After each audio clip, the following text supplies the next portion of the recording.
with the tip. And you suck it. And then you savor it. We could just move on. No one's You going to asked answer this it. one Your jar. seriously. It's your question. What else is in your jar when you go on a swingers Just cruise? lost Heather. I saw this on there. I'm like, where is this going? Yeah. So you bite a popsicle. It's impractical to lick. It takes too long. Sometimes you have to, though, because it starts to drip. It's too cold. It doesn't have to be innuendo. It doesn't have to be. Next question. Mackinac Island, one of the great summer destinations in Michigan. Is it more gimmick or great? It is both, but what is it more? More gimmick or more great? I think it's great. I love everything about Mackinac Island. I love the fact that there's no vehicles, the horse and buggy. I understand that there can be some gimmick. It's the Pink Pony, all of those different bars that are on Main Street there. The Iroquois, the hotel, love staying there. I love being on the island because when everybody leaves, when the last ferry leaves, it is peaceful, it is quiet, it is calm. You walk around, you don't have to worry about, all you got to do is worry about avoiding some bicycles. Mm-hmm. And if you want to take the trip around the island, that's a great trip as well. I love everything about being on the island. Me too. It's great. I love it. And the fudge, the ice cream. It's great, but it's a little I don't think there's any Of course frozen it yogurt is, on the but island. that's what makes it so great as well. But of all the summer destinations in Michigan, I think you've got better ones than Mackinac Island, right? Well, I guess I Traverse wasn't gonna City, rank Ludington. them, You could do South Haven, but- There's Grand lots Haven, of the great Dunes. destinations in Michigan, but I think Yeah, Mackinac Island it's is one up of the there. top, yeah. Got to do it. Greg, gimmick or great? Mackinac Island. Never been, but I was like, great. He's never been. What are you waiting for? A reason? How long have you lived in Michigan? This Do is you need a unacceptable. reason? It's a vacation destination. Yeah, I can't believe you've never been. yeah. I'm actually really surprised.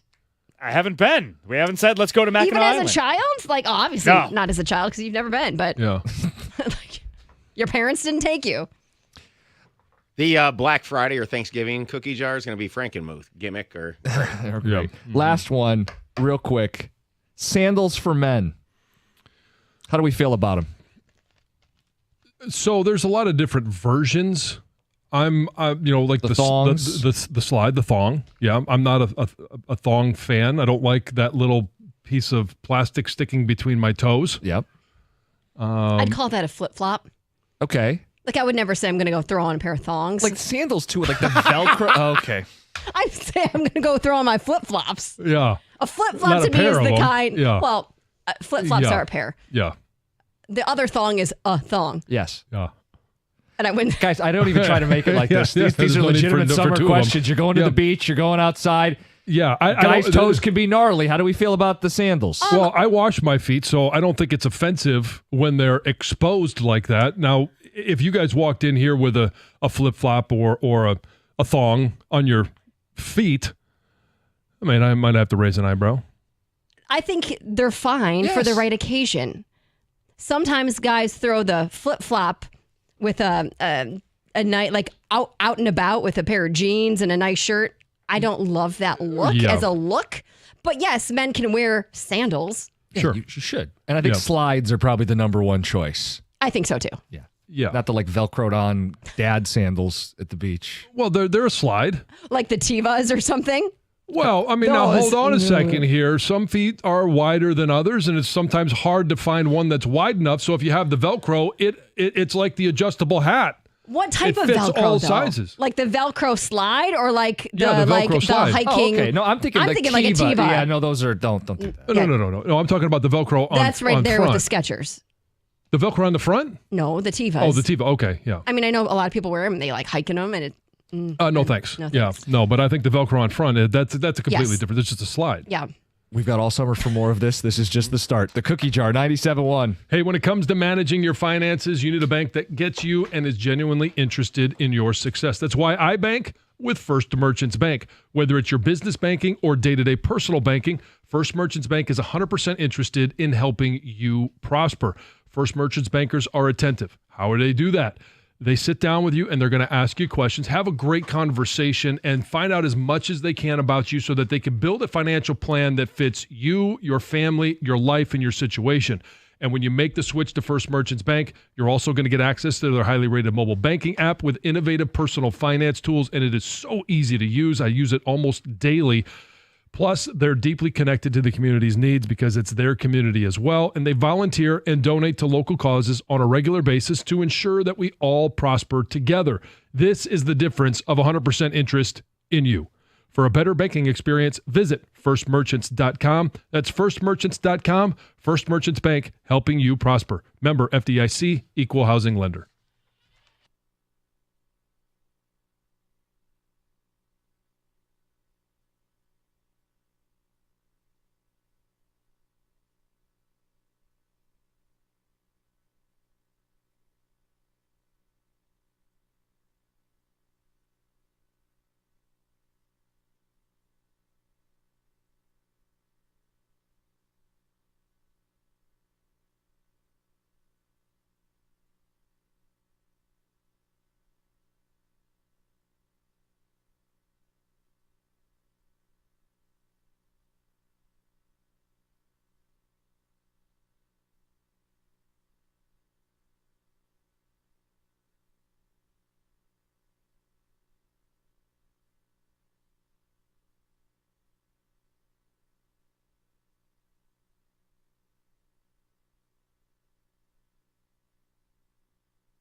All right, the text we can read on the air. We'll start with that. Then we're going to get to some sports at 9:02.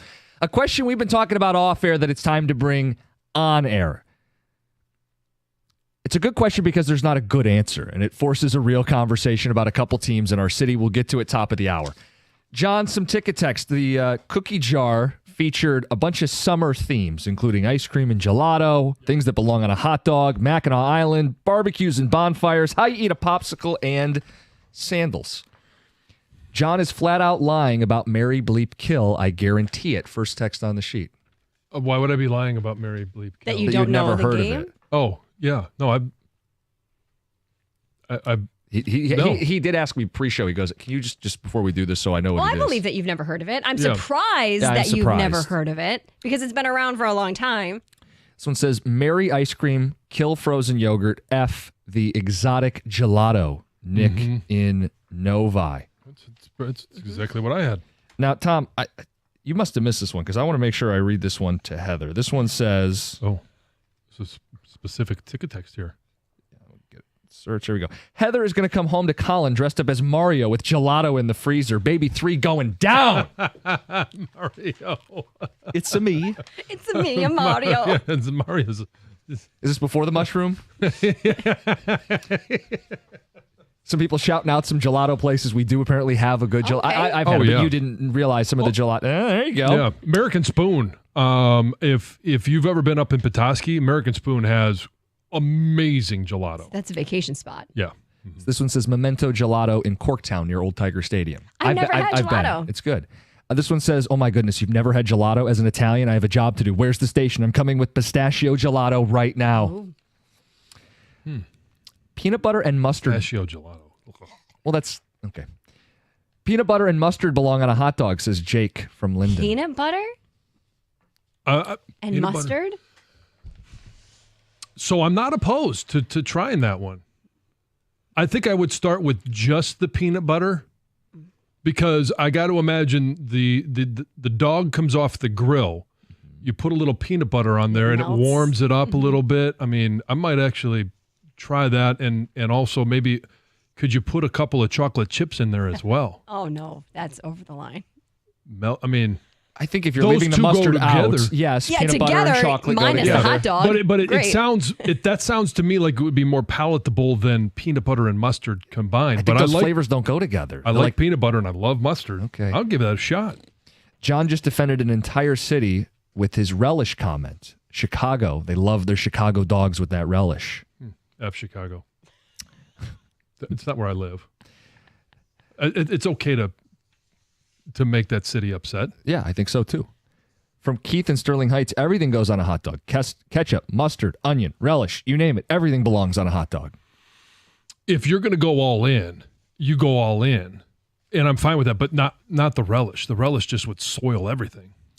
Mackinac Island is such a tourist trap. Total gimmick, highly overrated. Jason in Grosse Pointe. Another person says Mackinac is Michigan's Disney.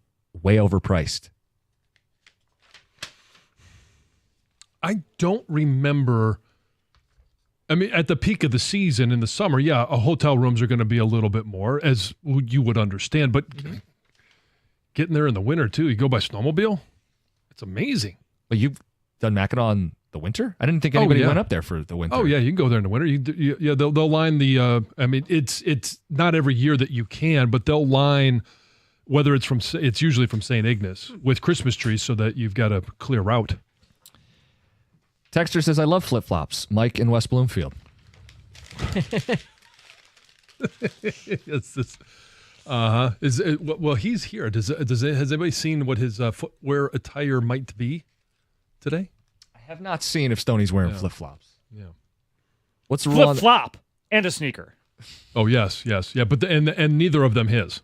Okay, real quick. We did a little bit on dressing up and dressing down at the office. How would you feel about a coworker wearing flip-flops? Is that cool? Because you were like you don't like wearing shorts to work. You would never wear like flip-flops. I said before, I was an employee here. I was just subbing in. There was a moment where I had the greatest flip-flops known to man, and I wore them exclusively all year long for 6 or 7 years. So I wore them in here, but then when I became an employee, I'm not going to wear them in here with jeans. I think you should have proper shoes and a tire. And again, Stoney, he's going to do him. You do you. Heather, you do you. Is it That's different just for not, me as a female? I wear those sandals a Oh lot. yeah, I think They're it's not totally different. flip-flops. They're like a dressier But sandal. you can wear open-toed shoes and flip-flops, and I probably wouldn't even notice. Yeah. Because it is much more acceptable Okay. for women to wear that style of shoe. I'm not going to wear an open-toe shoe. Imagine John in both shorts Yes. and open toe. Yes, well, yes. no, like maybe some hell high froze heels so I can over. come in Yeah, at 7 exactly. foot. Oh, God. All right. In the next break my hour, ankles. you'll have a chance to win tickets to see Beverly Hills Cop Axel F before it's out on Netflix. It's going to be out on July 3rd, but if you're going to be able to see it sooner, you're going to want to call in the next hour when you hear the Transformers sound effect. You got a chance to win tickets, chance to meet Calvin Johnson, who's going to be there before the screening again on June 24th. The only way in is to win. So in the next hour, your last chance on our show to do it. Axel Foley's back as Eddie Murphy. The cast you love, reunited for a new adventure starring Joseph Gordon-Levitt, Taylor Page, and Kevin Bacon. Listen for that Transformer sound effect. We're going to get into a discussion that we've been having off air. Let's bring it to the air. 2 teams in Detroit. Good question because there's not a good answer. It's 97-1.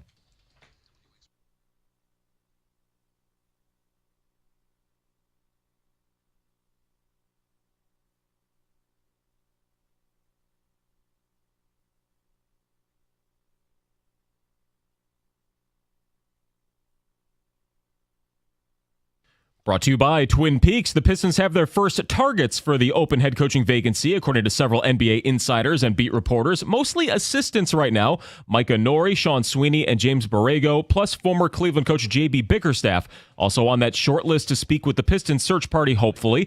We're just a couple of days removed from Detroit moving on from Monty Williams and the $65 million left on the deal. Maybe there to explain it today, Tom Gores, the owner, set up for a press conference at 3:30.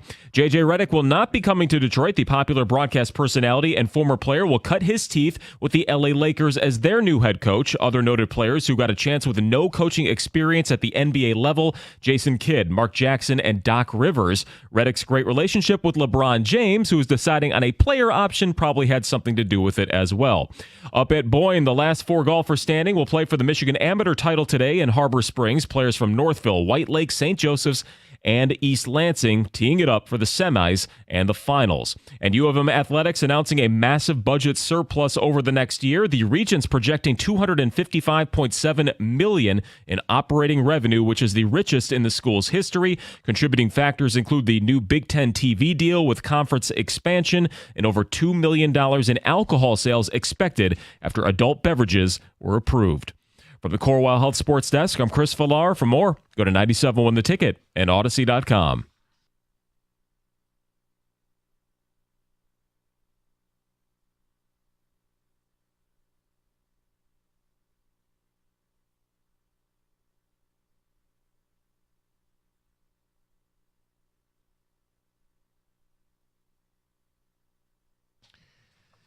All right, 97.1. We've been talking about this off air, and I think it's a good question because I kind of struggled to answer it. And I think it's something we can ask people for help with. It's admittedly depressing, but it's a question about the future. Which team has a brighter future? The Detroit Pistons or the Detroit Tigers? We ask this at a time where the Pistons are coming off the worst season in franchise history, but they're wiping the slate clean. New president of basketball ops, new head coach, Cade set to get a max, a real honest attempt to build around your number 1 overall pick. A lot of work to do, but that's the case for the Pistons. The Tigers are going the wrong way quickly. They're no longer treading water. They're holding their breath under the water. Mm-hmm. They're in a skid, and we don't know who their core is long term. They're further along win-loss record than the Pistons, but are they further along in terms of developing and figuring out who their guys are? I'd argue they're not. To me, it came down to this. I don't think there's any question the Pistons will be financially supported. I do think we have those questions about the Tigers. So my answer is the Pistons, but I'm willing to kind of go through this together and figure it out. Which of these teams has the brighter future, the Tigers or the Pistons? 248-539-9797. I think you've got to look, and you can't look at a farm system for the Pistons because there really isn't one. No. And so you look and say, okay, the farm system is the draft. We don't really know that much about what Trajan Langdon is going to do in the draft or what he can do in the draft. So it's the Pistons, as you mentioned, it's a clean slate. And they have the opportunity, if they so choose, to build around Cade Cunningham. The Tigers, on the other hand, yes, they do have a farm system, but how much weight do you want to put into the success of a Jackson Jobe, a Jace Young, or Max Clark? Like, all of those things are huge questions because you don't know how they're going to translate and develop into Major League Baseball players. So you look at the roster and you say, who do they have to build around? Well, for 9 positions versus 5 in basketball, they have Riley Green, which I think is a guy that is a part of the future, and Tarek Skubal. Other than that, who are you saying are your guys? You could throw in, depending on how he finishes this year, Colt Keith. If he can play like he did in May, sure. But okay, even with Colt Keith, I was looking at some of Evan Petzold's stuff with the Free Press, and he was speculating, does it make sense to move Keith to first base because he struggled defensively at second? They currently don't have a first baseman, which I'm not going to stump for it one way or another, but it was an interesting thought. And then he said, well, then Jace Young could move to second, which is maybe his more of a natural position. But then it got me thinking, wait, so you're developing Keith at the position he won't play. You're developing Young at the position he won't play. How much of a developmental year is this? As much as I want to hear about McGonigle's success and Max Clark's success, they're in low A. Mm-hmm. They're 2 levels away from double A, which is 2 levels away from the majors. I don't really think I can put much stock in those guys. Fingers crossed.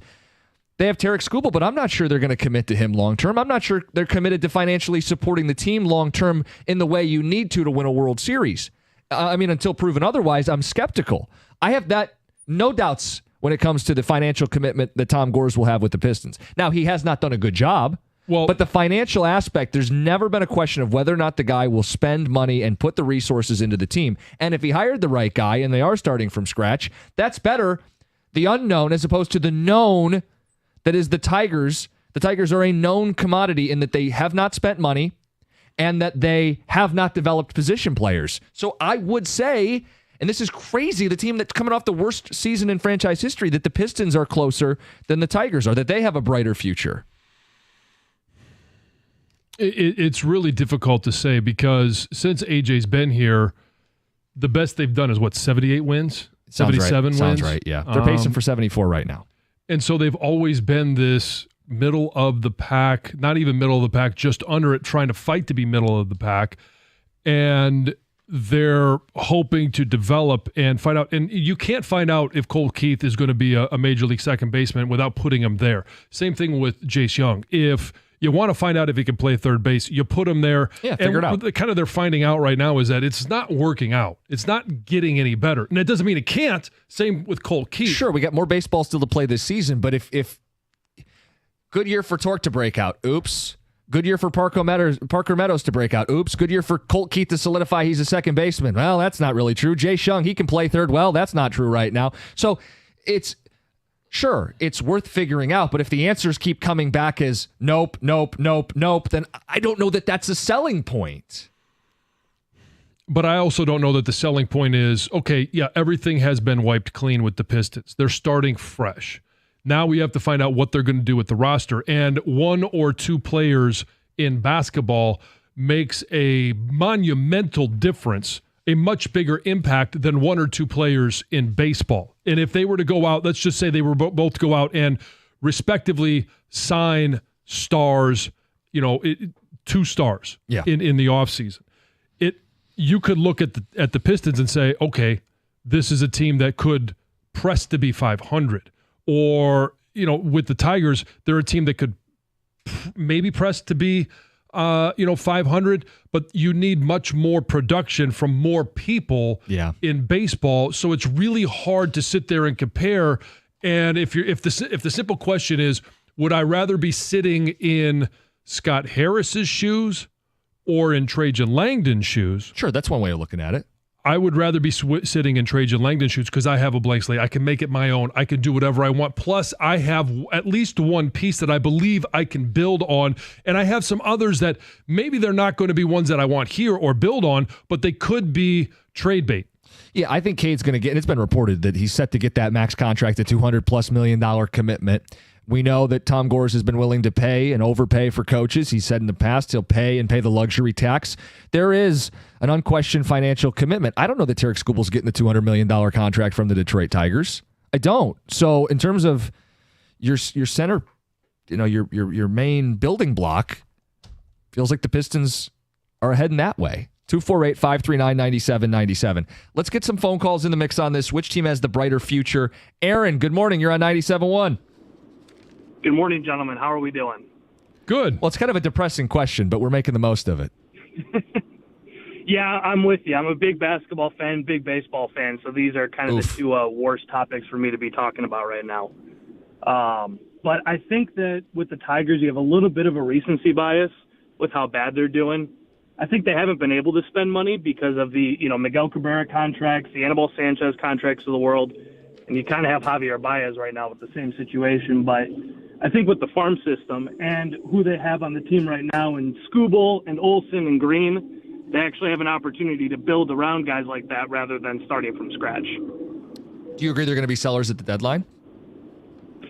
I do, but I don't think they're going to trade Skubal for it. I think they're going to go with Flaherty and some of their other shorter contract options. I too don't expect Skubal to be traded this summer. But there will be a question. They're not willing to spend until they have a core, and as of right now, they don't have a core, so it kind of feels like a self-fulfilling prophecy, which is really what the last 4 years have been with AJ. And I don't hold it all against AJ, but it does feel like we've been here before, right? They're going to win mid-70s, and Skubal's going to be 1 year closer to hitting true free agency. So I just, he says we don't know if they can spend. Cabrera's money's off the books, and they didn't. Right. So that was a red flag to me. And whether you think that's Scott didn't want to spend or wasn't allowed to spend, that is a concern that I have for the Tigers' long-term viability, because in baseball, if you don't have a top 10 payroll, you're not winning a World Series. And the question is going to be, this is the developmental year. They told us for the Tigers, this is the developmental year. That's why I'm so glad that the Pistons wiped the slate clean, because I don't want them to come out and say, well, this is a year where we're just going to find out what we have. I don't want another year like that. We're living through it with the Tigers right now. But the question at the end of the season is going to be to Scott Harris, what did you learn? What was the development? Who are you going to build around, and how are you going to make this team better for next year? Are you going to go out and spend in free agency? Because then the question becomes, if you go out and spend in free agency in basketball, who's available this year? Who is there that can make them better going into next season? And it's the same thing for the Tigers. Who is it that you're going to spend your money on, if you're going to spend, that will make you better going into next year? Get some more calls in the mix. Rob in Livonia, good morning. You're on 97.1. Good morning. How are you doing, gentlemen? Good. Thanks. Well, in answer to your question, which one has the brighter future, I would actually choose the Tigers, but by only a very small margin. Okay. I think it's because of the fact they frankly have less far to go. And because in baseball, it's always a really good thing to have a strong pitching staff to be your foundation to build. And, when you've got what they've got, they can do it through free agency more quickly than the Pistons can, because they seem to be starting so far from the bottom. And, that's why I think that they have the chance. You guys are making a very good point, of course, is how much is management dedicated to spending the money on the part of the Tigers as opposed to the Pistons. But if they do show any kind of effort to do that, then I think the Tigers are a little bit better off than the Pistons. So, Rob, I think, it's an honest opinion on it. And John asked me if it was a question of whether you'd be Trajan Langdon or Scott Harris. He'd pick Langdon. If you asked me if I'd rather be Tom Gores or Chris Ilitch, I'd rather be Chris Ilitch, because it's within my means to upgrade this team with no cap, to where, hey, if we haven't done a good job developing players, there's a workaround. Money. I can throw money at the problem. There's a limit to how much money Gores can throw at the problem. There's not in baseball. I'd rather be Chris Ilitch than Tom Gores. If you're asking me, not GM, not owner, who would I rather be a fan of? Who do I think has the brighter future looking from the outside? It's the Pistons. 248-539-9797. We're going to get more phone calls in the mix on this. Some good ticket texts coming in. Guys, it's not a fun question. But I think it's a good question because there's not a great answer. Yeah. Brighter future, 97.1. Hey, looking for ways to level up your fitness? Well, you can join the YMCA with no contract and no joiner fees and for just $3 a day. I'm loving the YMCA and everything they have to offer, including access to indoor pools, Les Mills group fitness, hundreds of machines, discounts on personal training, which I'm taking full advantage of right now, all with free child watch while you work out. And now you can go and you can try the Y for free. Visit any of the 7 Metro Detroit locations and get a free guest pass. Learn more at ymcadetroit.org and find your Y today.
some of your ticket texts. We get to the phones. Brighter future.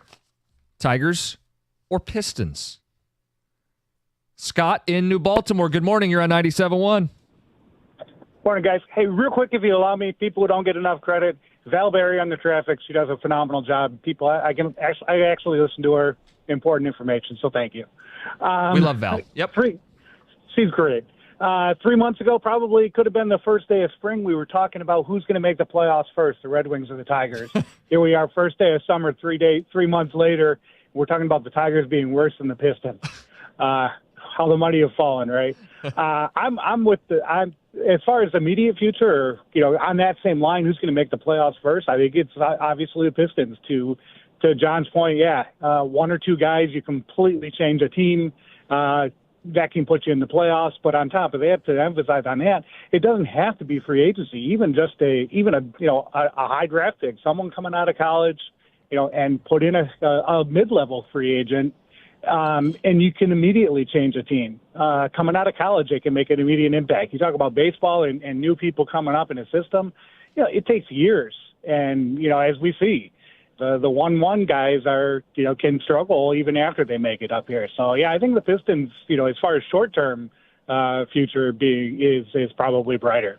Yeah, I think a great example would be number 1 overall picks. Whether you think Cade can be a number 1 or not, clearly a brighter future with Cade than Torkelson or Mize. The road to building with prospects in baseball, I know you have to do it, but it is far from a guarantee. It's incredibly risky, and if you're not willing to supplement it with free agency dollars, it's going to be an uphill climb for a very long time. Well, and here's the other thing. The other factor that may or may not change this equation is are we talking about just simply getting to the playoffs or reaching the mountaintop of a championship? Because I think in the NBA, yes, you can flip your roster quicker in regards to the top 1, 2, or 3 players that you have, but it is going to take some time to build that depth of quality players around them that are good fits, that complement those players, because as we know with Cade, he's not going to play a full season. And if he's not going to be available, then who's going to step in to fill the void that will be left for, is it 15, 20 games, maybe more per season? Yeah, so the goal of not just making the playoffs, but winning the title. 6 different NBA teams have won a title in the last 6 years, including Milwaukee, Denver, Toronto. It's not always, Boston, right? We've seen more parity in the NBA lately than historically. Historically, it's dynasties. It's Lakers, Celtics in the 80s. It's Jordan's running away with 6 of them, and then it's Kobe, Shaq, and if you don't have LeBron, you're not winning a title. Like that era of the NBA, it feels like in some ways it has leveled a little bit, as opposed to baseball, where if you're not willing to spend, it's a pay to play. If you don't want to get in on this, then good luck. I don't want to oversell the Pistons case. They got a lot of work to do. They had the worst season in franchise history. But if Gores will spend and Cade's going to be here long term, you have something. I don't know how much you have with the Tigers. And as some people have pointed out, this is from Chris on the ticket text, they might be headed for rebuild 2.0. They might have to reboot this again, so then they're going to have to bottom out and get where the Pistons currently are, so they're already behind schedule, and it takes longer in baseball, and you're not willing to shovel more money into it. Like, maybe this says more about the Tigers than the Pistons, because I don't think the Pistons are in a glowing position at all. I just think it says a lot about how depressing the Tigers situation has become. Well, but you also can't discount the fact that, do we believe that Jackson Jobe is going to be a good pitcher? And he's barely pitched at AA. Right, but he has been very effective at the level that he's at. He can get swings and misses, I get it. Right, yeah. Can he do that in AA? Can he do that in AAA? Can he do that in the major leagues? We have no idea. It's a complete gamble. It's the same thing with Max Clark, Jace Young, Ty Madden, McGonigal. All of these are, but you got to believe that of all of I just mentioned 5 guys. 1 or 2 hit, please. Can 1 or 2 hit, please? Like that would be a big boost. But what's the track record of this organization developing position players? They don't hit. And a lot of that's not Scott Harris. But since he took over, one of the guys that he threw both arms around was Colt Keith. And so far, not writing off his career, so far, has not taken to the big league level with any degree of measured success. And the unknown about Trajan Langdon is going to be how persuasive can he be in terms of trades? How creative can he be? how effective can he be if it's not going to be in free agency, because you're not going to build your entire roster by free agency, and the draft is going to be a flip of the coin. How do you acquire that talent? The trades are another way that the NBA can have a dynamic effect on your roster. Ticket text coming in. I think the better question is which team wins a playoff game first. To that answer, it's the Pistons. A lot easier to build an NBA playoff team than in baseball, plus the Tigers may be headed for that second rebuild. More ticket text coming in. People pointing out even everyone wants to blame Illich for not spending or not buying out Baez, but how do we know that Harris even wanted to sign those free agents? Illich did pay Javi initially. But even when they paid Javi, their payroll still stayed below average, right? And we just saw Tom Gore's pay to make money go away. And I guess to be fair to Chris, he could do that at the end of the season with Javi, but we've been waiting for a real financial push, not into the cosmetics around the team, but the on-field product. And I think until we see that, we have every right to be skeptical. There Costa goes again, always looking for ways to talk about the NBA. Why don't you go work for NBA TV? Guys, the Pistons are announcing a president of basketball operations today. Have a press conference today. I mean, we're going to talk a little bit about that at 9:35. I hope you don't mind. I mean, we can get back into how you eat a popsicle if you'd like. Heather says no. Okay, we'll get to the news.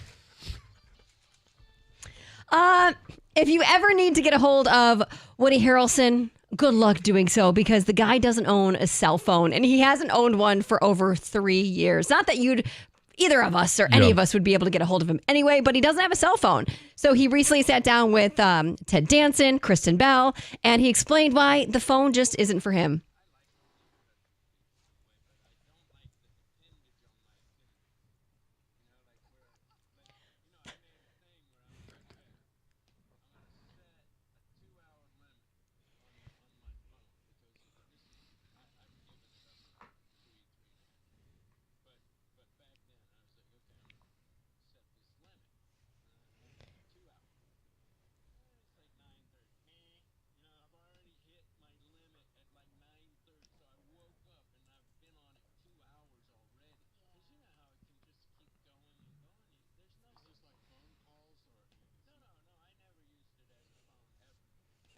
It is so true, though. And I had an article I saw recently how flip phones are actually coming back. Like younger generation is switching to these phones because we are so tied to our cell phone. And you don't realize it sometimes that you've been sitting maybe in bed when you first wake up or whenever you have that free time and you're just scrolling TikTok, you're scrolling Twitter, whatever your choice is. It ends up being mindless. It is mindless, but I find myself, and I absolutely hate it because I want to be present with my family and my kids. And I do find myself on my phone. I'm like, why am I looking at other people's families when I have my own sitting right here in front of me? And I try hard to not have it on with the kids. I try not to even have it like if we're sitting at the table, like I don't even want it on the table for Emily to see that I have to have this on my body, that this is so important to me. But it's true. Like I use it all the time. Yeah. Well, even if it's just sitting there, you're having dinner, it's sitting there. Yes. You pick it up and you look at it and then you put it down. You may not do anything, but all of a sudden, if you look at it and then you see, oh, somebody text me. Oh, well, what did they say? You know, like it's the mindless use of it. I absolutely would admit it. And I think a lot of people would. We have phone addictions. Yes, we do. Why am I looking at it going from one room to the next? Always. It hasn't even buzzed. There's no message. I don't need to be scrolling. And I don't care about what I'm looking at. But I keep looking at my phone, so I give him praise. So on some level, Good for him. I praise him. Now, I don't know that I could go be as disconnected as he is, but I don't think I could either. Yeah. Especially with kids. Like I want to make sure if there's an issue, I've got a phone, but I love it. I do think that's great. So listen to this. The average IQ is between 85 and 115. Right? That's average. Sure. But there's a 7-year-old little boy from Troy whose IQ is so high, he was recently accepted into the most elite intelligent clubs in the world. Wow. This little boy has an IQ of 130. 7 years old. You know what he wants to do when he grows up? He wants to be an astronaut and a Lego engineer. Maybe he can engineer one that doesn't hurt when you step on it in the middle of the night. Smushy ones. Now that's the brain power we're looking for. Yes. Exactly. Pretty cool. So the older you get, the more important it is to lift weight, right? So the more weight you should actually lift, the older you get. So researchers recently found that regularly lifting weights for a year in your mid-60s can preserve the strength of your leg muscles for years to come. So they found that people in their 60s who basically did a year of weightlift training, had noticeably stronger leg muscles 3 years after finishing the program than those who just did like moderate. Yep. So this had to be weightlifting or heavyweight. none at all. Yes. Yes. Yes. Has to be weight bearing because we know weight bearing will also help with bone density. So it's very important. Yes. Go heavy. Exactly. Go heavy or go home. Exactly. So 2 activists from this environmental group, Just Stop Oil, went after Taylor Swift's private jet yesterday. You might have seen this. They didn't actually end up hitting her jet. There was 2 women that cut through a fence at this airport in London, and then they went and sprayed orange paint coming out of like fire extinguishers onto 2 jets. Neither of them were actually Taylor Swift's jets, but she was supposed to be landing there. Anyway, this is the same group that spray painted Stonehenge on Wednesday. You might have seen that too. And the paint there has already been removed, and apparently there was no damage to the stones. So what do they think Taylor Swift's supposed to do? Like fly commercial? Can't you see how that'd be kind of a disaster, how she gets swarmed with people? Like, doesn't she kind of have to fly private? Yes. Yeah, I think so. Yes. Yeah, so Absolutely. I don't know what their solution is other than just being upset with her. I don't know. I don't know. I mean, I don't know. Yes. Whatever. So there's a guy in New Zealand. He promised to take his girlfriend to the airport. She was going to fly commercial. But he didn't show up, and she missed her flight. And then she also missed this concert she had been planning on attending. So he was also supposed to do some other things. He was going to stay at her house, dog sit. Didn't do that either. So she decided to sue him for damages. So she wanted the cost of, a dog sitter, the shuttle to the airport, all the things she missed, right? Well, went to the judge. The judge said, you know what? I'm not going to give you any money because you didn't get anything in writing. So bottom line is, if you're going to do this with a boyfriend or a friend, you need to get a contract signed. Yeah. Otherwise, it's not legally binding. Yeah. Good luck presenting that contract. Yes, Sweetie, I need you to take me to the airport and clean the litter boxes and take care of the dog. Here, sign this paperwork saying that you're gonna do that. Yeah. How about this? We all make that a homework assignment this weekend. We go home and present our spouse with a contract for a chore and see how that goes. Oh, report back. It's not going to go well. I can think that's probably the case. Might not see you next week. Heather with the news. Coming up next, what do we want to hear today? Trajan Langdon. We're going to hear what his voice sounds like. He's going to be in front of a camera. He's going to talk about the future of the Pistons organization. Tom Gores will be there. What do you want to hear? It's 97.1. Hey, we all love sports, and we never want them to stop. But as the playoffs wind down, we know, hey, NBA is done. We've got Game 6 in the NHL tonight. We're going to have fewer and fewer games, but the sports, and so the sports aren't sportsing like we want them to. But FanDuel will let you keep sports going whenever you want. All you have to do is open the app and dream up bets anytime that you're in the mood. And this summer, FanDuel is hooking all customers up with bonuses or boosts daily. That's right. There's something for everyone every day, all summer long. So all you have to do is head over to FanDuel.com/Jansen and start making the most of your summer. That's FanDuel.com/Jansen. FanDuel is the official sports betting partner of Major League Baseball and 97.1 The Ticket. Must be 21 or over and present in Michigan. Opt-in required. Wager requirements apply. Bonuses awarded as non-withdrawable bonus bets or profit boost tokens. Restrictions apply, including bonus expiration. See terms and conditions at FanDuel.com/sportsbook. Gambling problem? Call 1-800-GAMBLER.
All right, we had a ticket texter who says Jim's always forcing the NBA. I'll be honest with you guys.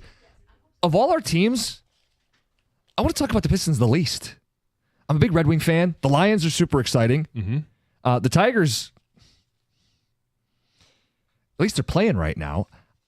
The reason we're bringing up the Pistons is it's newsworthy. Trajan Langdon is going to be introduced today, 3:30. Tom Gore's supposed to be there as well. And we've been waiting for some direction for the organization, for some clarity as to how this is supposed to work moving forward. John, I ask you, we want to hear from people this morning. What do you want to hear from Gores? What do you want to hear from Langdon? 248-539-9797. So there's a lot of different things, and I mentioned a lot of different things earlier in the show, but the number one thing at the top of my list is, and we've already seen it with the fact that he brought in Fred Vincent, a shooting specialist. Mm-hmm. I want to know that they're going to play modern NBA basketball, that it's not going to be a whole bunch of littles running around with a whole bunch of bigs and nobody can shoot. I want there to be a fun offense, a dynamic, explosive offense that is going to be focused on being able to shoot behind the arc. That's today's basketball. I want a modern offense. I want to know that they can compete with all of these other teams and that they're just not simply going to be outscored because they haven't played any defense. Right. And you could say, well, yeah, we want to have a focus and try and get Cade to play a little better defense because he's the one that out of everybody we believe is going to be here the longest. But I just want to know that they're going to play modern NBA basketball because even when they won their last championship, it was going to work Pistons, right? And I'll take a championship, and if that's how they're going to do it, fine, then promise me a championship, but I want it needs to be modern NBA basketball. Yeah, so I have no issue reflecting back on how special the 04 Pistons were or that era going to work. You want to flash it all the way back to, hey, the bad boys and the branded defense. What I took issue with is that Troy Weaver, it seemed like he was either hyper-fixated on trying to reconstruct that tenacity or was simply pandering to the Pistons fans, trying to extend his job security. Those teams were special. They will always be special teams for Detroiters. But I'm looking back at those 04, 05, the going to work Pistons. They're an outlier. That's a tough way to build a basketball team, right? That brand of defense isn't allowed anymore. You have to modernize. And Weaver was like, I've never seen a team shoot their way to a title. Did you consider opening both eyes? Listening, watching, consuming the NBA product? They were running broken lineups last year. And you can blame the coach. You can blame the players he was assigned. The bottom line is both are gone. And here's a chance for Langdon to articulate a vision that does include spacing the floor, shooting the jumper, being competitive with the most valuable shot in the game. That doesn't mean at the expense of defense. You still need to teach fundamentals and get effort, and you got to be able to defend, but do both. It never seemed like that was important to Troy Weaver, was both the shooting and playing defense. And you got to do both to win an NBA title. So I hope that Langdon can speak to that. And I think you're right. The actions suggest he understands, with Vincent coming in as a shooting coach. Gores is actually the guy I'm more curious about. Just because I don't think Langdon or really any president of basketball ops is going to be super specific at their opening press conference. It'll probably be vague in terms of like general, philosophy. But what I'd love to know from Langdon is, are you going to trade Ivy, Thompson, or Duren? But he's not going to say that today, so I don't want to, hold him to an unrealistic standard. He's not going to say that. From Gores, though, I would love a little more insight into the Monty Williams thing. Why he was hired, right? Because initially he said no, and they really pursued him. Why, after 1 year, he was comfortable paying for him to go away. So I want to see that a lesson was learned from Tom Gores, a little humility, a little bit of self-reflection, and then ultimately his role as the owner moving forward. Financially committed, but maybe not as meddling with some of the basketball decisions. I would love to hear some promise or some genuine message to the fans about how he knows he's effed up previously and wants to do better and put his full support behind this new president of basketball ops to do it right. And there's one voice. Yes. It is Trajan Langdon's voice. He's going to build the front office. He's going to build the scouting department. He's going to build his coaching staff. He's ultimately going to be the one that builds the roster to be coached by the coaching staff, but it's all going to be his vision and the way that he wants it done. I will, for Gores, I will support him And if we need to pay a player, we pay a player. Yeah. We need to pay a coach, we pay a coach.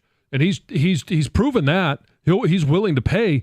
It's been the problem has been his decision-making process. Like, I don't know, some self-awareness too, where if he had come out and said, hey, last year I talked about making changes. Ultimately, we let the whole season play out. I know that was hard for our fans, but I did make the changes. We did make changes at general manager and at head coach. My comment about when you set aside winning, I want to be very clear. Our goals are to win here. We will be a great pillar of the community. That's not going to change our involvement in the community, but I don't want to set winning on the back burner. Winning is at the forefront of what we want to do.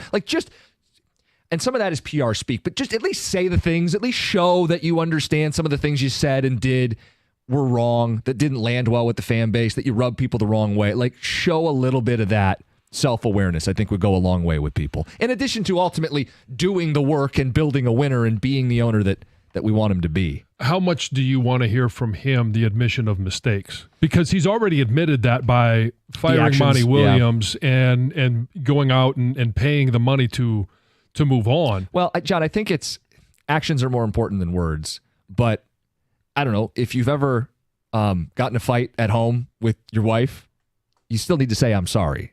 Right? You still need to verbalize it. You know what I mean? Yeah. You can't go, well, I'm going to change. I've been doing whatever the chore you weren't doing. You still need to say sorry. You still need to verbalize it. It still matters to people that they hear from ownership in a real way, that they acknowledge it, not just with the actions, but with the words too. Oh, there we go. 248-539-9797. We want to hear from you guys on the phones and the ticket text as the Pistons get set to announce a new vision. One voice.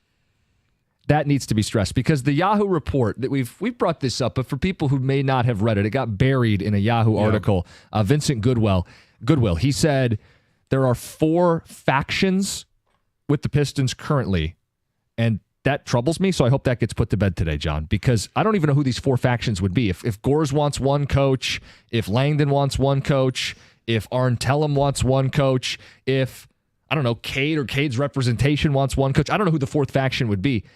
Enough of the factions. We don't need, because last year they went through this rigmarole where we got 3 candidates and now we don't like any of the candidates and now there's Monty Williams, but he doesn't want the job. And I don't like hearing 4 factions. I hope that gets just kind of flushed out today. And I think that I hope that's the way it was. And that's why it was so dysfunctional, and that's why they ended up with the worst record in franchise history. But that's not the way it is moving forward. And here's one thing. We talked about things we want to hear. Here's one thing I don't want to hear. Yeah. I do not want to hear that this is going to be a year of evaluation. Preach. I'm sick and tired of waiting. And not that I believe that they're going to go from 14 wins to a playoff team. There's going to be some growing pains, but I just want to know that they're headed in the right direction. And then they're not sitting around to wait and figure out, is this guy going to be our future or is this guy? And then you get to the end of the year and you find out that it wasn't. And now you've got to find that out about others. Let's just go and start moving forward. It's a great point. Because if he wants to see how Ivy and Thompson and Duren fit with Cade Cunningham, turn the film on. Right. Or make some judgment calls because Cade's entering his max window now. Mm-hmm. So there's no more like, I don't know, we'll waste a year here. We'll throw a year away. No throwing years away. You've thrown enough years away. You are being hired because you are a basketball architect. Your job is to come in and start building immediately, not to just stare at the plot of land and go, I think what might go good is, no, do, act, make a trade, swing a move to better accentuate Cade Cunningham, to build immediately, not in a year from now. You were hired to do the job today, not a year from now. We've waited long enough. It's a great point. 248-539-9797. Some phone calls, some ticket texts, and what I was doing last night. No sports. No sport? Oh. No sports. Oh, what was going on last night? You know what I was doing last night. I am not Polish, but kind of was yesterday. It's 97.1.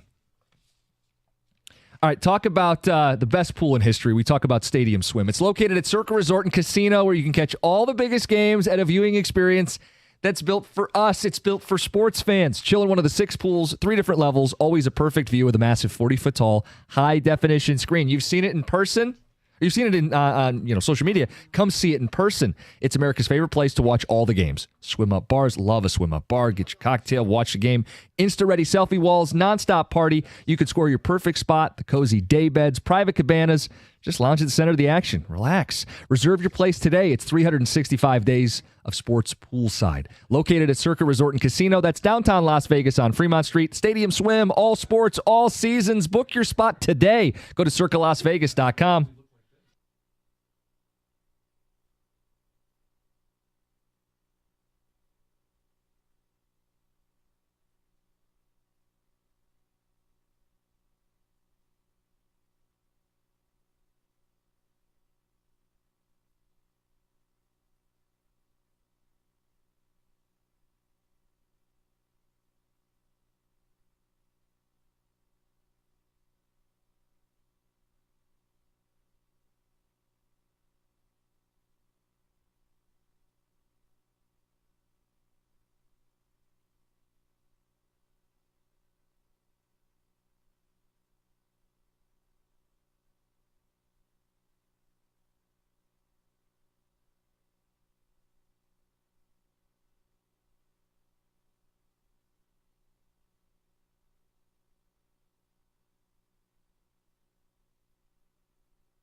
congrats to Brittany from Taylor. She won the tickets to the screening of Beverly Hills Cop Axel F. Before it's out on Netflix, that's June 24th, a chance to go see Calvin Johnson and John Jansen.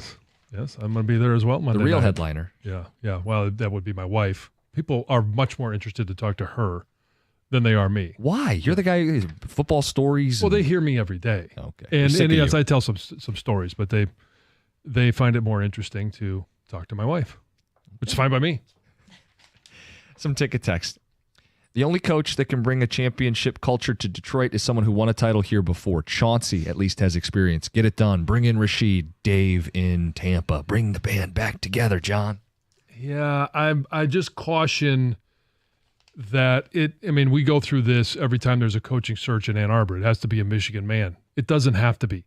And it's the same thing with the Pistons. Does it have to have some connection to a great era of Pistons basketball? I mean, if we're going to talk about that, then bring Lembeer back to coach. Oh, trust me, people send it in. And the guy admitted the other day he hasn't watched NBA basketball in years. That's his right. Like, he's retired. Dude. Yeah, you don't have to be doing this. So, but that's the one thing that I would caution everybody against, because now you're looking at, do you want a connection? Because Sweeney is one of them that has a connection to Dwayne Casey, and he was here before. Now he's gone on. Mm-hmm. I think he's with the Mavs. Yes. And I mean, there's other others in the Timberwolves organization that have connections to Dwayne Casey. It doesn't have to be somebody who's been here before. In fact, I would prefer at this point that it's not. Yeah, someone who's. I mean, how long has it been?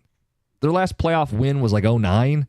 I don't need anybody who has any attachment to the organization over the last 15 years. No. I honestly prefer someone with an outside perspective. Keep the clean slate clean. Yes.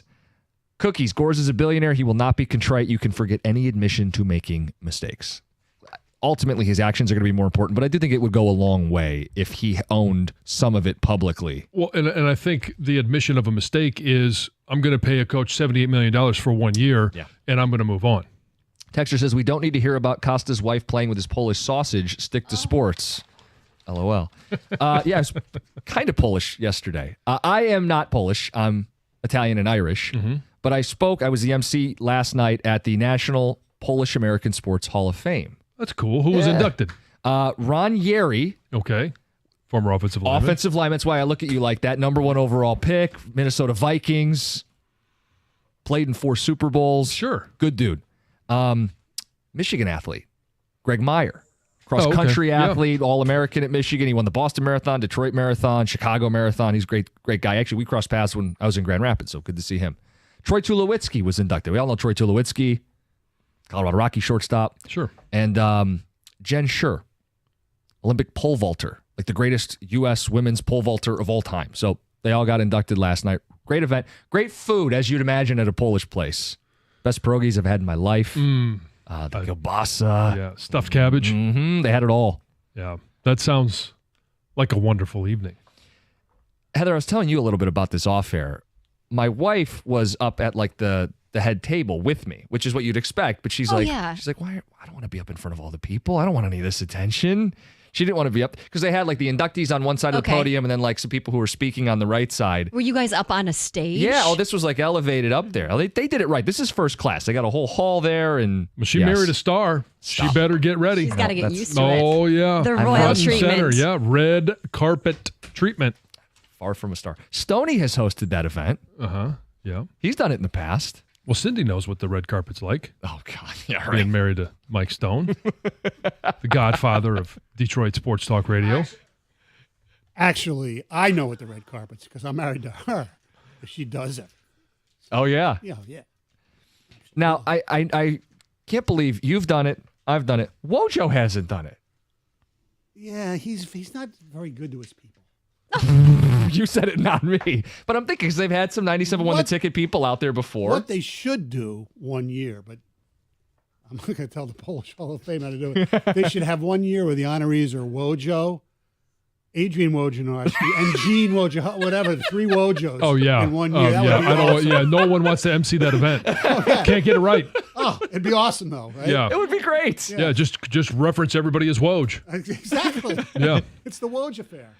So just to our Polish listeners, this is a really cool event. I didn't even realize that was in our own backyard. That's the national. That's not the local chapter. That's national. It's really cool. So Stoney, you're in again with Doug. You didn't drive him crazy yesterday. Oh, I did, but he welcomed you back anyway. Yeah. Or he showed back up. Back anyway. Yeah, I'm here. He's here. I know. All good. Yes. All good. What's going on? Not much. Yeah. Hey, at least we're going to get to hear from Trajan Langdon today. Yeah. I'll get a chance to see if he has a voice, what it sounds like. Yes. Yeah. He is a real person. Yeah. We're going to confirm that today. Yes. How many of the 4 factions will show up? Oh, God. We saw that. Yeah, we talked about it a little bit. They better clear that and up we asked today. a question. I don't want to ruin. I don't know what you guys have on the rundown, but what's the one thing you want to hear from Trajan Langdon when he speaks today? I want him to be honest. Hey, this team blows. That's why I'm here. I think, Look, he's not going to use those words. That kind of goes without being said. No, I know. But, just be honest. Oh, 3 years, everything will be fine. No, just be honest where the state of the team is. I don't want to hear the word restore. No. Redo? But more specifically with the factions, can you just nip that in the bud? Yes. I know it was in the Goodwill article. Just, hey, that was the old organization. We are unified around one voice. It's the guy who's being introduced today. He's making the basketball decisions. We'll all collaborate. It's good to have, discussion and pushback, but his voice is the voice that makes the final decision. Exactly. And the deal is whether anybody's going to believe that or not. I know. I mean, look, we've had this with the Lions for years. Too many chefs in the kitchen. I mean, I used to, on a podcast, I asked Troy Weaver about that. No, everything, it's all me and everything, and so he obviously deserved to lose his job, but who knows? What about Gorse? He's going to be there. You think we get something forthright from him? I don't know. You never know with him. I just know that we should be taking bets about how late the press conference will start because it never. When Tom Gores is there, it never starts on time. Dramatic entrance. Is that what it is? No, I don't think so. This is one of those things. I'm not going to speculate what it might be. That's fine. I think it's one of those things we complain about in the media. I don't know that the average person cares that the press conference is 10 minutes late. Well, there are people though who actually care about the teams that put it on their phones or their whatever. Oh, they stream it live. Yes, yeah, well, I know like the Lions, when Campbell speaks every week, there are people who are commenting on the live YouTubes. Like they wait for him. Right. Well, I understand our guy Stoney is going to make a bold proclamation in the early portion of this show. And we have one hell of a giveaway today.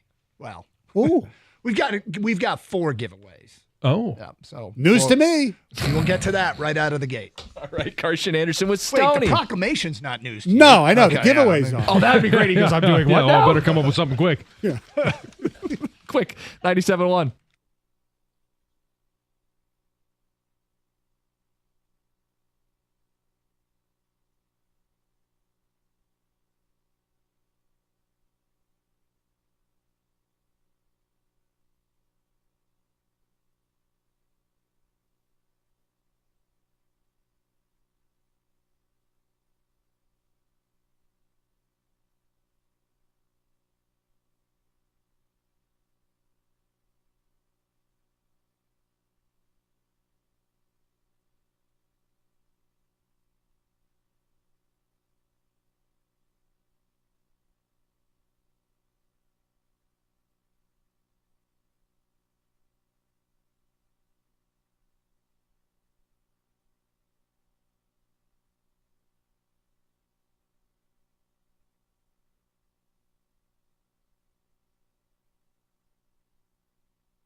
Yes, it is a Friday, and as you heard, Stoney is in for Gator today. Yes. And I did enjoy working with you yesterday and look forward to today. Yeah, I don't know if you'll enjoy it as much because as Kang can. You plan on being a pain in the ass today, Mike? I'm going to be a pain in the ass right from the get-go. Kang, Doug decided to play Gator today and show up, a lot later than he usually does because Doug is meticulous because he usually is here by between 8:15 and 8:30 every morning. And then you had a little car situation. Yes, which, it does happen. But as Kang pointed out to me, this should have been taken. Somebody else in your family should have taken care of this. So here's the deal. I thought it was going to be quick. They thought it was going to be quick. Turns out it wasn't quick. And the dealer that we work with does a great job and gave me a loaner, and I did make it in here. But had they known at the beginning it wasn't going to be quick, they found something they weren't expecting. Oh, okay. Yeah. So that was what led to the unpredictability. Okay. So anyway, because I feel a little bit out of sorts because I have my laptop and I was preparing. Yes, you were. I don't feel as prepared, although there's a lot to talk about, so we'll be good. But it was a little weird to roll in when I rolled in today. Just lean on Stoney, man. Stoney, I'm got. That's a tough thing to lean on. Well, I'm counting on you today, Mike. Don't let me down. Okay, I won't. We've got giveaways. We've got 4 of them today. We call it the Carson Anderson quiz question. It is something said on the show, usually pretty easy if you've been paying any attention. And, an example of a question might be, why was Doug late getting in today? And Stoney pointed out there was some car trouble. And his wife was too busy to take care of it herself, as Kang and I were discussing earlier today. Again, she is. Wow, Doug is good. My God. I told you. It's Friday, what the hell? Let's insult Carson's wife. It's Friday. It's Friday. Not Let's call her lazy. No, I'm not calling her lazy. It's just the exact opposite of my situation where my wife does everything. Yeah. No, look, it's she couldn't be there. I had to do it. I had to take care of it. But suffice it to say, that would be an example of a quiz question. Is why was Doug late getting in? First one with the correct answer gets a 4-pack of Tiger tickets to see him take on the White Sox tonight. Plus, it's Friday night party at the park, Margaritaville night. Ooh. If you don't win, tickets on sale at tigers.com. So the first quiz question comes today at 10:55. So keep it locked in, 10:55. We'll do it again at 11:55, 12:55, and 1:40. Here on Carson Anderson on 97.1. All right, so you've got some bold proclamation you wanted to make? Yeah, I don't know if this is the Is this an oversell? Well, yeah, it's not an over. Yeah, it is an oversell a little bit. And I think we should do it in a few minutes. Not right away? Not right after the giveaway. Okay. All right. Because it has to do with them. Okay. Well, we'll put the pause on the for a few minutes, maybe. Okay. All right. Well, the Tigers 6 games under. Yes. And they got the White Sox in town. Yes. And all right, what the hell? You set it up. If they get swept, AJ Hinch should be fired on Monday. If they get swept by the White Sox, yes. You're moving on from AJ. Yes. Because the White Sox are the worst team in baseball, correct? Yes. And the Tigers already swept them earlier in the season, although it was only 2 games. I think one was a rain out, maybe. I don't know. Anyway, if you lose to this team 3 in a row at home, you don't deserve to keep that job. It's an over. Look, I know years ago. No, it's okay. I don't know. I think it would be good for the organization. So here's the thing about AJ. I don't think their struggles are necessarily his fault. If you have a season like this one and you go into it and you basically are handing jobs to young players just to take them out for a spin and see if they're ready or not. Cole Keith, Parker Meadows, and you have the regression from Torque. All these things, when you add them up, I guess I look at a roster and the lack of offensive production doesn't surprise me if those young players aren't coming through for you. Now, there could be culpability on the manager's part. I'm not in the business of trying to save AJ's job. Like, that's not the point of this. And I'm always in favor of, if you're going to replace somebody, make sure you're getting better. Like, make sure you're going to get better. And if you have access to a Dave Roberts, right? Yeah. Go for it. If you have access to a Kevin Cash, I'm just not as fired up about the punitive fire. Like somebody's got to go, regardless of whether or not there's a replacement or you think you can get better. I am 99% on board with that. Okay. Except in this case, I think it's a combination of just me being so frustrated by what I see. And you're not going to fire Scott Harris yet because he hasn't been here long enough. He hasn't, in my opinion, despite some missteps, that doesn't deserve to lose his job. And it's not all on AJ. I'm not saying that at all. But if you lose 3 in a row at home to this team, if they would lose 3 in a row to their next opponent, the Phillies, or if they're playing somebody else, I wouldn't make that proclamation at all. It's the frickin' White Sox who are trying to lose. If you can't beat them one game, then there's a problem there. Well, let me state this. If you can't beat them one game, it is pathetic. Yes. I would agree with that. Does it mean AJ has to go? I mean, I guess that's not my default position on this. And I'm always one of those who, like you, kind of, I'm very patient. Yeah. I don't know. I've almost reached my boiling point with this team. And that would be it. Losing 3 at home to the White Sox. Now, hopefully they'll at least have one game where they get 11 runs because they do that in every series except the last one. But, there could be a degree of dysfunction behind the scenes that AJ, and that's something that is hard to know. Yeah. If there is a degree of dysfunction, or if Tork's struggles fall on AJ, or if some of the other guys that if the Parker Meadows struggles falls on AJ, if the players have tuned him out, those types of things matter more to me than necessarily the results on the field. The results on the field are obviously the ultimate measurement, but it doesn't look like a team that was also trying to win as much as some others in Major League Baseball. Maybe more than the White Sox. Yeah. But not, I mean, this team didn't go all in, right? Right. Let me get this straight. I hope they win every game. I hope they win one, even if it's only one game. I don't want to come in here. Actually, I'm not working Monday. I'm coming in Tuesday. I don't want to read Monday morning that A.J. Hinch was fired. I don't. Right. But if you lose 3 at home to the White Sox, and that would be, I don't even know the math. It would definitely be 6 in a row, and it's probably 8 out of 9. It's probably even more ridiculous than that. Then, yes, something has to happen. Kang, what do you make of Stoney's proclamation? When he told me, I was surprised, but then I was like, wait a second, I'm not surprised. This is Stoney, right? And I told him, hey, you know what? I'd like, because I know how you are, Doug, what's your DNA, how you think about things. Mm-hmm. I was like, just wait and let's tell Doug on the air and see. I'm pretty sure I know how Doug is going to react, but I'd like to authentically see it, and just as expected. I get it. I could again, if there's behind the scenes dysfunction right now, right. I'm okay with it. If we get to the end of the year and it's just gone completely down the toilet, I'm okay with it.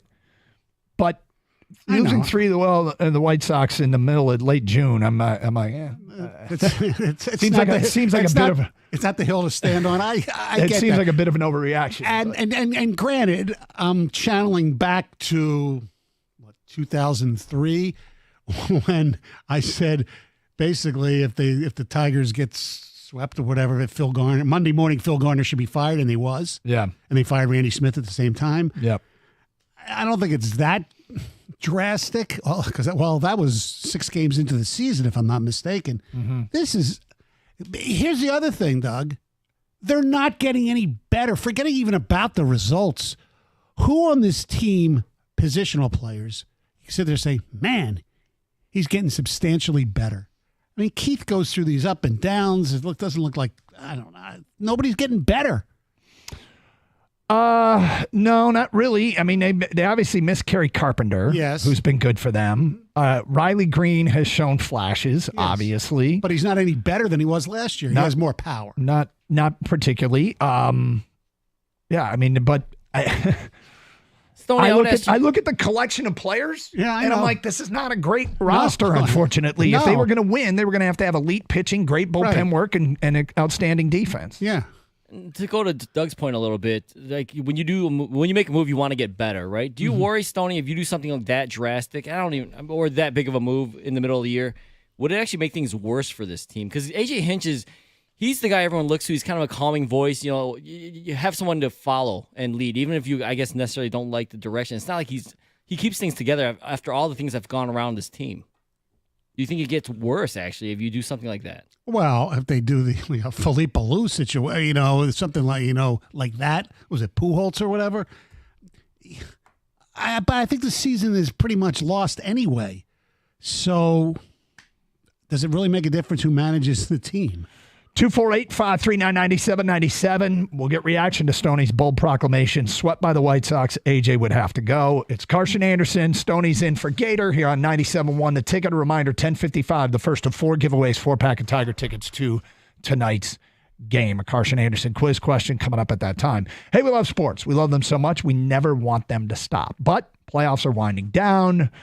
We get fewer games, and the sports aren't sportsing like we want them to. But FanDuel lets us keep the sports going whenever we want. All we have to do is open up the app, dream up bets anytime we're in the mood. And this summer, FanDuel is hooking up all customers with a boost or bonus daily. That's right. There's something for everyone every day, all summer long. Took a look at them recently. There was a 30% boost on every NBA game. There was a 30% on every NBA Finals game. So take a look. They're probably doing the same thing for the Stanley Cup Finals.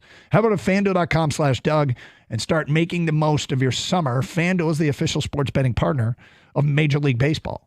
Must be 21 or older and present in Michigan. Opt-in required. Wager requirements do apply. Bonuses awarded as non-withdrawable bonus bets or profit boost tokens. Restrictions apply, including bonus expiration. See terms and conditions at FanDuel.com/sportsbook. Gambling problem? Call 1-800-GAMBLER.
Doug Harsh, Stoney's in for Gator.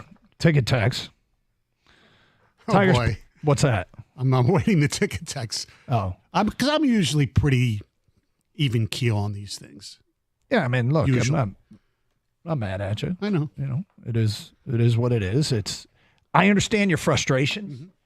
I see no signs that AJ Hinch is significantly culpable for the shortcomings.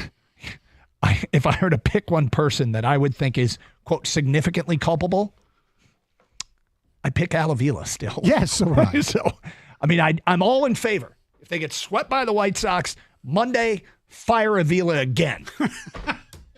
That's what I'd do. I'd fire him again. Joe, you're on 97.1 a ticket. What's up, Joe?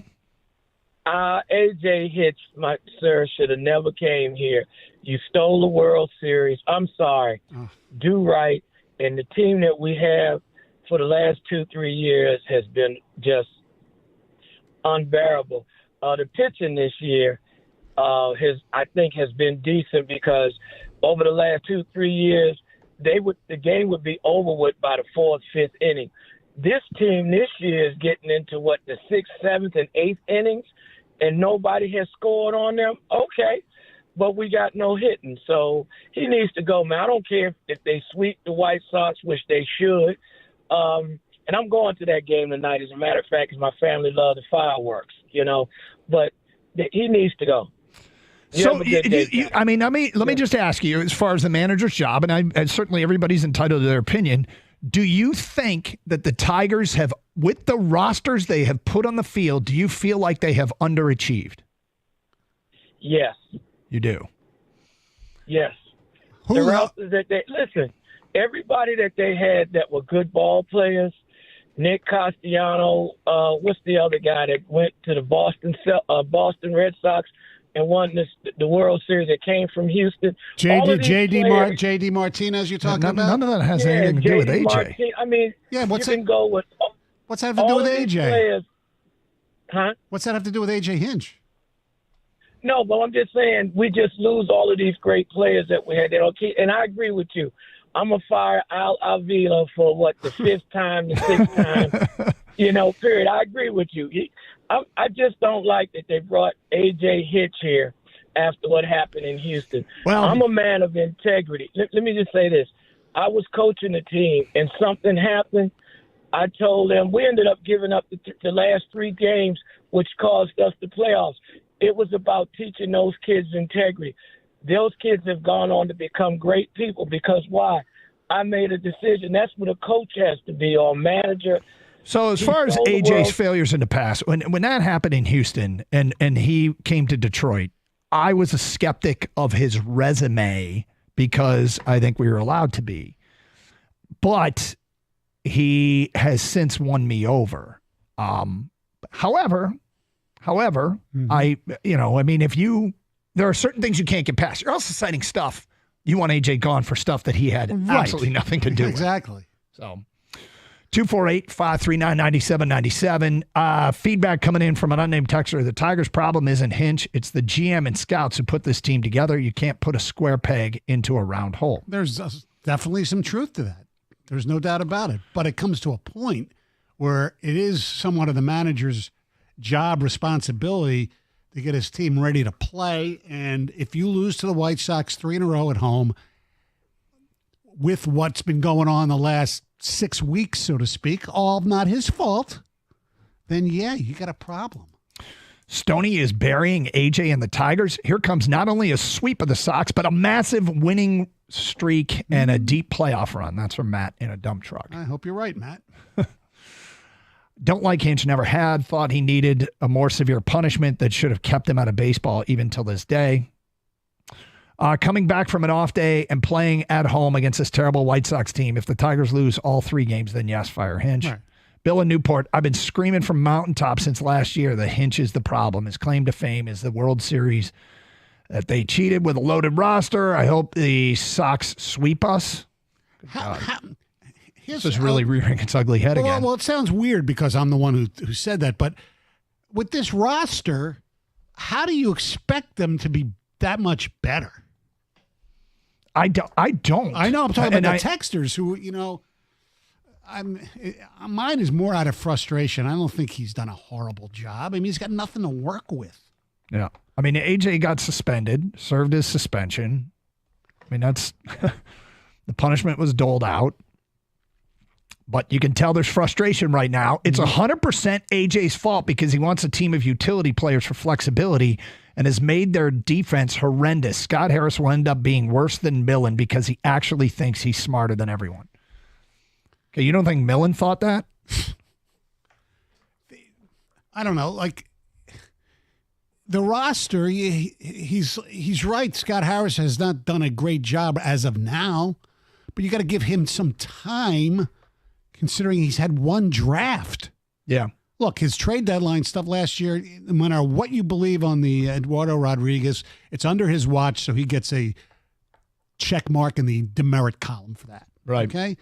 The fact that they decided not to go and get a third baseman, as much as I didn't care about Matt Chapman, it turns out, looks like, that would have been the right thing to do if, and I say if, Matt Chapman would have even come here.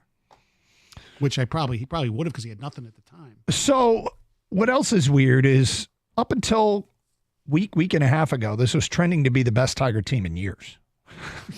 Yeah. It really was. But Bill James sent out a tweet that felt like it was directed at us about being a 500, being a fan of a 500 team is an absolute roller coaster. When you got 100 wins, you understand that you can't win every game. When you're a 100-win team, and when you're a 100-loss team, you understand that you are pretty much in a rebuild mode. But when you're 500, you really overreact to what your eyes showed you last. Mm-hmm. And given they've been taking on water here for a while. Yes. They've been taking on water for a while. Right. But it was still trending to be the best Tiger team in years. And it's led to, I feel like, even though that's the case, nobody was enjoying it. And people are more upset at this team than they were the teams that were combined 24 games under the last 3 years by the end of the first month. Right, because from entertainment value, at least those teams, some of them at least could hit. Yeah, well, they couldn't pitch. I think if you ask just anybody, would you rather your team win or lose 7-6 or 1-0? Everybody would say 7-6, which to me makes no sense. You're still losing. You're losing by a run. Yeah. Stoney, earlier you said who's gotten better. Do you give A.J. Hinch any credit for the pitching staff, or is that all the pitching coach? Well, I give A.J. Hinch the credit for hiring Chris Fetter. So, yeah, he should get a check mark in the good column for that. Yes, absolutely. I agree, Stoney should be gone. Should have been gone 2 years ago. You can blame AJ all you want. This is the next text. You can blame AJ all you want, but this is the best roster he has had as a Tiger manager. Think about that. This is his best hitting and pitching roster. That's so sad. I know, but I know. But I don't know if it's the best hitting roster they've had. No, because some of their hitters who are still here who stink were at least better a couple of years ago. I mean, as pathetic as Javi is now, he was at least not substantial. He was better 2 years ago. Dustin in Southgate says Riley Green has improved. His OPS is 40 points higher from last year. His WAR is on pace to double last year. Okay, yep. There's one. Yep. 248-539-9797. More of your phone calls and feedback. It's Carson Anderson Tiger ticket giveaway for tonight's game 4-pack. Carson Anderson quiz question today at 10:55 here on 97.1 The Ticket.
Doug Harsh, Stoney's in for Gator today, 248-539-9797. All right, so Stoney's bold proclamation to start the show was if they get swept by the White Sox, he's ready to move on from A.J. Hinch. And it would be a pretty low point. And I mean, I understand. I understand that, this would be an incredible amount of frustration. I disagree with it unless there's some behind the scenes stuff that, that is, I guess, massive dysfunction or players tuning the manager out. Then I'd be in favor of it. But I've never been fire him. Somebody's got to go fire him. Punitive guy. I'm with you on If you that. can get somebody better, if suddenly there's a fallout in Tampa and Kevin Cash is available, great. If you have access to a ready-made, better replacement, I'm all for it. But you have to have access to it, and you're not going to get Kevin Cash. And I'm the same way for the most part because it's not today. Well, I know, but that's only if this happens, which I don't really think it's going to happen. I think they're going to at least win one. Yeah. If not, they'll sweep. That's possible too. But, we had some people wanted Derek Lalone fired like late in the season this year. And to me, that makes no sense. Even like the patrician, things like that. I subscribe to your theory. What's it going to do? Give you have an interim guy come in there and all of a sudden he gets on a roll and you think, oh, this is the guy. And then boom, he's staying. No, but it's gotten to a point where there is no hope. That's my problem. It's starting to feel that way for sure. Yes. Let's get back to your open line calls. We got a Marcus in East Point. What's up, Marcus? Gentlemen. Hey. Hey, I think Stoney's premise is a little premature. Stoney, this is your favorite Monday morning truck driver. I miss you, man. Hey, I'm around. Yeah, I still hear you. And I know Doug and Ken probably don't remember me, but I bought you guys lunch a few years ago when I used to work at a restaurant called Boston. Where was it? Where was this? Where were we? Were we out or did you bring it in? You guys were in Southfield off of, I believe, like 12 Mile, and I brought it in. Oh, okay. Gotcha. Well, thank you. Lunch. Appreciate it, Marcus. Yeah. Yeah, it was years. It's been about 5-6 years ago.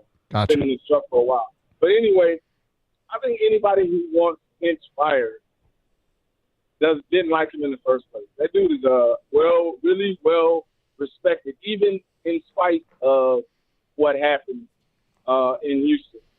I think if you'd be doing him a favor by letting him off the hook with this terrible squad he has to manage. And it's just that they're so young. They make really poor decisions in the field, and they were doing fine until all the errors. Actually, to me, I think the defense has been worse than the hitting. And that's where I almost think he deserves most of the fault is for it, because we've always heard, and he would say, and I would agree, they just want to play clean baseball. And under him, it looked like they were playing much cleaner baseball up until a certain point, and it's almost like watching Little League. It's bad. I mean, I've watched Torkelson. The ball kind of went between his legs a couple times, and they just throw the ball away, throw it around, don't back each other up. It's like you said, almost like sometimes I think it's like the Bad News Bears. I used to watch that. It's pretty bad, their defense. I understand being out-pitched and not being able to hit, but the defense is where my issue is at.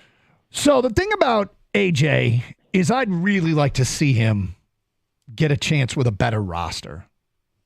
So would he. Yeah, I'd really like to see a more competitive roster out there. And I mean, so would everybody, right?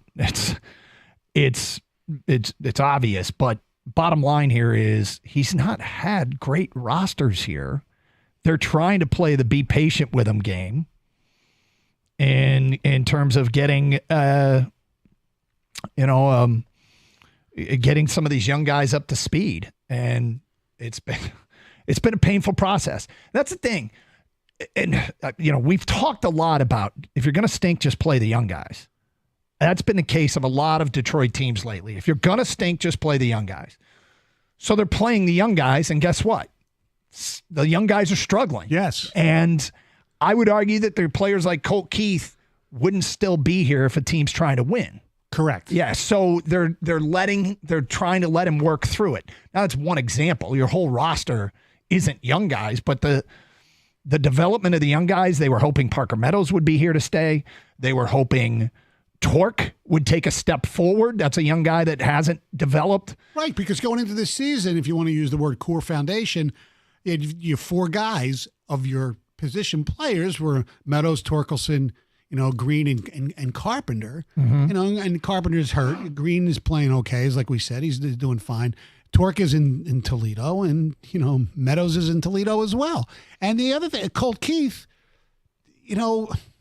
he's turned into a liability defensively, and maybe you're better off, I don't know, because Jace Young, they say, can't play third base right now. Mm-hmm. Maybe you bring him to his natural position at second base when he comes up and try to make Colt Keith a first baseman. I don't know.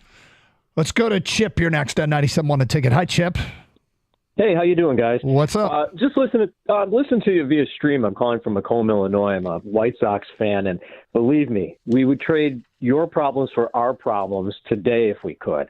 I mean, it's just terrible. But you're trying to lose, though. Well, I don't know so much if they are trying to lose as they are just bad. I mean, we've got an owner who's more concerned about the construction of a new stadium than he is construction of the team that's on the field. Well, those complaints have been here too. It's not a new stadium, but it's about other things. Yeah, and it's just been it's brutal. I mean, losing Jason Benetti was a firestorm in Chicago. I was just going to bring that up. Yeah, everybody is really pissed off there. I'll tell you, and especially for what replaced him and John Schriffen. I mean, it's been an embarrassment, but it's emblematic of how bad this White Sox organization is. And the funny thing is, and I feel bad for a guy like guy's name's escaping me, who was the White Sox manager, Rick Renteria. Cubs had him. He was taking him from point A to B, but then they dumped him because they knew Joe Madden was there, and he could take him from B to C. He moves over to the White Sox. He was trying to make a move, got him into the playoffs during that COVID year, and then they dumped him because they didn't think he could take them to the next step. And then Jerry Reinsdorf jumps in with Tony La Russa. I was advocating for a guy like A.J. Hinch at the time because I said I think he could step in. If you're going to make that move, why do it? And Reinsdorf went with La Russa, and it's just been problematic since. And it's just a bad situation with the White Sox right now. I mean, I don't necessarily think they're tanking because they want to tank. It's not proven out, and in fact, I don't even think they're drafting. Chip, I guess we're giving the White Sox analysis way too much for Detroit radio, but we appreciate your perspective because we don't really care about the White Sox. But thank you for the perspective. It could be worse, and we do appreciate you listening. It absolutely could be worse here in Detroit. But, I mean, that's not something that is going to make people particularly any less frustrated. Yeah, but Stoney, you said the White Sox aren't trying to win. What impression did the Tigers give you this offseason that they were trying to necessarily win this year either? I think maybe Scott Harris spoke to A.J. Hinch in the offseason and said, hey, this is the plan. We're not going to block any of the young guys. We're going to try to develop. We're going to get better. I'm not bringing in expensive bats. I'm not bringing in big names. In fact, we might bring in players to trade them later. Right.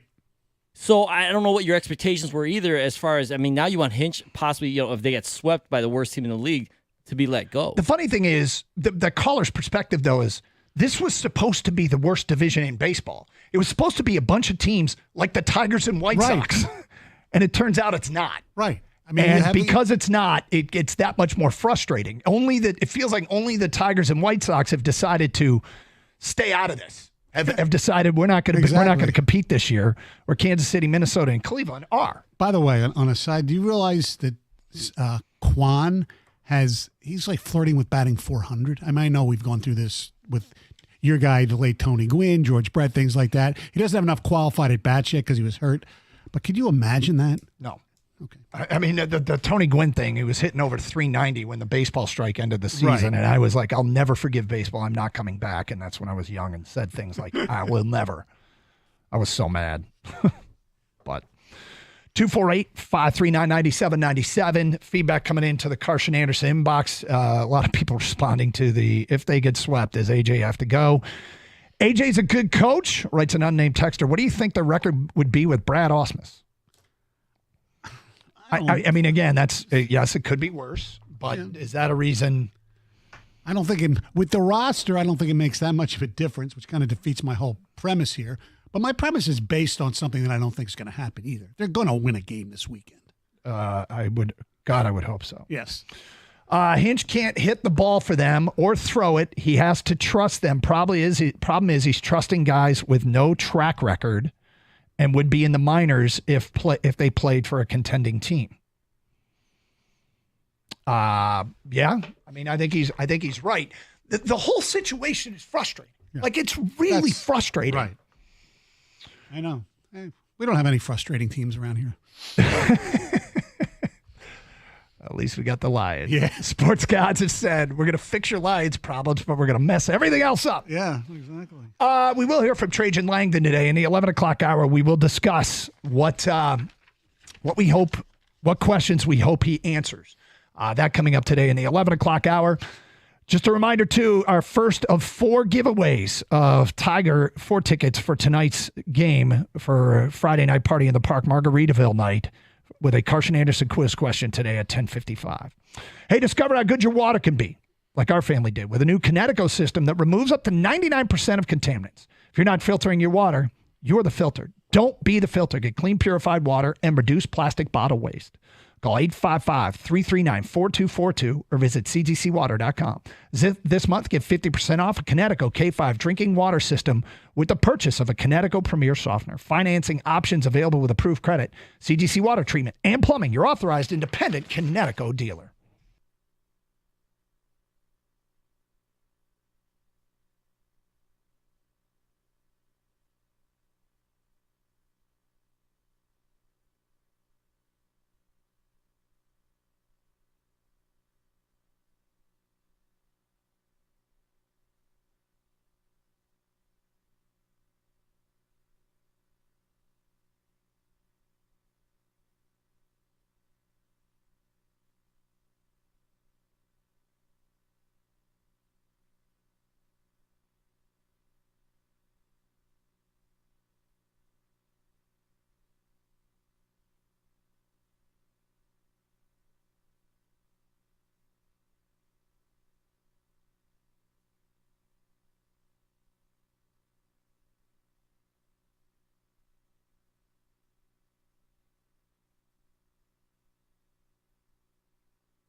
I realized something driving home yesterday, Stoney.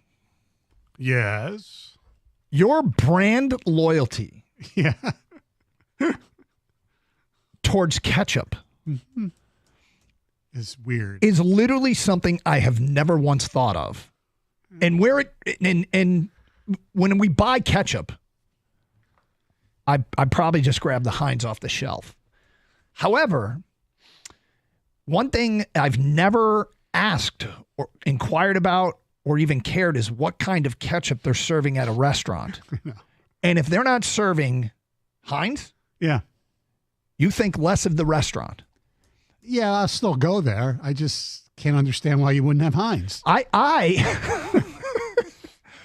It's funny because to me, it's a matter of, it's just, I'm going to take what's there. Oh, it's like salt and pepper, right? I mean, I never say, wait, is this Morton's? Is this Morton's? No, I know. Is this the iodized stuff or not? Right. Is this sea salt or is this regular salt? Like, but if it's in a bottle, you see it, as opposed to, Do you ask if it's in the red ketchup dispenser? I don't ask. Kind of? I don't ask. No, I'll just. You could probably tell Stoney right away. Yeah. Knowing you, I mean, if you're this big of a Heinz fan. Well, yeah, you probably could, but it's just weird that to me, ketchup is the one thing that I have brand loyalty. Although the last time I had ketchup in my house, my lovely wife was probably listening. I think I even told her I was very surprised. She bought Meyer ketchup. Did she? Yes, and it was fine. But and you're still with her? I'm still with her. Yeah. Now, whether she's going to still be with me is always another question. That is always, but I met her, I know her. I question her sanity. Like, what do you have brand loyalty towards anything? Anything is, yes, I do. I absolutely have brand loyalties. But what I don't have brand loyalty is to any restaurant condiment or is this McCormick's pepper? Like, I never have asked about or cared about that. I just have like I said, if the restaurant's good, I'll still go back. I'll still have their ketchup.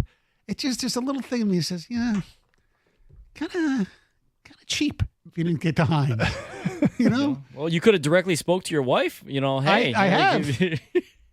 That's one thing. You try to keep your grocery bills down. So that's okay, I guess, at home. Right. I don't know. It cracks me up. Have you ever, like, anything like this, Kang? I do agree with Stoney. There is a difference in ketchup quality. I'm a Heinz person myself, but I'm not completely brand loyal where I'm like, what the hell are you doing? Why is it not Heinz here? I'm not like Stoney. Right. Look, I'm not yelling at my wife for not having Heinz in the house. It's just a weird thing with, and a list of weird things about me, that's one of them. I like Heinz ketchup. No, I mean, I understand liking it. I think taking it so far as to say I think less of a restaurant if they don't have Heinz, that's where I think there's nothing wrong with liking. You can skip on anything, but not the ketchup for Stoney. Yes, that's right. the one thing. You know what else about ketchup, and I mentioned this to you off air. Why, when you get ketchup packets, or like when you take out either you get ketchup packets or mustard packets, why are the mustard packets so much harder to open than the ketchup packets? Are they? I think there's a gloss. There's a gloss like to the mustard packet that the ketchup packets don't have. Yeah, ketchup packets you can simple. Mustard, you got to stick your mouth in your. I feel like we need Gator here to debate this with Stoney. I He's think a you're huge, right. Condiment guy. He is. Yeah. Sorry, I'm not. Doug only likes barbecue sauce. And I like barbecue sauce. I just put barbecue sauce on damn near everything. Now, Kang did mention he does not go with the off-brand floss. Yeah, I'm not brand loyal, but if you're going off-brand, you can't use dental floss that's off-brand. That's like you could kill people with off-brand dental floss. That is not meant to be like put in your mouth. Why would they do it? Why would they sell this? Yeah, some of like that off-brand stuff is like a weapon. Yes, it's like prison floss. Like why is this in the aisles? This should be like behind the counter, locked away. Well, I give you credit for making me think about something I've never thought about before. I don't know if that means credit or just, God, who is this wacko? Yeah, well, there's a little bit of that too. Yes. I'm feedback coming in on AJ Hinch. I disagree. Scott Harris is most culpable. He failed to sign He failed in his free agent signings outside of Flaherty. Signing Keith like he did was jumping the gun on an unproven guy, and he's the worst second baseman in the big leagues. He seriously needs to be looked at as a possible failure. Tom, it's awfully early. The man's had one draft, one off season where let's see what his. I mean, he did make an investment in Keith that felt unnecessary, but also didn't feel stupid. No, because over the course of time, like the idea that he's struggling as a rookie shouldn't be a shock. No. And AJ had a line about it a few weeks ago. Welcome to breaking in young players when everything's not going perfect. Right. Next text, you can't blame Hinch. You can't cook a good meal with rotten ingredients. That's from an unnamed texter. I get it. I totally get it. David Bancroft says, oh boy, here we go. Everybody thinks it's an AJ problem. AJ is a top 5 manager in baseball. He would have multiple offers within minutes if let go. He probably would.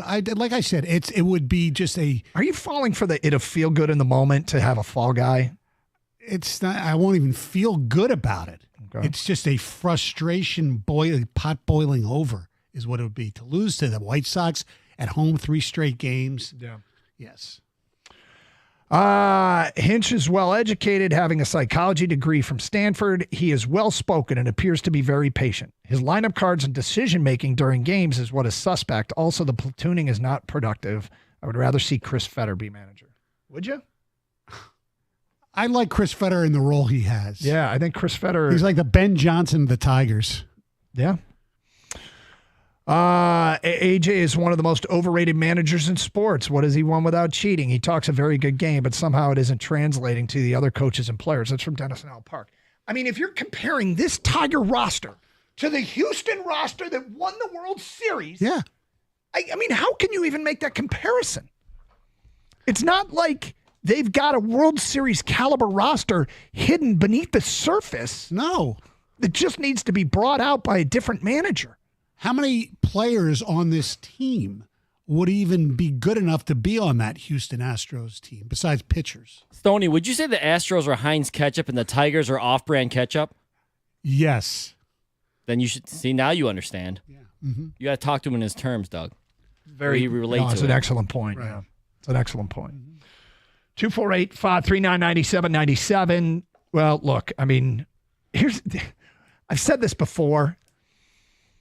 When you're in a losing streak, it does feel like you're never going to win again. I know. And when you're in a winning streak, it feels like you're never going to lose again. And this team, in the worst way, needs the White Sox right now. Yes. They need the White Sox right now. And they're getting the White Sox. And I like 2 of the 3 pitchers they're throwing this weekend. Flaherty and Olsen. With a dose of Maeda in between. It's talk about your off-brand. Talk about your off-brand. Yeah, Maeda. If you ask me, it's far more likely that they get the sweep than they get swept. Oh yes, absolutely. Yeah, that's thus my unbelievable frustration that would occur Sunday if they lose all 3 games. Yep, and it would be overreaction. I granted, but mm-hmm. That's just the way I feel. I wonder, by the way, if anybody has any, if you're brand loyal to something that may be a little off the wall like mine is, let us know. Okay. Yeah, that's good. Bring it on. 248-539-9797. Carson Anderson. Stoney is in for Gator today. And of course, we're taking a lot of reaction to Stoney's bold take on the AJ Hinch situation if they get swept. Plus, we're also reacting to Stoney's brand loyalty to ketchup. Scott writes in, it's funny because restaurant ketchup is all the same flavor. You can have different types of mustards or hot sauces. Everybody uses the same recipe for ketchup. It's like saying if it's not Morton's, I don't want your salt. Yeah. But there's a, I'm not going to go ketchup a lead here, but there's a difference with the thickness of the, Stoney, I would argue it's too late. Okay. You've already gone ketchup a lead. Okay. Yeah, just own it at this point. Yeah, right? Yes. Of all the things, I know. Stoney's an elitist about ketchup. There's something that kind of is perfect about that when it comes to you. 248-539-9797. Just a reminder, you can stream the show with the Odyssey app. We had our boy from Chicago call. We do appreciate you listening, even though he really wanted to break down the White Sox situation, which he did. But we do appreciate you listening. You can listen anywhere in the United States by streaming with the Odyssey app, AUDACY. Download it for your mobile device today. There will come a time when you are going to wish you had it to be able to tune in what's going on in Detroit sports. So get the Odyssey app today. You can then listen to this show and all the shows here on 97.1 The Ticket and Tiger Baseball. Listen to that 3-game sweep of the White Sox on the Odyssey app. You can also stream through our website, 971theticket.com. Stream with video, go to twitch.tv, search up 971 The Ticket, and bam, there we are. You can also stream with video on YouTube. Go to youtube.com, same thing. All right, it's time for the first of 4 giveaways today. We're giving away a 4-pack of tickets to see the Tigers take on the White Sox. Carson Anderson quiz question. Here's the question. Stoney suggested firing A.J. Hinch if the White Sox sweep Detroit. I facetiously suggested something else if the Tigers get swept by the White Sox. What did I suggest? First correct answer at 248-539-9797. You get the 4-pack of tickets to see the Tigers and White Sox tonight. Plus, it's Friday night, party at the park. It's Margaritaville night. If you don't win, well, you can try again in an hour. We're going to do this 4 times today. Or you can get tickets at tigers.com. All right, we'll get some Piston stuff news today. That is next here on 97.1 The Ticket.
Brought to you by CGC Water Treatment. We'll maybe get some answers straight from the mouth of Pistons owner Tom Gores today. He and new Pistons president Trajan Langdon will be addressing the media this afternoon downtown. Gores agreeing to eat the remainder of Monty Williams' massive contract in order to bring in new leadership, with Langdon taking over the operation. They'll likely discuss what they would like in a new coach as the search resumes all over again for the struggling franchise. As for the Tigers, also struggling lately, manager A.J. Hinch hoping that their day off will do them some good after a pretty rough road trip.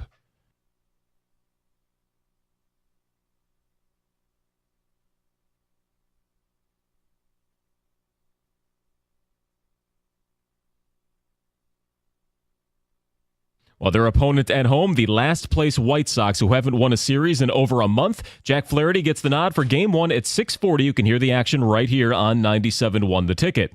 The roster for the Rocket Mortgage Classic will be almost completely finalized today. A tough spot in the schedule. It's the first year that no top 10 players will be present at DGC, but they do have double-digit talents in the top 50. This weekend's John Shippen Invitational will also award a spot. You can watch the final round for free on Sunday there, starting at 9 a.m. Parking is also complimentary. And we get to a Game 7, maybe we can. The Oilers and Panthers will play Game 6 in Edmonton tonight at 8 o'clock, a third straight chance for Florida to win their first cup. The Canadian team trying to force things to the very end after falling behind 3-0 and then winning the last 2. From the Corewell Health Sports Desk, I'm Chris Villar. For more, go to 97.1 The Ticket and Odyssey.com.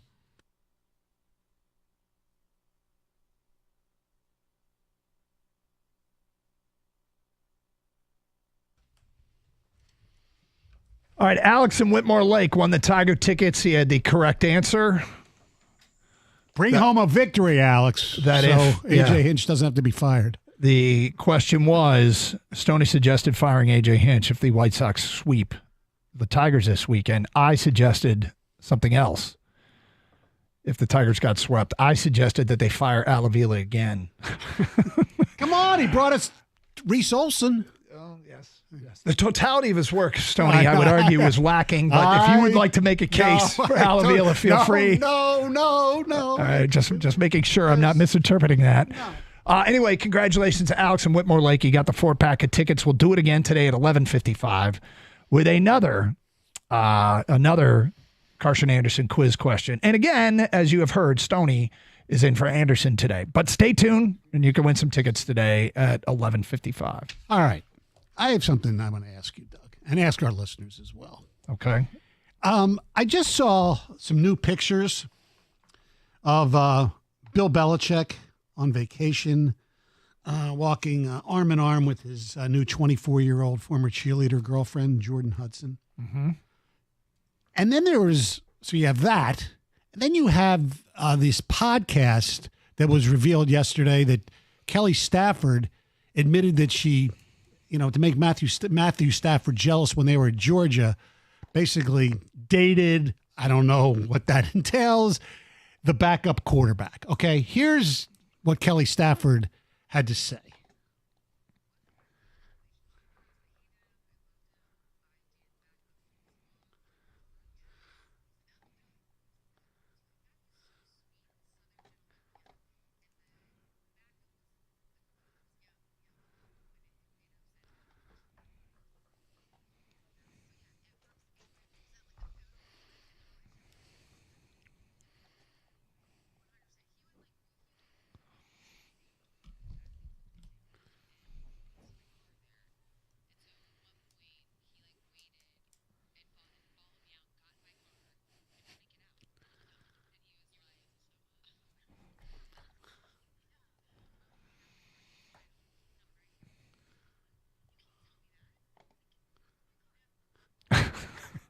Okay, so my question, what is more annoying?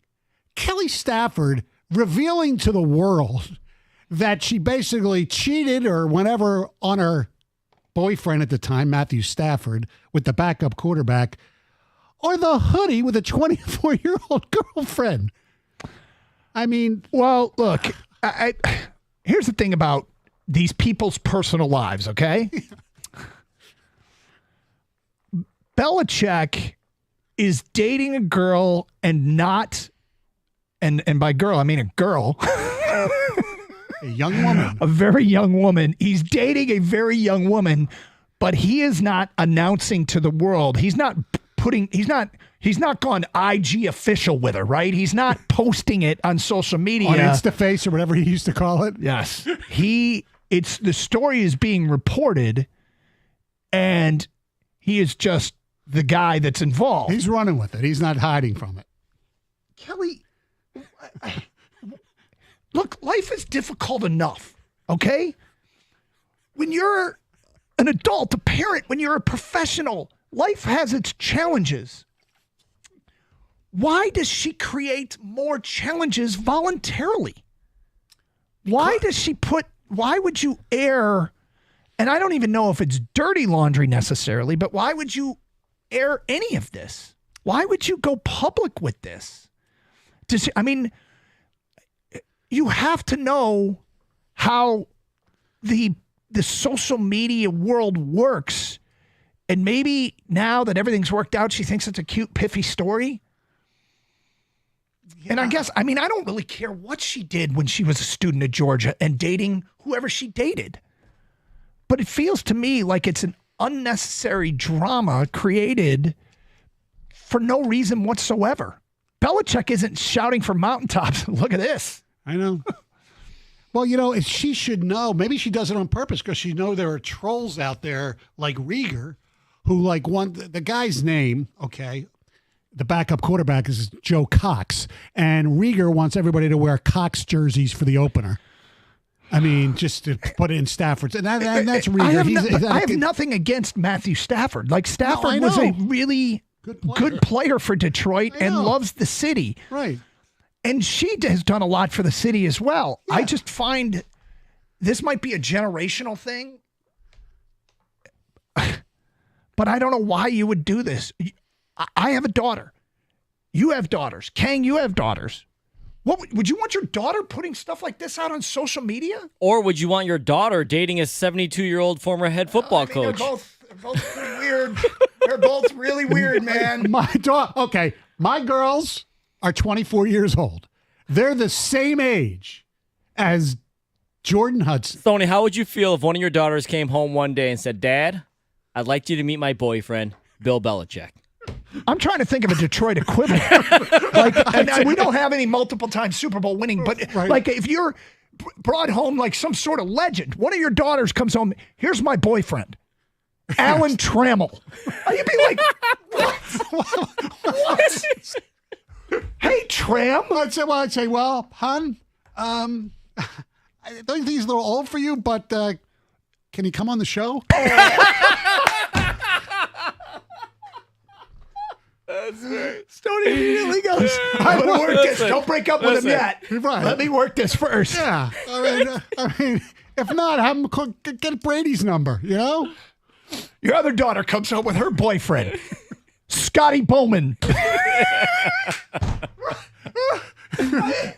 What's the matter? Larry Brown turned you down?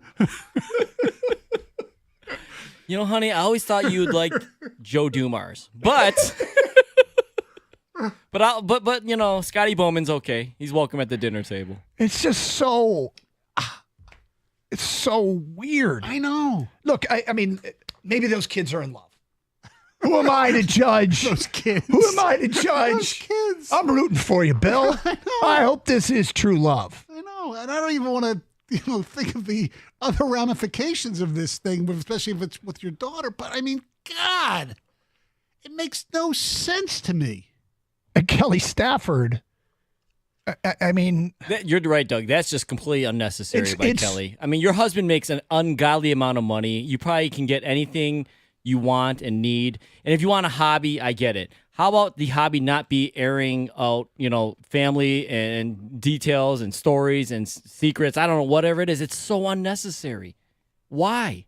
Why would you do this? I don't know. She thought she was being honest. She was probably asked. I have no idea. It makes it, but she should know better. It's time. Look, it's time for Matthew Stafford, Super Bowl champion, probable Hall of Famer, to tell his wife, Kel, well, let's put a lid on this. You think stuff this is the straw? This should be the straw that breaks the camel's Joe back? Cox should be the straw that broke the camel's back. Well, at some point, I would just say, if I were in this situation and my wife was doing a podcast and airing our personal lives publicly with some of the stuff that she has said, including the story, without question, I would go to her and say, okay, got it, that you love doing this, but please stop. Yes. Please, can we please Wait till my stop? career's over. Wait till I retire. I'll buy you your own podcast studio. He can do that right now, but this is what happens when you want to start a podcast or be on podcasts. You eventually run out of content, and you keep digging for content, and this is what stuff like this is going to come up. It's so unnecessary, though. She's not some up-and-comer who needs to make it in this media world. No. You know? No, she's not trying to rub two nickels together so they can get food for their kids. No. And they got to make money on this podcast. Right? Yes. But seriously, okay, what would I mean? Your daughter has this one fault that she thinks I'm like a really cool guy. My daughter thinks Stoney's, and if she brought you home, my new boyfriend, I'd be freaked out. I know. I'd be really freaked out, That's Mike. the point, and I'm younger than Belichick. I know. You wouldn't want him on the show anymore. That's right. Yeah. That can we get him on the show? Right. So I'm just curious. God, this whole thing just got really creepy to me. Yes. 248-539-9797. What would you do if your daughter brought home Bill Belichick or the Detroit Hold equivalent? on, and yeah, if your sister was dating Scotty Bowman, if your sister in the 20s was, is Scotty Bowman like the biggest equivalent we've got? Yeah, he won championships. Hall of Fame coach? Yeah. I mean, what? Now, maybe Scotty's got a charm to him. Well, Scotty, see, it's not fair because Scotty's still married. I know. Yeah. I know. That's why it's ridiculous. Come on, guys. I mean, he's Yeah, married. it's gone too far. We've gone too far. No, excellent point. I feel like Gator would enjoy it if his niece was dating like Jim Leland. Oh, there's no question. Hey, Skip, you want to hear me doing you? I just said the thought of my daughter walking in with Bill Belichick or Scotty Bowman or whatever. It's what? It freaks me out. Carson Anderson, open lines. 97.1 The Ticket.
Doug Karsh, Mike Stone filling in for Gator today. Here on Karsh and Anderson on 97.1 The Ticket. We're going to play Are You Going to Eat That at 12:30 with Stoney. I did not know that. Yep. Wow. With Stoney. What kind of ketchup?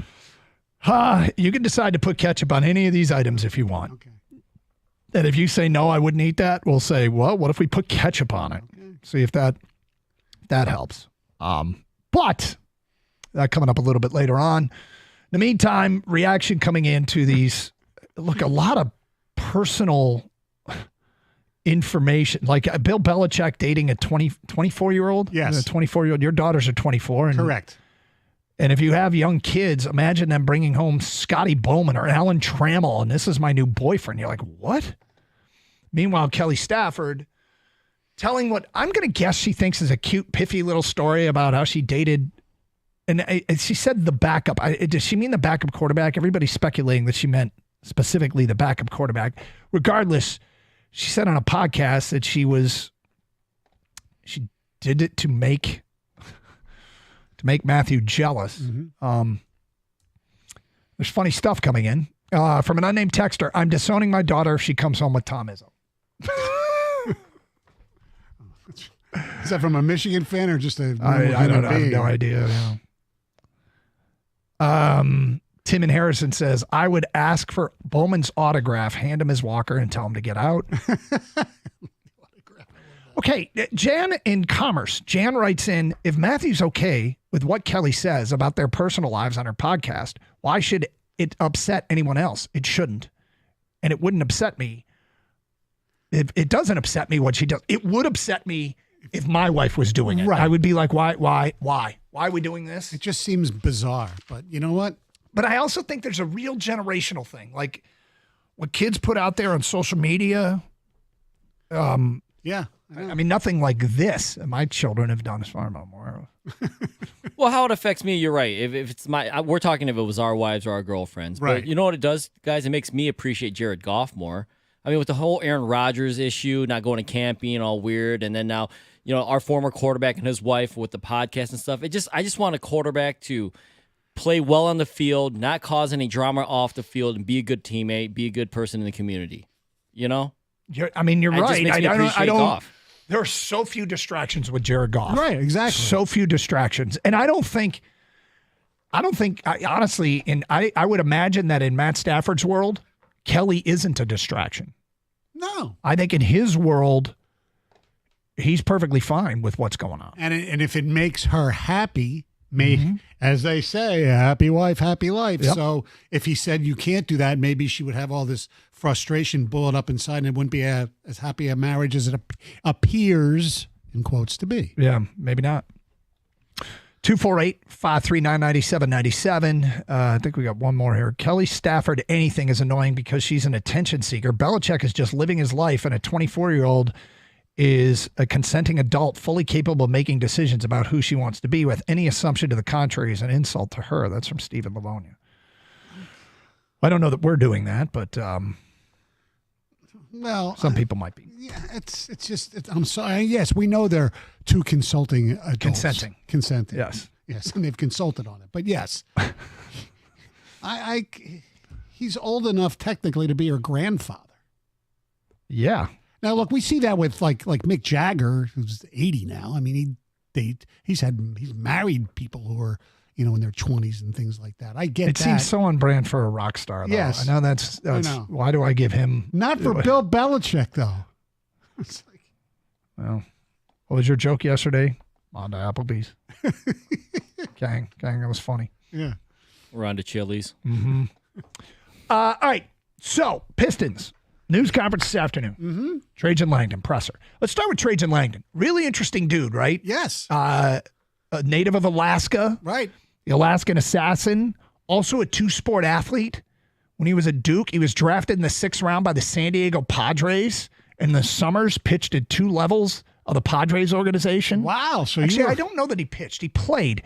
I read a story somewhere that he was discovered by a scout on his recruiting visit to Duke, where he was playing catch in the parking lot with his dad. The scout saw it and it was like, who's this guy? Did a little research, and he, I guess, became a baseball prospect. I don't know how much truth there is to that. But, gets drafted and goes to Cleveland, plays 3 years there, then spends, and I think this is interesting and maybe significant, spends 10 years bouncing around other levels of professional basketball. The G League, he was in Italy, he was in Turkey, he was in Russia. And I think that is, you get worldly like that, and you can find, I think you start to look at things through a different perspective. You see different players, a lot of different players. You get a sense for why guys are making it and why guys aren't when you see basketball at the lower levels. So I've always found this kind of resume to be intriguing. The G League guy, or the guy that he just wasn't good enough, but he spent a lot of time around other guys like him and figuring out, and you get to see firsthand what is good enough and what isn't good enough. And he started his, the administrative stuff at a low level and just build himself way up where he's very highly respected and regarded in this league. Yep. I mean, I talked to somebody who works for another organization. He thinks he should be terrific, but really, you never know. So, look, I mean, can you expand on that? Did he say why he thinks he's going to be terrific? Because there's no reason at this point, with all respect due, there's no reason to believe that Tom Gores is going to identify and bring in a great executive. No, I know. Because he hasn't done it yet. But, the Lions didn't do it forever, and they finally did it. And so it doesn't mean it can't be done. But was there any reason why they thought he was going to be terrific that you can share? All he says is Trajan is great, very happy for him, knows the game, well-respected, really good human being, good personnel guy, which is what they need. Okay, see, that's useful information. Right. And this is from somebody in the league. Yes. Well, that makes me feel better than anything that Gores will say at the podium today. Yeah. And I'm not, look, I don't need to be wowed by a news conference. I've fallen for that in the past. Yes, bus tickets. Yes, I've fallen for that too. Yeah, but the truth is, we have yet to see them hire the right people, so let's hope they finally got that right. But press conference today at 3:30. You are going to be there. Yeah. Have you thought about what question you are going to ask? Sort of.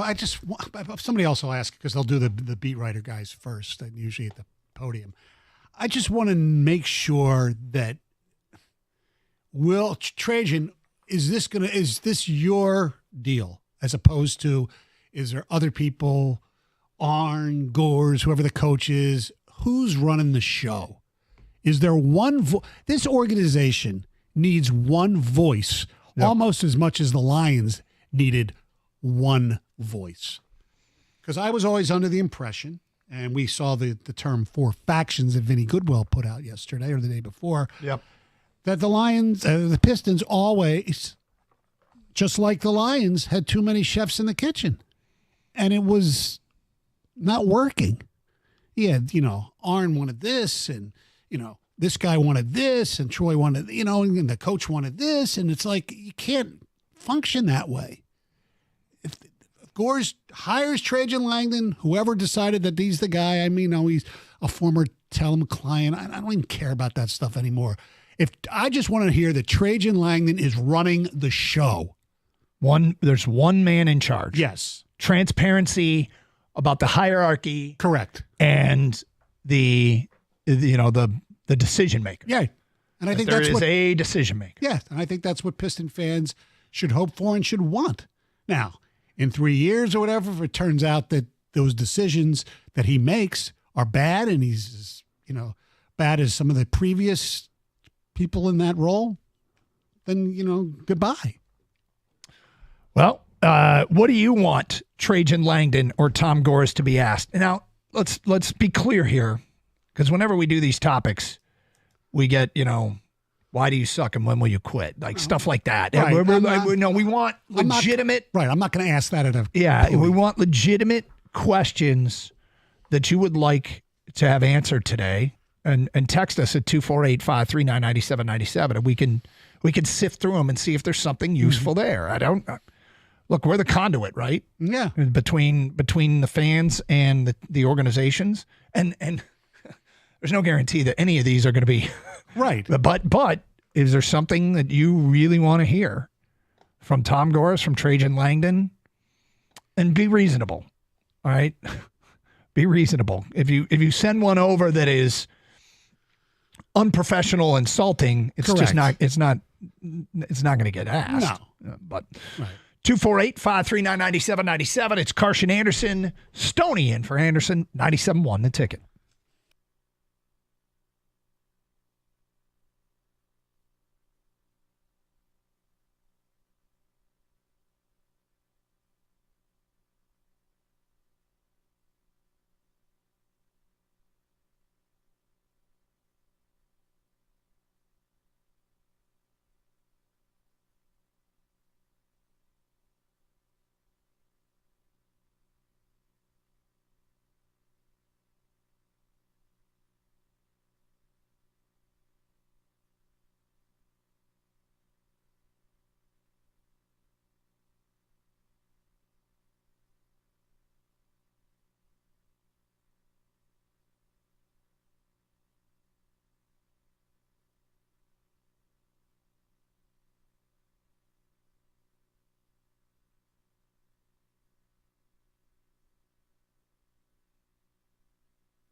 Tug Harsh, Gator out today. Mike Stone is in. Stoney lingers. Stoney wanders, too. Any given time, you look outside the window, and he's walking around the building. Here he comes. Who were you talking to that time? Just Kenny to see what's going on with the Kenny Cott is monitoring the Steve Eiserman stream that's going on right now. Yep.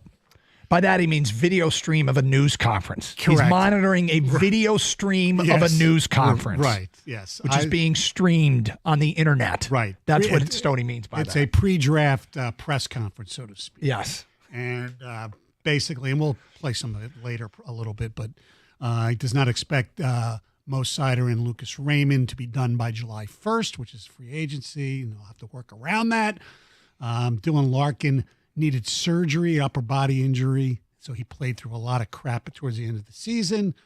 Shows you what kind of leader he is. And Kenny just told me that Eiserman said do not expect any blockbuster trades, which to me means nothing because he's not going to tip his hand one way or the other anyway.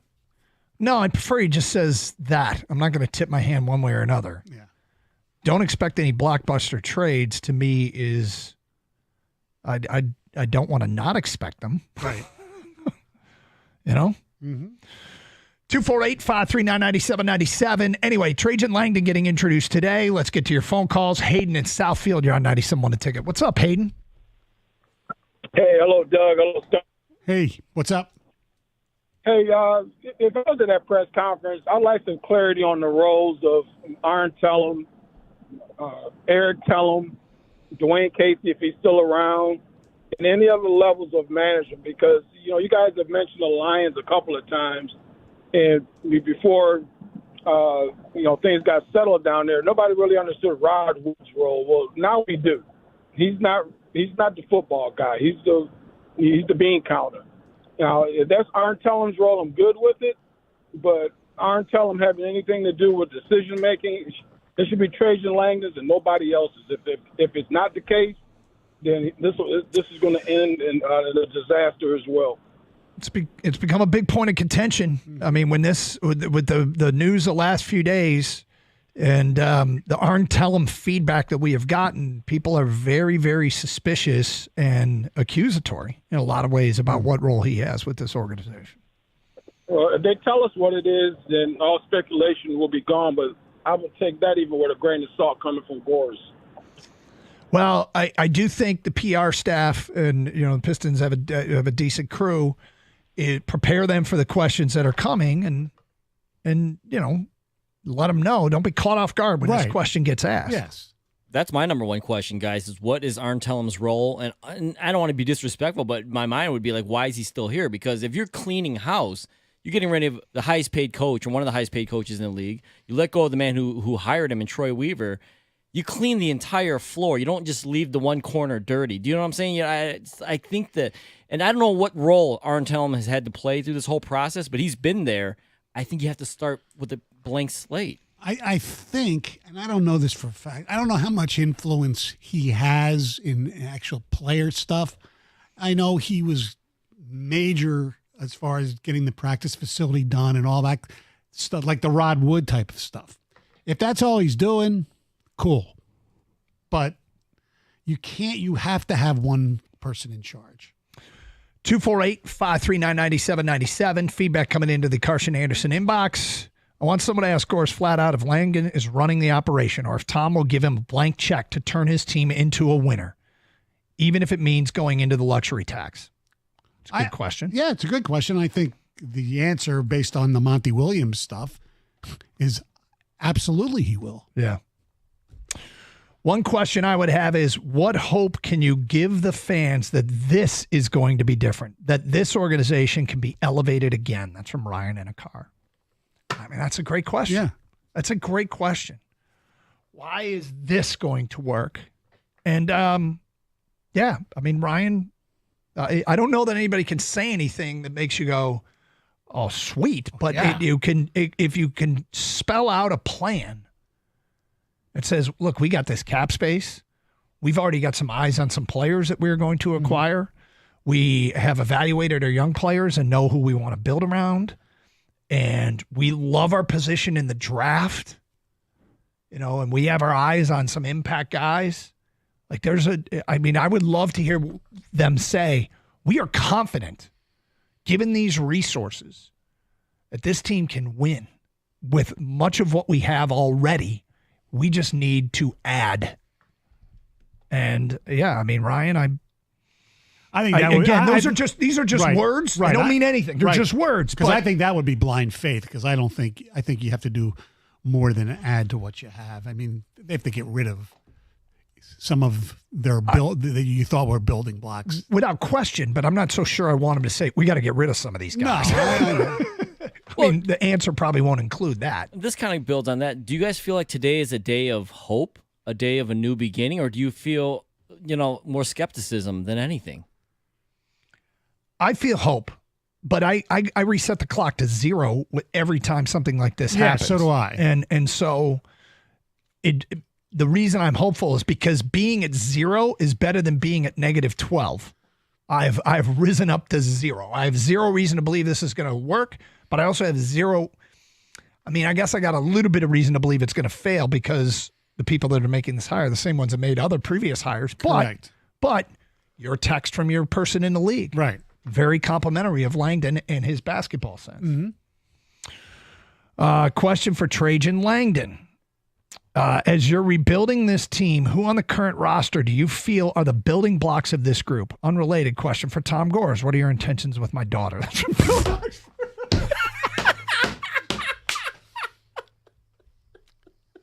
This is, for those of you just listening, are the Pistons people. That has to do with Bill Belichick and a 24-year-old.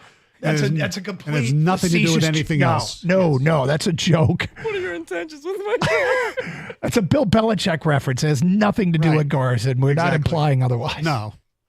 Good God. So funny.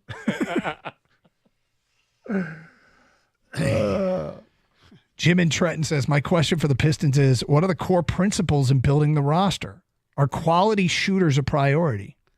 They better be. This is 2024. It's the NBA. Easy. Don't get hostile. I know. It better be. It would be great to hear. Yeah. This is a league where you have to shoot from the perimeter. Right. And we have got to upgrade that portion of our team. Right. We have one legitimate shooter right now, right?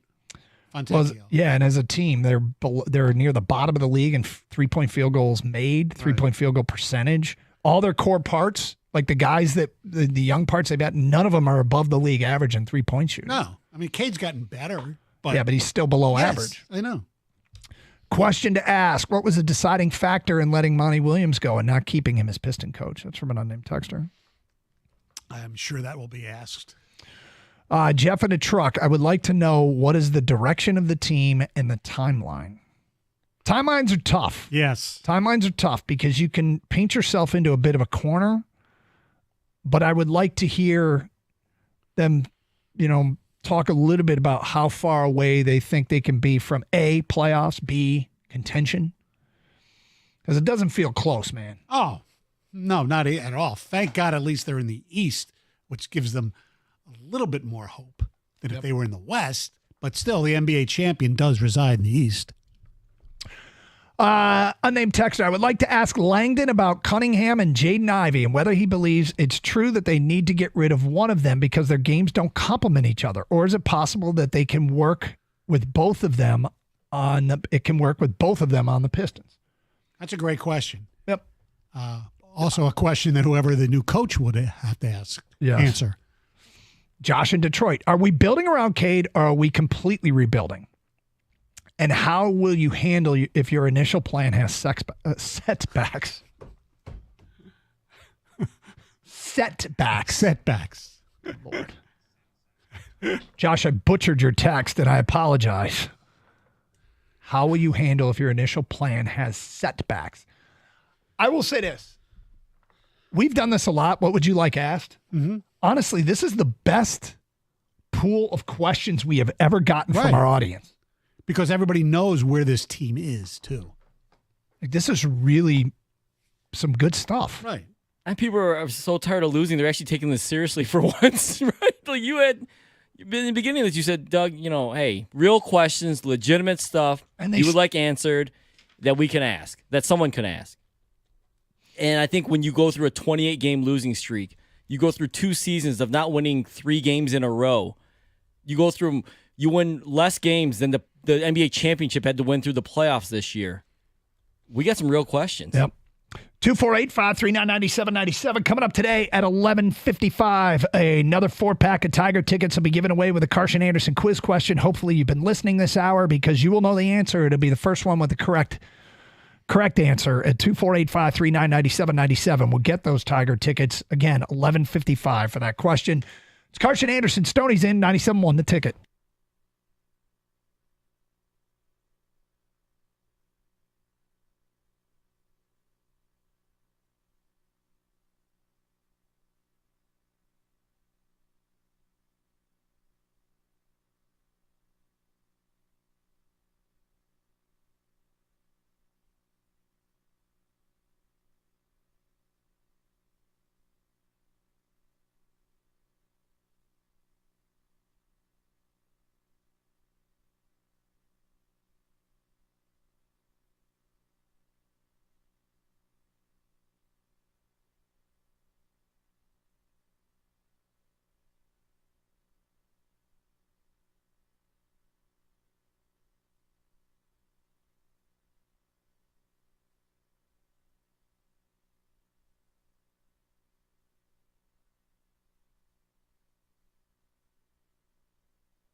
Did you see this stuff about the Rocket Mortgage Classic?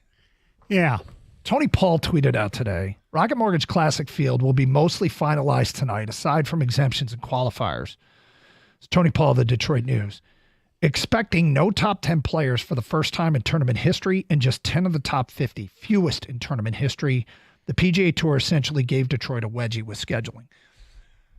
I remember when the schedule came out, people said it wouldn't be good. And I'm not, hardcore PGA guy. What I struggle with is the PGA Tour has a challenger. The challenger has cut into the PGA Tour. LIV has taken away some of the most interesting golfers in the world. And, they made business decisions, but the PGA has responded and made some things better. But as I look at this, I'm like, 10 less. It says less than 10. Just 10 of the top 50. I really wish the commitment to expanding the game and supporting the events was bigger. And I get it. It's right before people are going over to England and Scotland. But I guess I'm disappointed in the players for not being more committed to supporting the PGA Tour events. I'm more upset with the way it's set up on the PGA Tour, where they have selected regular, besides the majors, you have other regular events that are like basically mandatory, or they get a lot more, I don't know, whatever, like the Memorial, okay? And there's a few others. I think those should be rotated, where at least in Detroit, we know once every 5 or 6 years, we're going to get the best available because it's mandated that you have to play a certain amount. And this is one of, we become one of the, in a rotation. We don't have the clout though. I mean, Jack Nicklaus was all pissed off that the Memorial this year was the week before the U.S. Open, which it usually isn't.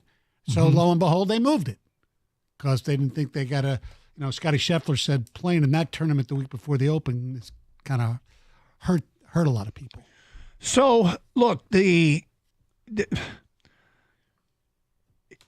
it's frustrating because we are getting, a less than marquee field to say the least. I would wonder how this field ranks amongst the worst in tour stops this year. And that sucks. But we hear, I guess it feels like lip service about wanting to promote the game. Want to promote the game in Detroit. Bryson DeChambeau talked about how he wanted to grow the game of golf. You know what doesn't grow the game of golf? When you go play on a tour that nobody watches. And I like Bryson way more than I used to. Yeah. But when I heard that comment that he wants to grow the game of golf, I thought, well, playing in LIV, in my opinion, doesn't help grow the game. LIV's ratings are pathetic. Correct. I mean, it just, I'm not going to say nobody's watching, but clearly it is not getting the eyeballs on it the way the PGA Tour would. He has always been a compelling figure in the game, sometimes controversial, but he seems to have either matured or has now softened his edges. If you are trying to grow the game, you should be in Detroit, which you can't be because you're playing in the LIV Tour. Well, and so maybe because what happened last weekend, though, I don't think it's going to happen, but it could. Maybe more people say, hey, I love DeChambeau. Where's he playing this week? Oh, he's playing on CW, whatever network or whatever shows the LIV tournament. I know this week they're, in Nashville? Because I saw him with the U.S. Open trophy down there. Yeah, but think about you're right. And here's the question. If these PGA Tour golfers who want to help the PGA compete, you are really basically granting this weekend to LIV. There are going to be more of the bigger names on the LIV Tour than there will be in Detroit, although they don't match up. LIV is this weekend, Detroit's next weekend. So Correct. never mind. Just strike that from the record. I don't know if LIV even has an event next week. I have no idea. I'll have to look that up because they don't coincide. So the point is probably a dumb one. They don't. No, they don't play next weekend. Okay. So they'll have the field to themselves, but they won't be taking advantage of it. They'll have the stage to themselves, but they won't be taking advantage of it. Correct. I mean, who's the biggest name playing? Is it Zalatoris? I don't know. Evan, do you know who the biggest name playing in the Rocket Mortgage Classic is going to be? Evan said Tony Finau. Is it? Okay. Oh, okay. He won it a couple years ago. Already won it Yep. last year. And he's a likable guy, Yes. and he's a big name. Mm-hmm. It just, I'm kind of sick of the lip service about growing the game, and then our tour stop gets ignored. Now, is this a little bit of, well, what do you expect? It's Detroit. It's not the most exotic of locales on tour. Got it. I understand. I don't think it's that. I just think it's where it's placed on the schedule. Well, that didn't help. No. It's not permanent, is it? Did they leave us here permanently? I don't know. Right before you head off to England and Great Britain for a lot of people like to play in the Scottish to get ready for it. Right. I mean, I'll just say this. When I went to the 2 years ago, we had a great time. Remember that platform I was talking about? It was awesome. Yeah, there's a lot of accessible viewing points for a general admission ticket. Right. There were a whole lot of names I didn't recognize. I still had a blast. I still thought it was great. It was great. I remember Cantlay. It was right after they announced that UCLA and USC were going to the Big Ten. That's right. Big Ten, baby. Because Cantlay went to UCLA, if I'm not mistaken. Yeah. Yeah, we had a great. I think golf tournaments are a great time. Just make sure you take enough liquids so you don't pass out at the golf tournament like happened to me last year. Yeah, it was scary. Thank you, Mike Tirico, for help saving me. Anyway, you walk around, the weather's nice, you have a few beers, look, these guys are still unfreaking believable, but they just don't have the name recognition. It's still a good time. Mm-hmm. Yeah. So look, it's too bad. It's really too bad, but this is where I think the tour could help save itself or help itself in the competition against LIV by encouraging more attendance to all the events. Yes. That's or at least rotate the ones that are the quote unquote mandatory ones, or the ones that everybody loves, like Bay Hill and the Memorial and those type. Yep. Now, will they move them around the schedule? I don't know, but I hope this isn't a permanent spot for the Rocket Mortgage Classic. No. And if you're looking for an entertaining way to go watch sports, get up close and personal. That's it. It is. I will tell you, my wife and I went. We were there. Stoney hung out. But it's really, we had a really good time. Yes. And I'm not a hardcore golf guy. I like it. No. I watch majors. I play it when I can, which isn't nearly as much as I want to, but it is a fun watch. It's a fun watch, and it can be a nice walk. Yeah, you follow a group, exactly. get your steps in for the day. Mm-hmm. Pause and have a cold drink. Mm-hmm. So, all right. Well, let's hope it's this isn't indicative of our tour stop getting ignored moving forward. Tigers back in action tonight against the White Sox. Shortly, we'll give away a few more tickets to that.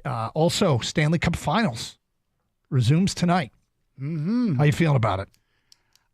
Selfishly, I want Florida to win. Ooh. And I know Game 7s are wonderful, but selfishly, because I will watch every part of a Game 7 when a championship's on the line in particular, and I love the presentation of the Stanley Cup and all that stuff. That means I'll probably be up to midnight on Monday night, and I'm working the morning shift on Tuesday. So selfishly, I want to get more sleep, and so I want it to end tonight. But if you get a Game 7, I know you won't get the sleep, but you get to talk about it. Oh, yes, we will. Absolutely. Yep. And point out why hockey's the greatest sport at the end of the season than any others for one particular reason. You know what that reason is? No. It's the only sport where at the end, when they present the trophy, it doesn't go to the owner. It goes to a player. And I think that's just the fabric of the NHL. No, that's pretty cool. It is so cool. Never thought about that. And Lombardi goes to the owner, baseball, Larry O'Brien, they presented to the Celtics owner. No, Gary Bettman will hand the Stanley Cup to an Edmonton Oiler player or a Florida Panther player. There you go. Okay. Time for another giveaway. First one with the correct answer to the following question gets a 4-pack of tickets to see Tigers and White Sox tonight. Friday night party in the park. It's Margaritaville night. Stoney has 2 daughters who are 24 years old, the age of Bill Belichick's girlfriend. I asked Stoney how he would feel if his daughters brought home these 2 Detroit Hall of Famers. Who are the 2 Hall of Famers? First correct answer at 248-539-9797 gets the Tiger tickets. If you don't win, try again. 1 hour from now, we'll do it again. Tickets on sale at Tigers.com. 97.1 the ticket.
All right, Carson Anderson. Although Anderson is out, Mike Stone is in, wandering in a building somewhere.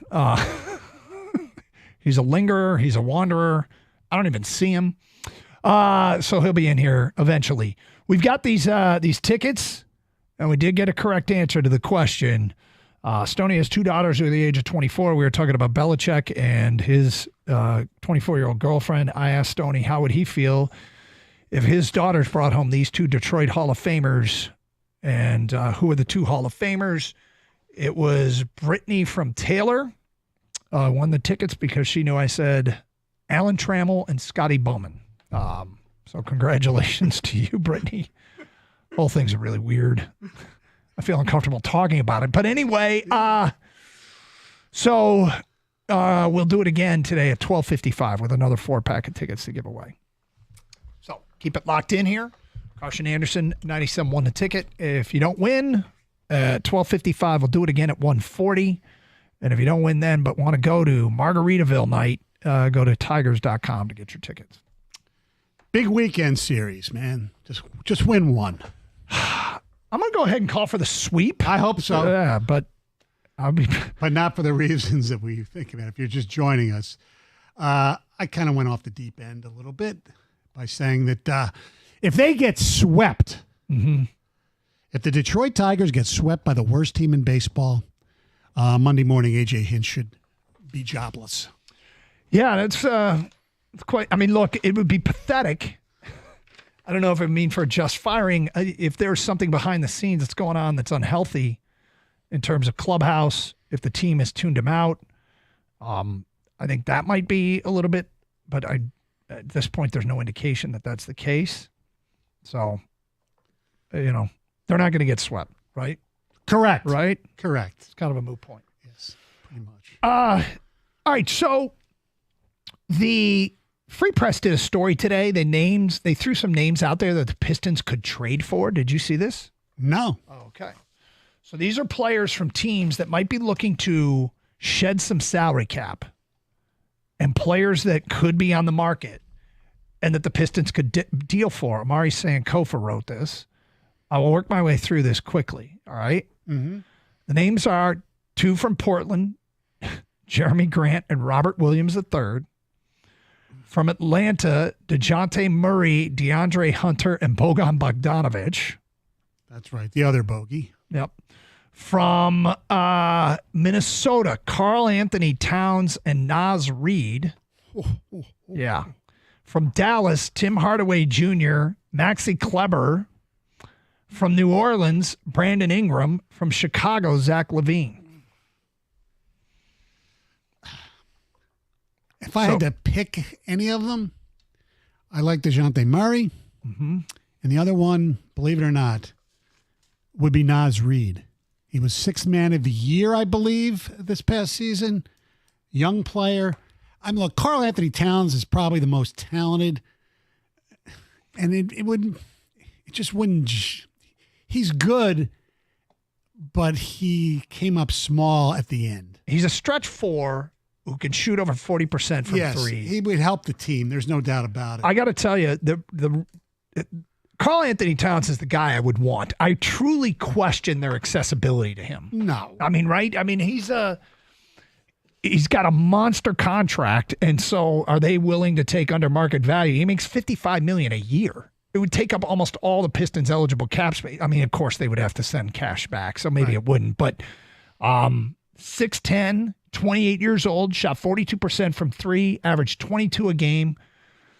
You draft Dalton Knecht, you draft Terrence Shannon, you bring in Karl Anthony Towns, but you'd have to give up something to get him. Yeah, you have to give up Cade, probably.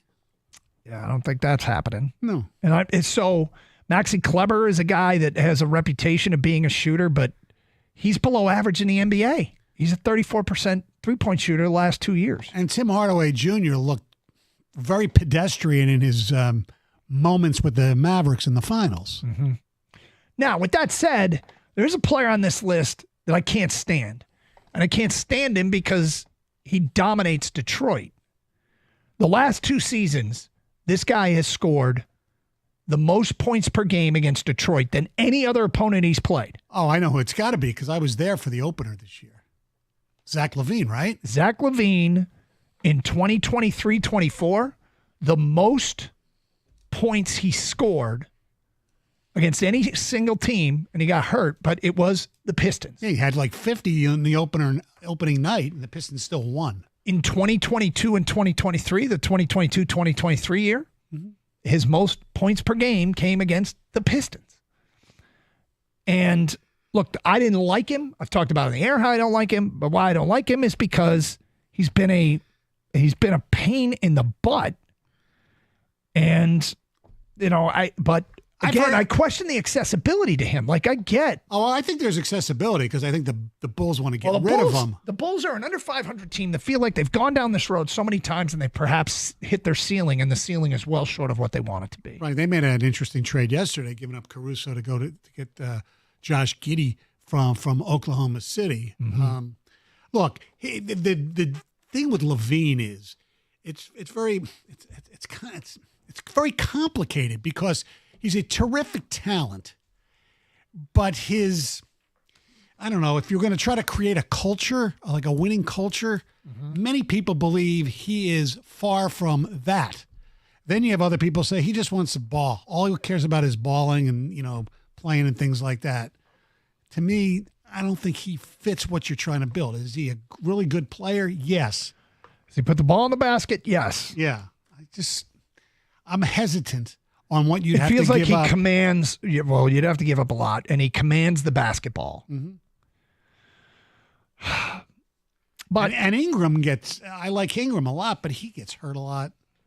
I mean, at some point, though, you have to take a chance. Yeah, I know. And so you're right, but Kang, any of these names jump out for you? Anybody that you'd say, I'd go get that guy? I'm sorry. I'm going to be honest. I missed all the names. All right. I was back here. It's okay.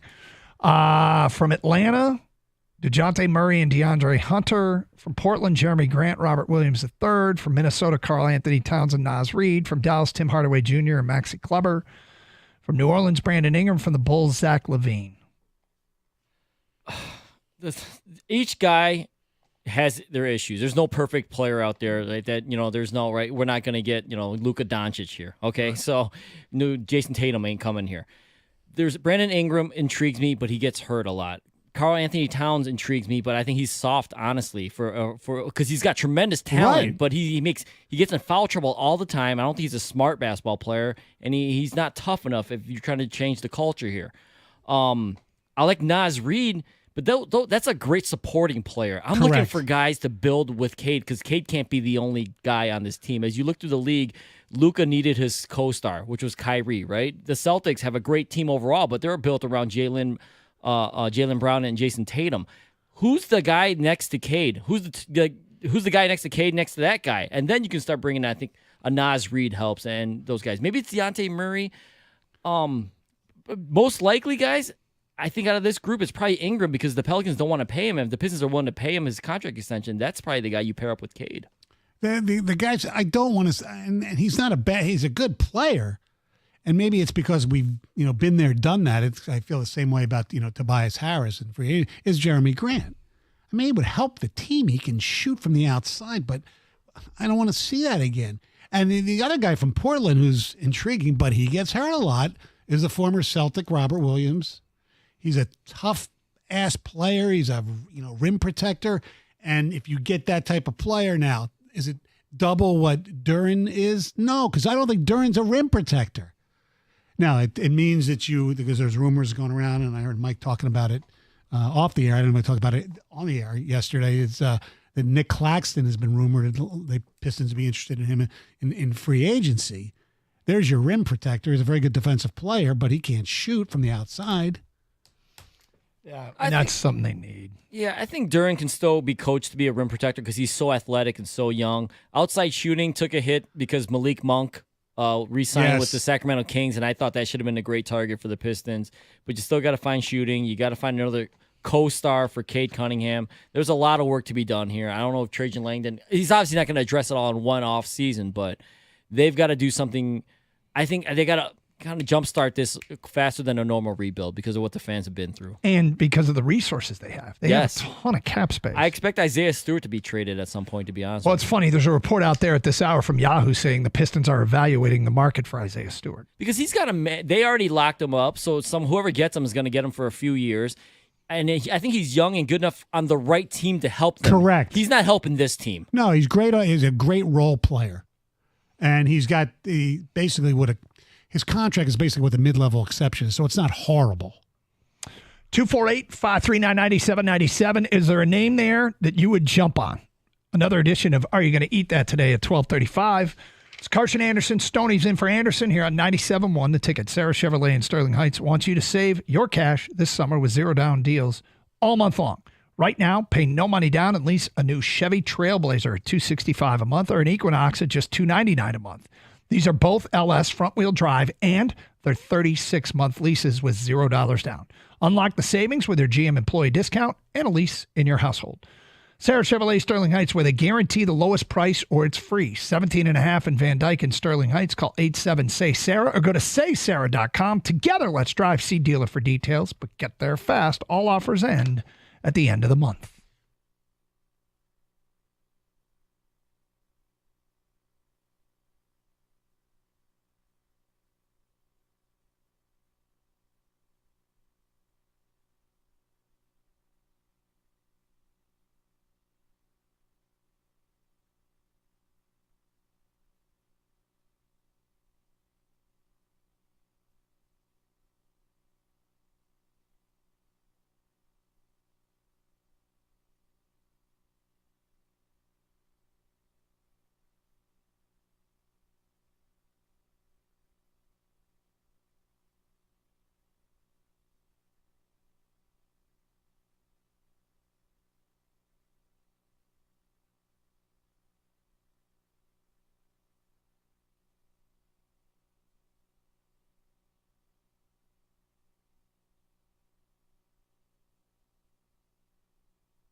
Doug, I'm jealous. I'm watching a lot of video from the Celtics parade. Is that going on right now? Yes. Why are you doing that? I don't know. I always just checking out Twitter, and just people are just, Okay, but did you click on a link? No. Okay. The people were just, people that I follow, like Barstool Sports. They have a live thing that's going, and there's other people with pictures of some of the stuff that the players are wearing. Like Al Horford's wearing the drunk Tom Brady T-shirt. Is he? Pretty funny, yeah. So you can choose not to I know. Yeah. Fair enough. I feel like you're torturing yourself. No, I wouldn't say torture. It's an overstatement. Yeah, a little bit. Kind of like my AJ Hinch thing is kind of an overstatement, but whatever. Yeah. It's okay. Yeah, but I think the last thing I would do is in any way seek out or give any attention to a Celtics championship parade. It's not something I want to see. Mm-hmm. So I'll stay off Twitter for a while, I guess. Yeah. Kang, you going to watch that? No, of course I'm not going to watch it. I'm not watching but, it live. I mean, I'm just, something, kind of like with Stoney, Doug, something popped up on my feed too, because the Celtics had their parade today, is that this 22-year-old Boston fan has seen 13 parades already. I mean, talk about jealousy. If you were to bring up jealousy, Stoney, he's seen 13, or since he's been born, there's been 13 championship parades in Boston. Wow. They've had it rough, guys. I know. I think it's only fair to say that guy doesn't deserve any more for the rest of his life. He doesn't deserve any more. Sure. Pretty much. Yeah, Are you kidding me? tend to agree with you. That's way too much success. We just want meaningful playoff games here. I know, right? At least, Yep. before we get, We got him in football. We did. We don't want to have to watch the draft lottery. Correct. And to be fair, unless you are of a different persuasion, you got a national football championship. So we should be thankful of that. At least half the audience should be thankful of that. I know you are, I am, but whatever. So, but yes, professionally, we have not had a championship since It's been a minute. The Red Wings, right? 2008, right? 2008. Mm-hmm. Should have been 2009, but that's still the weirdest Game 7 I've ever been to. Just so strange. That game, the first 6 games of the series went one way, and then game 7 was it was like unrelated. I know. Game 7 was like an outsider came in and crashed the party. Yeah, Max Talbot. Right. All right, let's get back to your phone calls. 248-539-9797. D in Detroit, you're on 97.1 A Ticket. What's up, D? DK, Money Mike, what's going on, homies? What's up? Hey, man, check this out. I just want somebody to help me out. How did the Detroit Pistons ever get this far?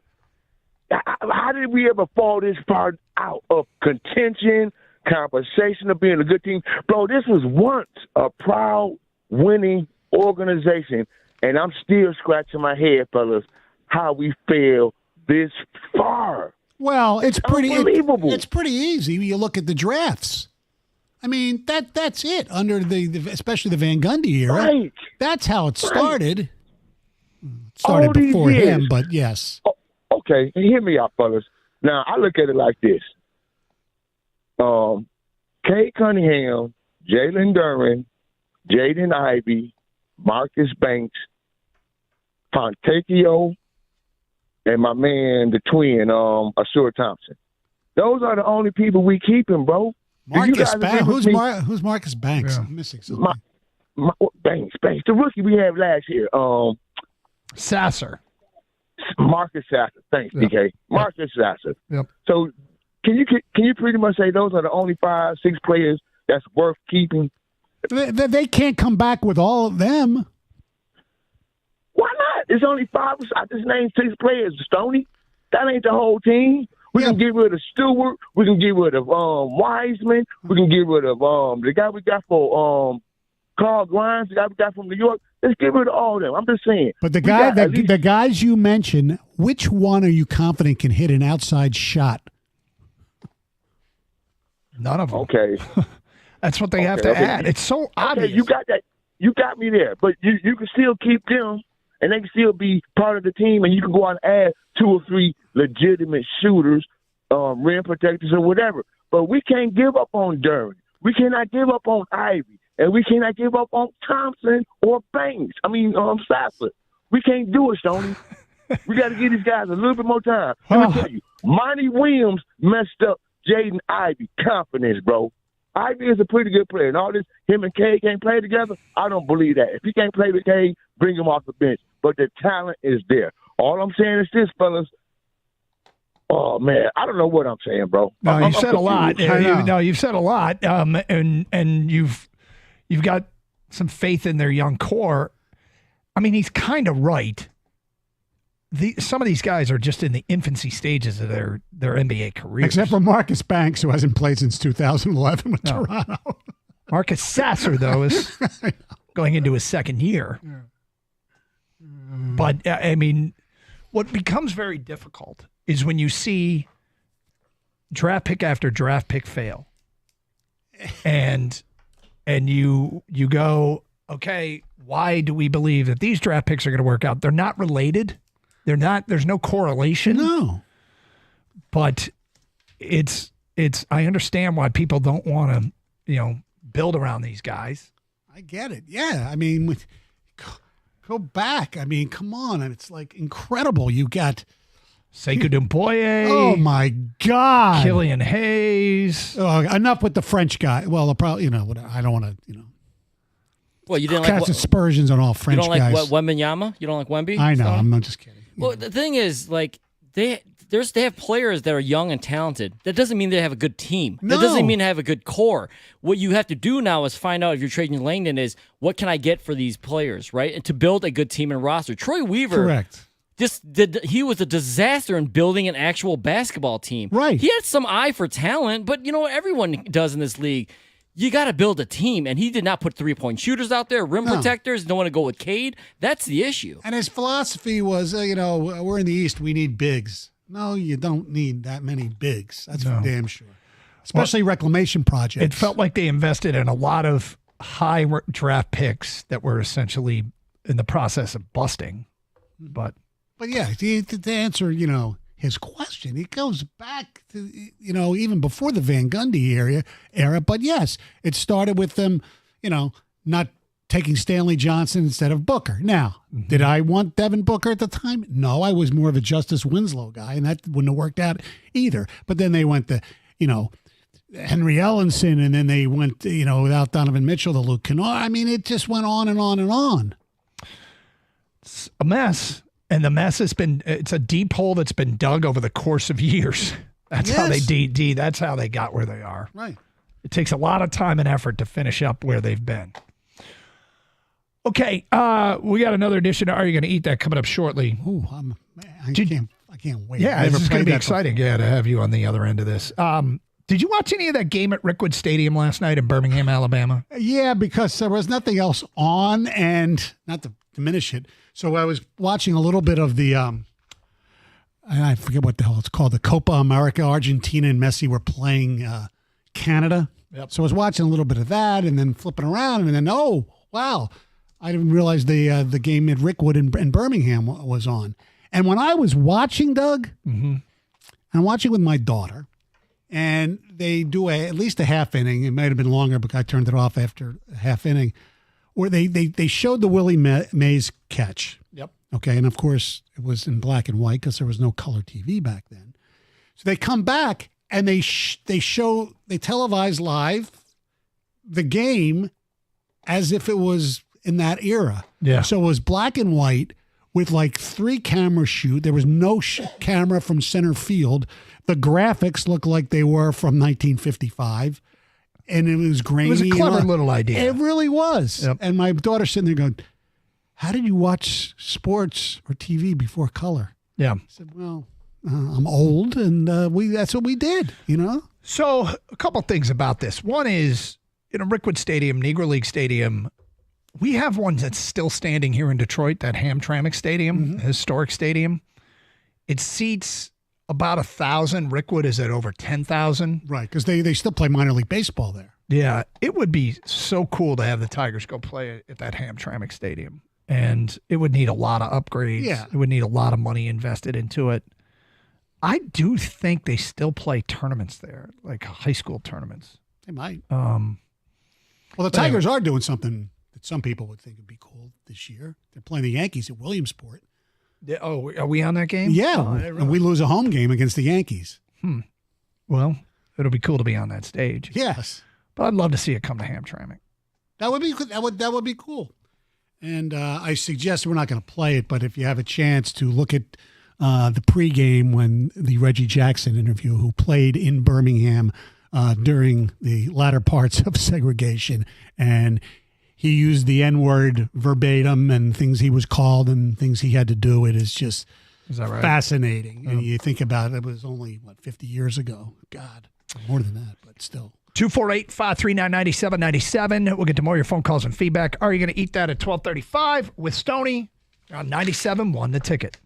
Hey, discover how good your water can be, like our family did with a new Kinetico system that removes up to 99% of contaminants. Remember this, if you're not filtering your water, you are the filter. Don't be the filter. Get clean, purified water. It tastes great, plus you reduce plastic bottle waste. Just call 855-339-4242 or visit cdcwater.com. This month, get 50% off a Kinetico K5 drinking water system with the purchase of a Kinetico Premier Softener. Financing options available with approved credit. CDC Water Treatment and Plumbing, your authorized independent Kinetico dealer.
Got a Lions question we will get to today at 12:54, right before we give away another 4-pack of tickets to see the Tigers tonight with a Carson Anderson quiz question.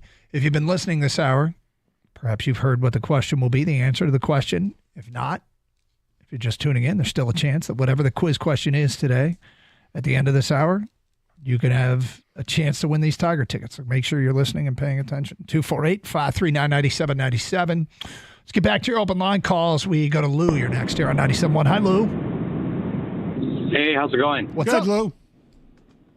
First-time caller, long-time listener. Thank you. So, Stoney, I heard that guy before me just talk to you guys about the Pistons and whatnot, and I'm 31 years old, so I was alive when we were good, when the Pistons were the best team in Detroit. And that right now we've been rebuilding since 2008 when we traded Chauncey. I don't know if it was 2008, but the worst decision we ever made as an organization was spending money on Charlie Villanueva and Ben Gordon. Since that time, we have gone down the gutter, and we've just been rebuilding. The last time I was excited to watch the Pistons was when we had like a 10-game span. It might have been 8-9 years ago with Brandon Jennings, and there was like a 10-game span we did very, very well in. We were like on a 9. Lou, do you remember? Yeah, go ahead. Because we had Stan Van Gundy on a podcast, myself and Evan on Restore the Floor, which a new episode will be dropped after the press conferences today. But anyway, do you remember how excited everybody was when Stan Van Gundy was mic'd and it said, build a effing wall? Yeah, man. And wait. Can you remind me about this? I might have not been listening. I just said yeah for no reason. I'm sorry. That's okay. Blame me. I've gone through that in my life. They were defending late in the game. There was a timeout, San Antonio. and Van Gundy had everybody around him, and you could hear the mics picked up him saying, "We need to build an effing wall." And people just loved it. They won the game, and I think it was during that time period, Brandon Jennings, if I'm not mistaken. But even to that point, so we brought. Yeah, I was wondering why you brought it up. We brought Stan Van Gundy here. I thought he was going to fix the problem. We got Dwayne Casey here after he won a championship with Toronto. Mind you, KD and Klay Thompson were out, but that team was still stacked. And at the end of the day, I don't know what the problem is, but players. The coaching isn't the issue. No, I'm going to tell you what the problem is. I'm sorry. We don't invest in our players. I'm going to tell you this. We had KCP. He's got 2 rings with other teams. One with LA, one with Denver. We got Chris Middleton, the best draft pick we ever took. I forgot he was our draft pick. I was looking up Pistons rosters a couple of years ago, and I'm like, we had Chris Middleton. When they were in the finals that one year, people were comparing him to MJ. I know that's not a good comparison, but the guy balled. And we didn't give time. Lou, do you remember who they got for, Chris Middleton? Who did they get for Chris Middleton? Brandon Jennings. I believe it was Chris Middleton and Brandon Knight. Yeah, look, I mean, there's all kinds of examples of. They did have some guys that they let get away. What's interesting about that is I think about young players now that might be on the Chris Middleton path that need some seasoning, and then they turn into something good. And we got a bunch of young guys. You don't want to give up on the next Chris Middleton. But all right, Gator's not in, but we're still going to do Are You Going to Eat That? We're going to do it with Stoney today. Oh, boy. So here we go.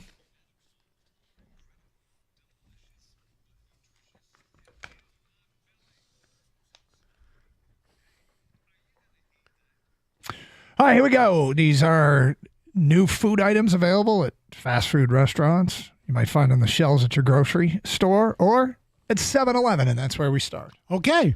At 7-Eleven, they are introducing 2 new Mountain Dew-based Slurpees. And these will be available for a limited time.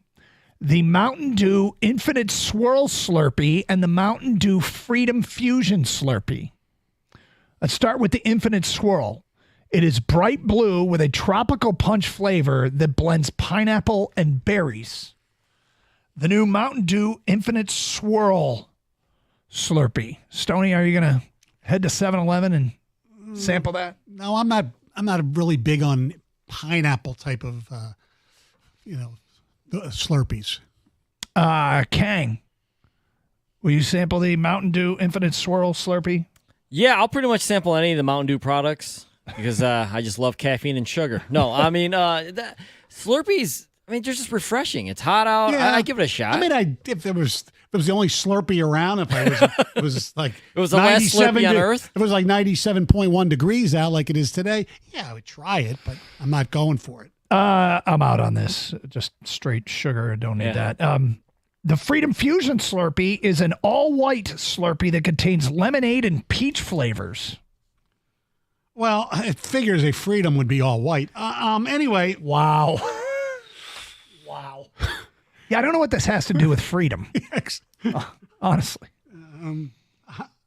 I would try that, yes. You would try that? Yeah, why not? Kang? Yeah, I go back to my other answer. I mean, yes hot to all day, the Slurpee. Slurpees. Yeah. Hey, I'm for freedom. I'm no because of Doug the hates freedom. peach. No, the peach schnapps incident from years ago. I don't dig on peach flavors. All right, next up from Subway, their sidekicks. They're introducing the footlong dippers to their sidekick menu for only $3. Diners can enjoy this in 3 varieties: pepperoni and cheese, chicken and cheese, and double cheese. The sidekicks are flatbreads with the meats and cheeses heated and then rolled, and then you dip them in one of the 11 signature sauces, which include honey mustard, creamy sriracha, peppercorn ranch. Choose your sauce. The dippers. Would you try the Subway footlong dippers? Look, if we're driving up north with the family and for some reason they always seem to, let's go to Subway. Yep. Which I am vehemently against. Why? Because I don't think it's very good. Hopefully they're not an advertiser. Okay. But to me, if you're going to go get a Subway a sub, Jersey Mike's, Jimmy John, any of those are infinitely better than Subway. But if I'm there and it's the only thing I have to eat, that's what I'll get. Yeah, I think this chicken and cheese one sounds interesting to me. I think I would try this. Kang, would you? It's like like an unfried taquito, kind of, right? It's like it's rolled up and it's a foot long. Is that what you said, Doug? Actually, it doesn't say foot long. No, it says foot long dippers. They're foot long. Interesting. Yep. I'd give it a shot. I think my expectations might be a little low, but I'd definitely try this. I know Gator would try this because he loves this, like taquitos and things like that. That's 3 S's. Yeah. Okay. Pizza Hut has added 8 new toppings to its menu. Here are the 8 toppings: spicy marinara sauce, pesto sauce swirl, chicken sausage, fresh diced garlic, grape tomatoes, caramelized onions, fire roasted peppers, and crispy cupped pepperoni.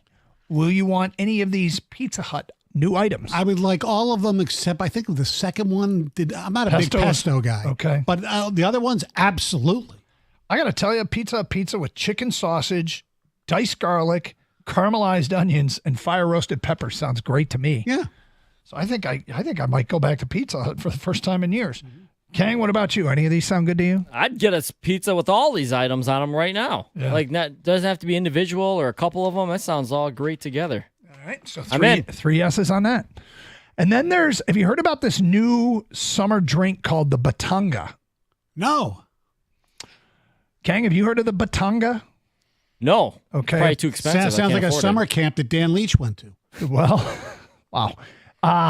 It is apparently, it went famous on TikTok with bartenders making the Batanga. It is essentially tequila, fresh lime juice, and cola served in a glass with a salted rim. To make a Batanga, you first cut a lime and use the wedge to coat the rim of a highball glass before dipping it in salt. Next, squeeze fresh lime juice into the glass, add ice and tequila blanco, top it off with cola, and stir to combine. The Batanga. Would you try that, Stoney? Absolutely, I would. Especially on a hot day. Nothing quenches the thirst like a Batanga. Kang, what do you make of this? I'm all in. This sounds fantastic. Yes. This is great. It's basically glorified, instead of Jack and Coke, tequila and Coke. Basically, Yeah. is what it is. It's 3 for 3. Yeah. I think this sounds really good. Yeah. The summer drink. And for people who would like to hear the recipe again, fresh cut lime, use the wedge to coat the rim of a highball glass before dipping it in salt. Squeeze fresh lime juice into the glass, add ice and tequila blanco, top it off with cola. This is not complicated. Sounds like a great item for the first tailgate of the year against Fresno State. Or is that a night game? I think it's a night game. Oh. Post game, I'm ready to go. Yeah. Post game. I come running out of the stadium post game, and everyone's like, I'm tired. Yeah. Like, No. It's a problem with night games. There's lots of problems with night games, Yeah. but being selfish. Mhm. No, a lot of people like them. So there it is, another edition of Are You Going to Eat That? You're on Carson Anderson on 97.1 The Ticket. We are about 14 minutes away for our next giveaway of these Tiger tickets with a Carson Anderson quiz question. So stay tuned. You could be the winner. 4-pack for tonight's game. It's summer in Detroit, and that means a baseball team in season. It's in full swing. Pick up your favorite Stoli vodka flavor and pair it with a refreshing lemonade to enjoy while you watch. Make it the summer of Stoli. Celebrate with a Stoli blueberry and lemonade, or maybe try a Stoli vanilla espresso martini. No matter what your drink of choice is, remember Stoli for your premium vodka flavor. Whether you're at the game, in your backyard patio, listening, watching, rooting for your favorite team, Stoli Vodka's got you covered. Pick up a bottle of Stoli Vodka today. And as always, Stoli asks that you please drink responsibly.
Stoney watched something interesting the other day. The documentary about the Brat Pack. Yes. So we talked about it a little bit off the air, but what were your impressions? Let the on-air audience know what you thought of it.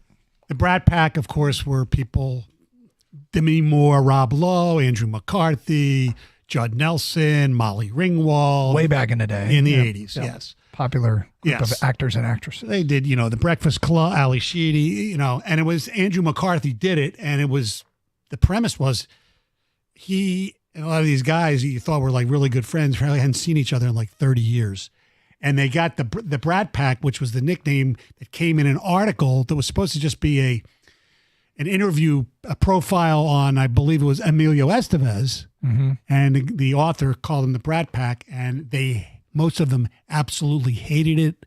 They thought it kind of really hurt, especially Andrew McCarthy, hurt their careers because everybody thought they were just these bratty kids rather than these, actors and actresses who were trying to, work their way up and kind of. It was pretty interesting.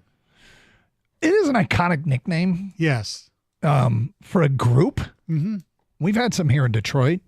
Yeah. We've had some that it's one thing when you have a nickname that is used in your town, mm-hmm. but nationally, does everybody know who the Bad Boys were?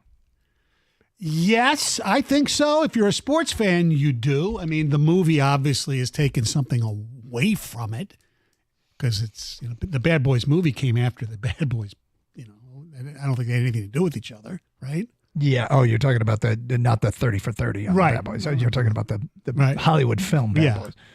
Yeah. If probably the average person doesn't think of Dennis Rodman and John Sally when they hear the average sports fan does. Sports fan does. Yes. Do you think the average fan around the country knows who the Russian Five are? If you're a hockey fan, you do. But if you're not a hockey fan, you don't. I don't think the average. There've been a lot. I'm trying to think. Does the average, if we're gonna, rate our Detroit nicknames, for a group, the Flintstones. Flintstones is a great one. That's a great one. Do I think the average fan knows who the Flintstones are? Well, it's been 24 years, but what yes, about, for those of you who don't know, we're not talking about Fred and Wilma and Barney either. No, we're talking about the core of the Michigan State National Championship team. Exactly. What about the Fab Five? Yes, nationally, yes, it still does. Yes. Yeah. Okay. Because you talk to the more than I do, but you talk to some football players back in the day. I'm talking about like even just 10, 15 years ago. Michigan used to get recruits based on the Fab Five. Yeah. From football recruits, who, they were culturally significant at the time for sure, and now. Over the course of time, these things and the familiarity fades because less and less people saw them. But yes, I think that I think the average fan had heard of the maybe even the average person had heard of the Fab Five. What else do we have here? I think that's about it. I don't think the Tigers have ever had, like, the 04 Pistons. They weren't, we call them the going to work Pistons, but I don't think nationally, nobody knew him as that. Kengo Blue 73 on Twitch said, what about the Bruise Brothers? Yeah, for some, Proby and Kosar, there were some, because I believe, I could be wrong, when Mahorn and Rulin played together in Washington, they were also called the Bruise Brothers. But yes, Proby and Kosar, no doubt, but I think that's just obviously very hockey-centric. Maybe somebody can help us out with what else we had. Yeah. 248-539-9797. Yeah, I might be tapped out with Detroit ones. There's nothing Tigers. No, not really. The grind line with hockey, but that's and that's older, and that's just probably the Detroit hockey. Do you think fans in Edmonton in that era knew who the grind line were? Yes. You do? Yeah. Okay. Mm-hmm.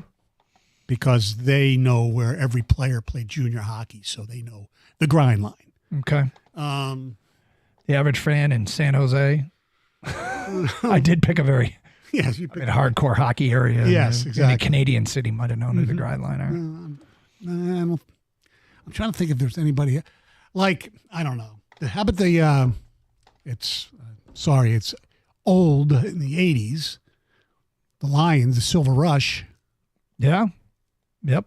I doubt that anybody outside of Detroit knows what that reference is. Right. Doug English, Bubba Baker. And Yeah, I mean, Orange Crush in Denver, Purple Yes. People Eaters in Minnesota. Yes. It felt like defenses got Steel Curtain. Right. Defenses got nicknames. Yes. the Dolphins no-name defense. Yep. Yeah. Because those type of players just love to hit people. Was it the Dolphins that had the Killer Bees? Yes. Okay. Mm-hmm. And what was it? It was just a whole bunch of guys on defense that had the last name that started with B. It was Bo Camper. I think Joey Nick Bosa's father was on that team.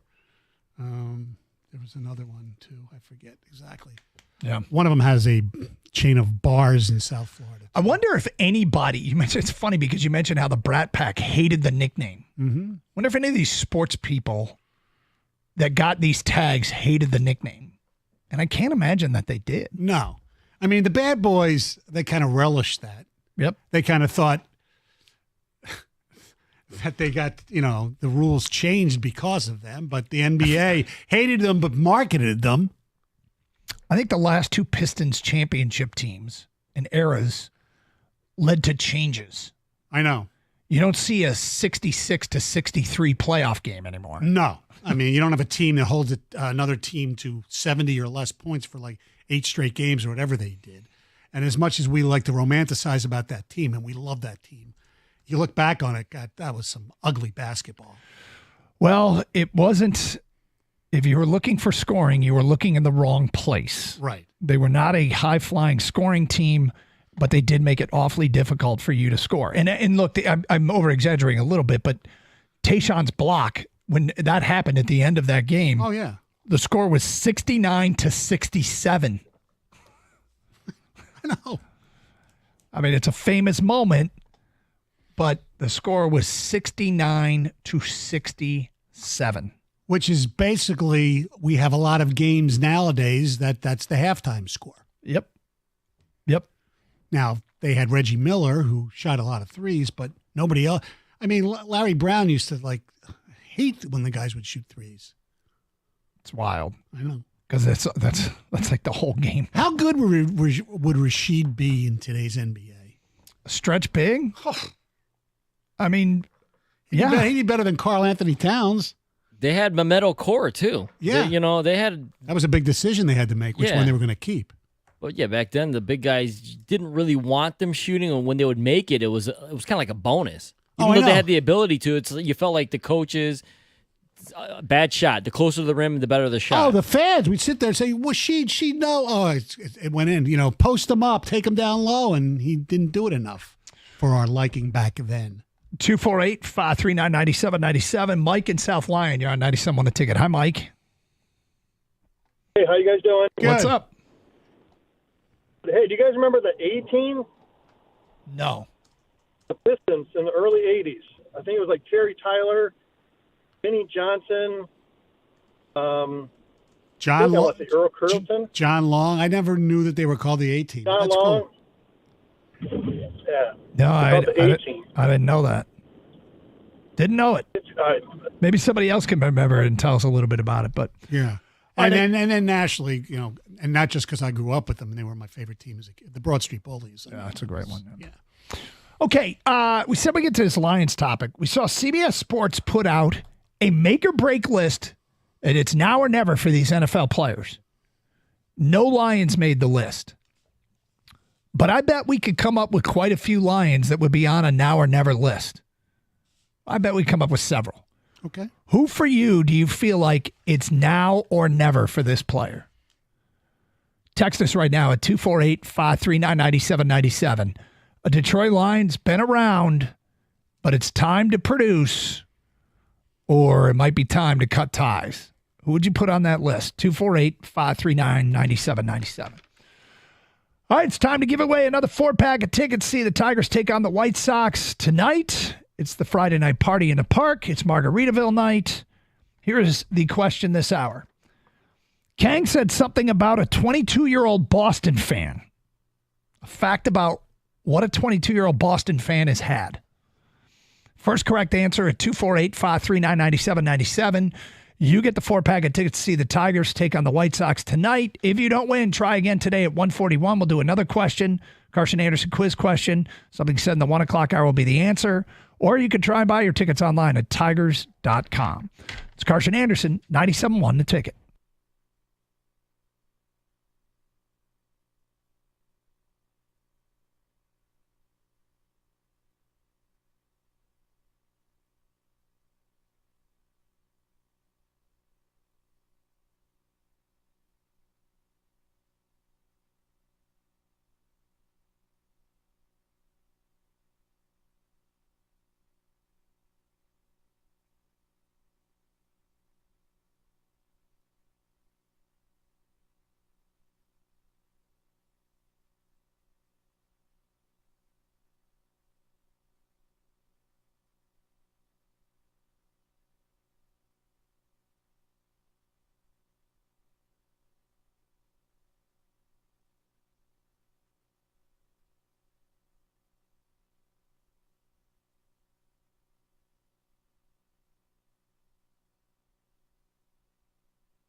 Just 5 days until the NBA draft, and maybe we'll get some answers about the Pistons' plan. New Pistons president of basketball ops Trajan Langdon will hold his first press conference at 3:30 today alongside Tom Gores.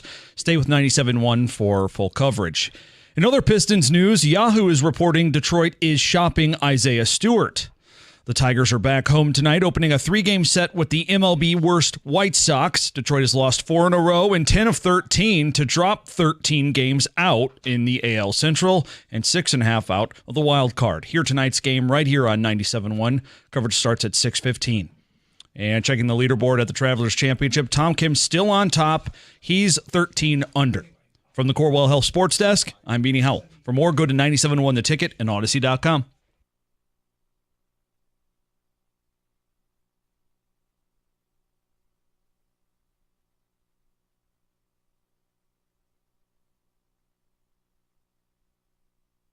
I'm not sure if we got a winner yet.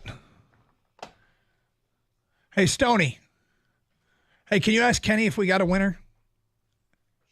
Thanks. Appreciate it. So I can tell everybody else, let you know we did get a winner. For the Carson Anderson quiz question, give it away a 4-pack of tickets. See the Tigers take on the White Sox tonight. We did. Max in Livonia. Congratulations to Max in Livonia.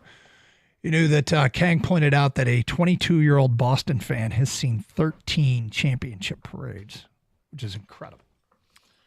Incredible. Mm-hmm. And I'm jealous. Parades are cool.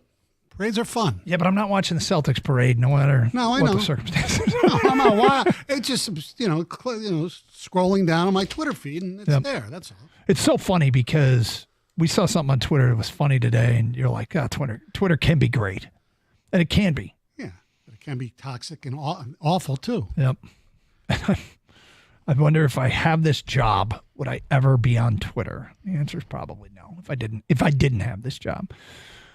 All right, so we asked a question before the break because CBS Sports did this thing with players, NFL players, who it's now or never. And Lions are in a really, no Lions made the list.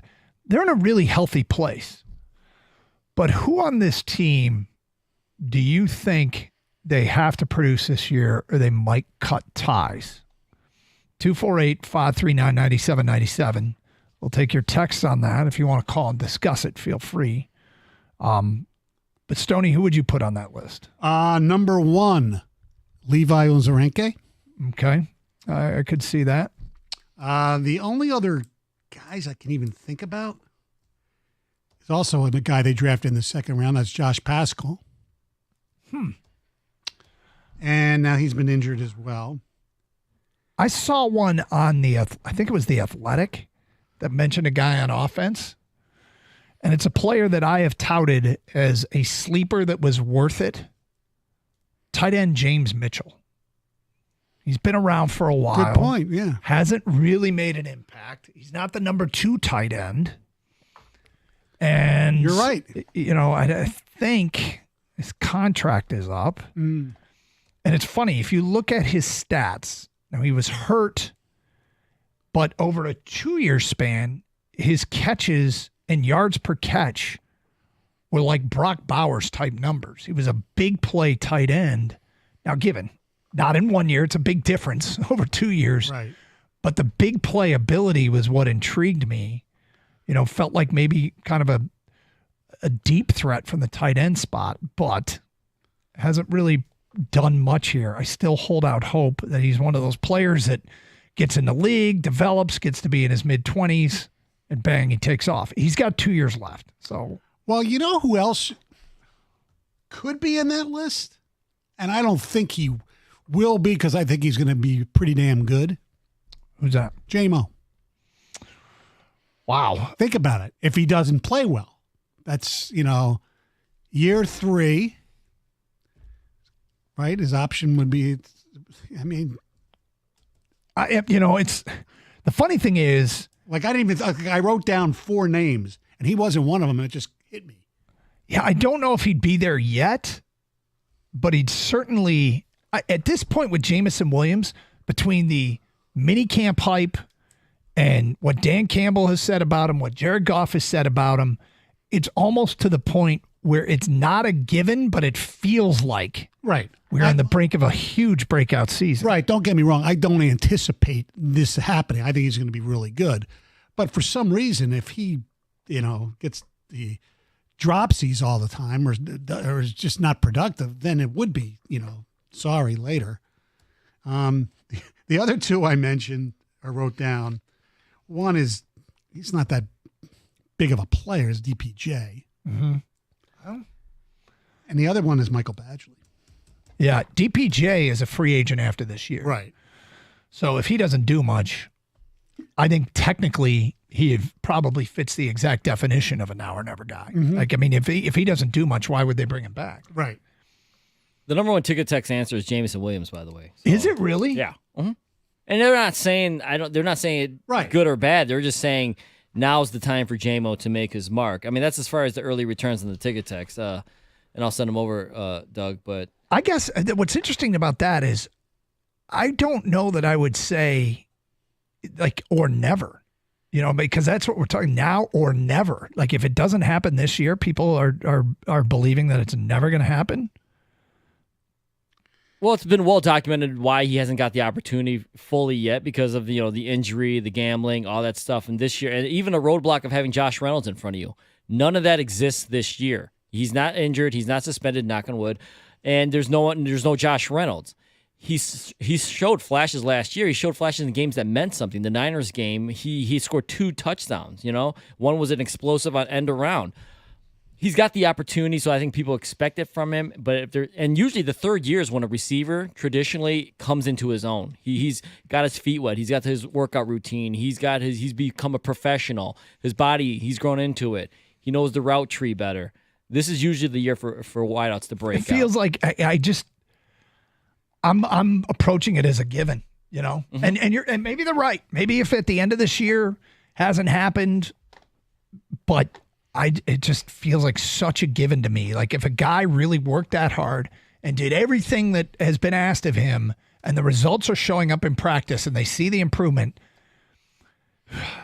barring an injury derailing him, it feels like it's now more than never. But let's go to DJ in Detroit. You're on 97.1 The Ticket. Hello, DJ. My dog, what's up, man? You all right? We're doing great, DJ. Hey. Yeah, what's going on, Stoney, man? Good to hear from you too, man. It's been a while. So, I have James Houston, so I've been a big fan of James That's Houston. a good one. Of James. Yeah, but I really think, when you read what they be saying about how they be trying to move him to Mike linebacker, he's really not getting that. And he had that breakout 2 years ago, but then the injuries. I think it might be James Houston because I don't know where they're at with him. Like I can't get a real good sense. Well, look, we've seen guys along the defensive line that we thought were going to be solutions.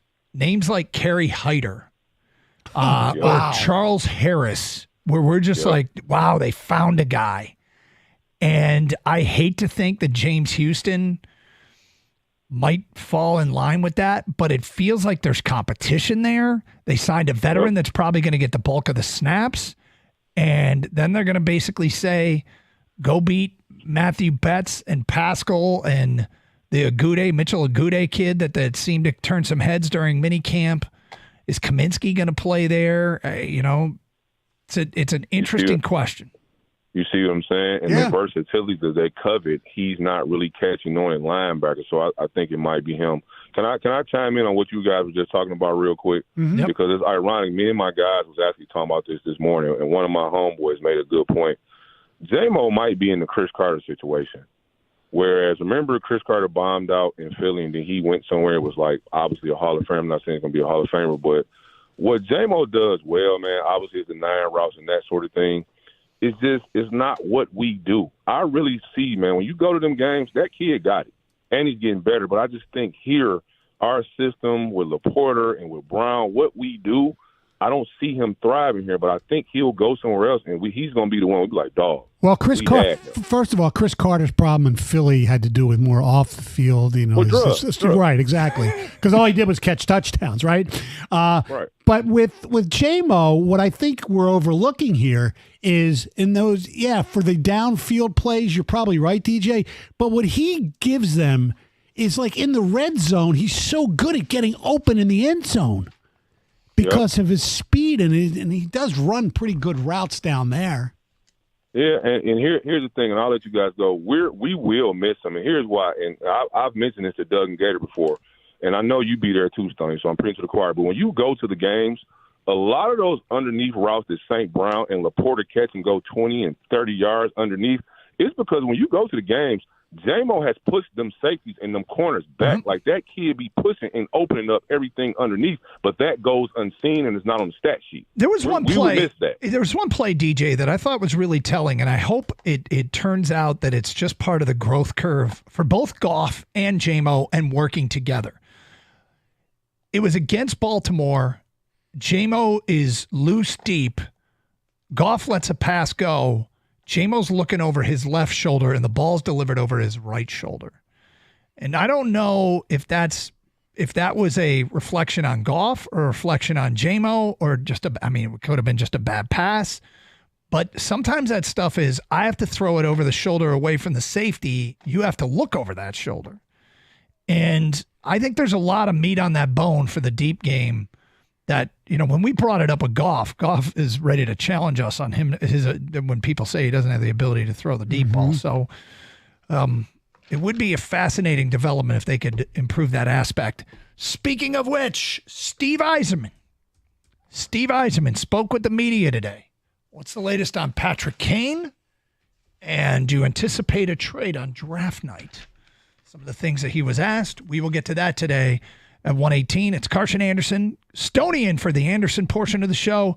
Don't forget, we're giving away Tiger tickets at 1:40 with a Carson Anderson quiz question. Hey, we finally made it to Friday, and Twin Peaks can't wait to party with you. Ditch that hole in the wall or neighborhood bar, serving up the flat, warm draft beer, and visit your favorite Twin Peaks for the best experience in the state.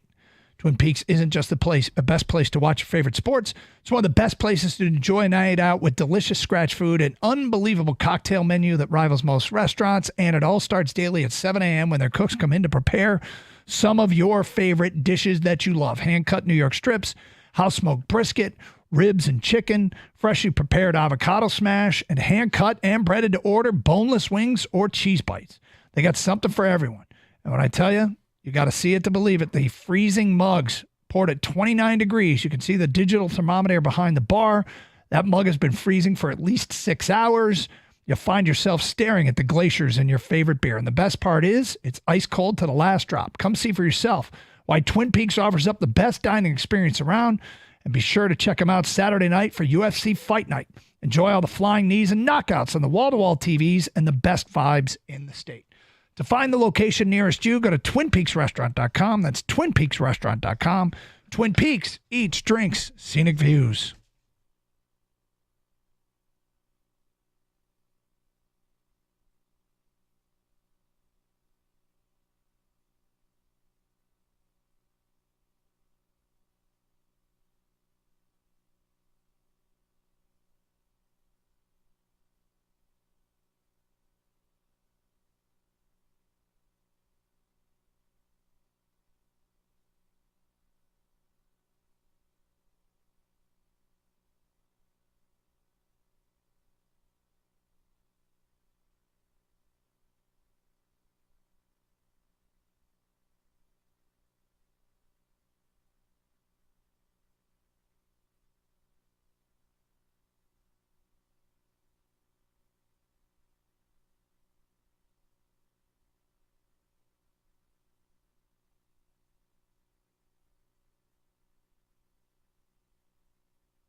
Yesterday after the show, it was after the show, Kang, where you went to the McDonald's drive-thru, correct?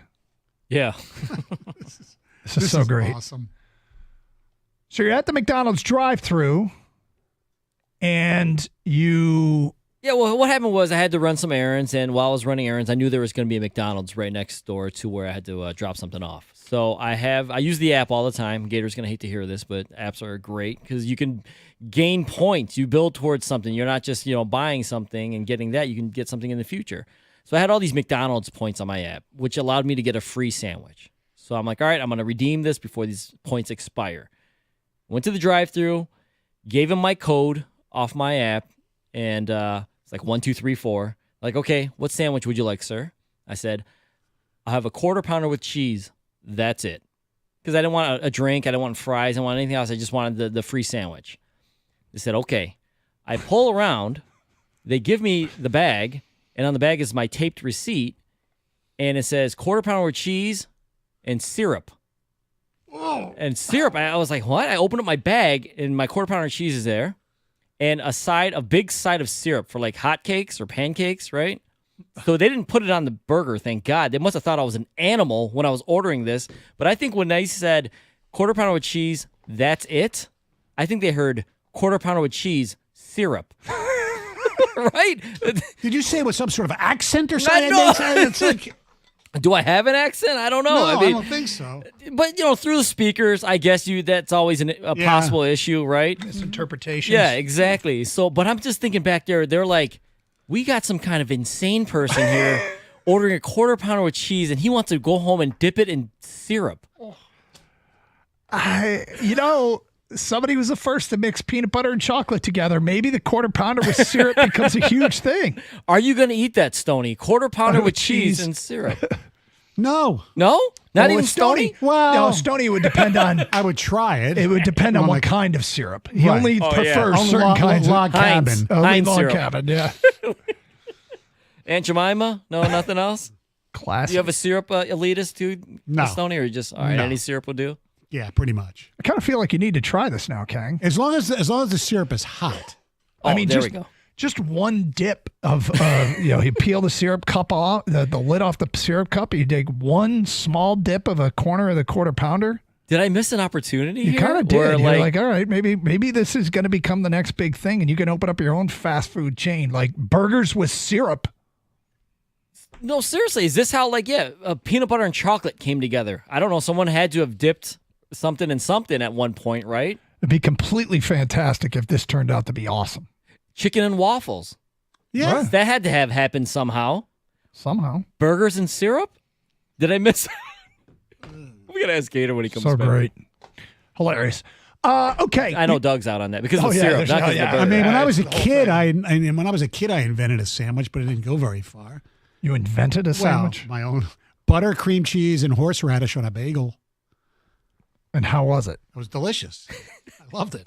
Has I love anybody- horseradish. Has one person, is any of your friends go, oh my God, Stoney's right? No, I don't remember. I was too young. But Okay. I love horseradish on sandwiches, Hey. even bagels. All right. Good for you. Mm-hmm. Thank you. Excellent. Okay. So let's get to Steve Eisenman. Zoom call with the media today regarding the NHL draft, which is coming up here next week. And one of the questions asked of him, does he expect the Red Wings will be active with moves and making moves and trades on draft night? Here's what he said.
So maybe a slight move up or down. Yeah.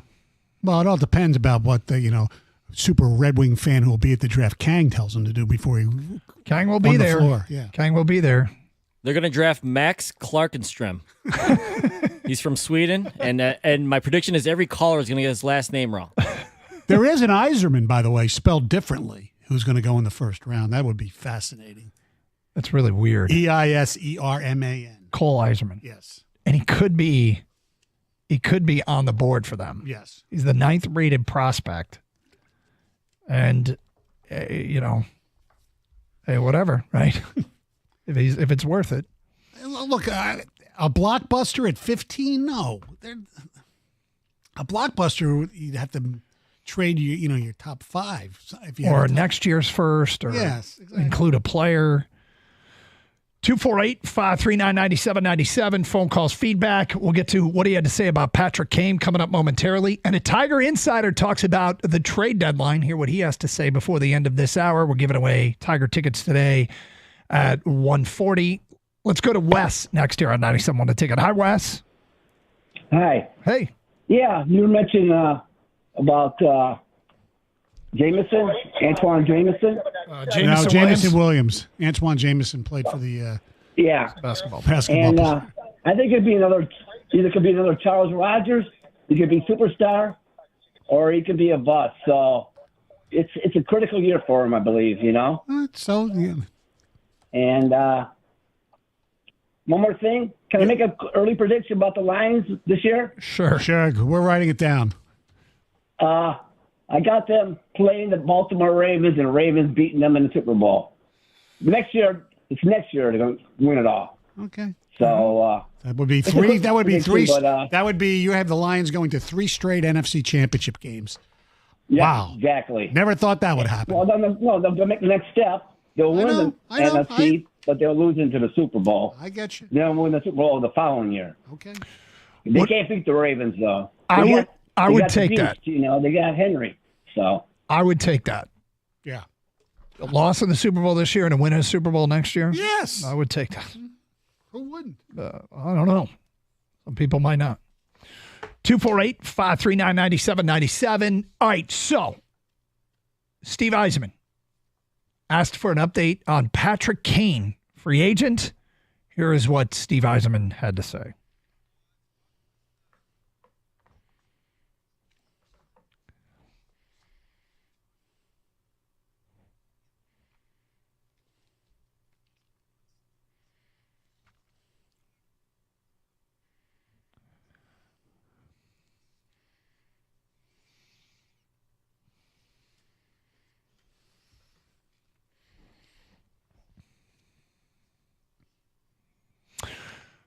So not a whole lot said there. This is a high-profile player that people like, and he had a very productive year offensively for Detroit. Seemed like it worked. It worked both ways. It was good for him. It was good for us. It'd be nice if they could work something out at a reasonable price. But I also feel like Patrick Kane's probably looking for his last big contract. Not just that. I think he's looking for a team that he thinks can win the Stanley Cup, not a team that can hopefully get into the playoffs. Right. I mean, if that is offered, there's rumors of Las Vegas. I mean, that would fit him as well. Yep. 248-539-9797. Okay. We do have an update though. He did say not expecting anything soon with Lucas Raymond and Mo Seider. Right, by July 1st, which is when free agency starts, so they'll have to be working around that as far as budget, so to speak. Gotcha. So there's not going to be, I don't think you're going to see any major changes with the hockey team. I mean, there was a goalie, Malmstrom was traded to, New Jersey the other day. I mean, that's somebody who you wanted, but he even mentioned he wasn't interested in getting a goalie it was going to be here for 2-3 years. Right. So, Tiger Insider, Major League Baseball Insider talks about the trade deadline and the Tigers. We'll get to that today at 1:35. Tiger ticket giveaway at 1:40. It's Carson Anderson. Stoney's in for Gator, 97.1.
Doug Karsch, Stoney in for our guy Gator, 248-539-9797. Good to be with you here on a Friday in Detroit. Tigers back on the field tonight. We'll give away some tickets coming up in about 10 minutes. I mentioned yesterday. Big series, by the way. Well, I mean, I know that skepticism runs deep, and I understand why. And people, the balloon of interest is deflating, right? Mm-hmm. I mean, I guess that's a safe way to put it. With that said, when you lose a bunch of games in a row, you feel like you're never going to win again. But the White Sox are exactly what the doctor ordered. Now, are the Tigers a team that is poised to take advantage of that? I would argue that they don't appear to be. But I guess we'll find out if they can get back on the winning track. Now, with that said, I mentioned that my eyes have started to turn towards minor league stats. Oh, turning into Gator, huh? Yep. Eddie's Leonard went 0 for 4 last night after hitting home runs in back-to-back games. Jace Young didn't play. These are guys that might be able to help and help now. Adam Layton, however, from Just Baseball Media, tweeted out the following. Tigers prospect Hao-Yu Lee entered today slashing at .415 with a .463 on base and a .707 slugging percentage over his last 20 games. That's the guy they got for Lorenzen. Yep, 5 home runs now. Just hit another tonight. Injuries have slowed him a bit, but the dude can hit. He was acquired from the Phillies in the Jared Lorenzen trade. Michael Lorenzen. Yeah, Jared Lorenzen was a quarterback. The fat quarterback in Kentucky. Thank you. The hefty lefty, right? Isn't that what they called him? That's right. So, I got to tell you, this is encouraging. These are infield guys. Leonard, Jace Young, Hao-Yu Lee. Just keep my eye on them. I'm not planning a parade or anything. McGonigal's playing really well in low Class A. I get that. I'm not ready to buy a shirt, but we are looking for alternatives to players that aren't working, to put it kindly. So there you go. In the meantime, Evan Petzold of the Detroit Free Press was on the Foul Territory podcast, which is hosted by AJ Pierzynski, amongst others. And one of the questions or one of the things he talked about was to update people on the very latest on potential Tiger moves ahead of the trade deadline. Here's what Evan Petzold, Tiger beat writer, had to say.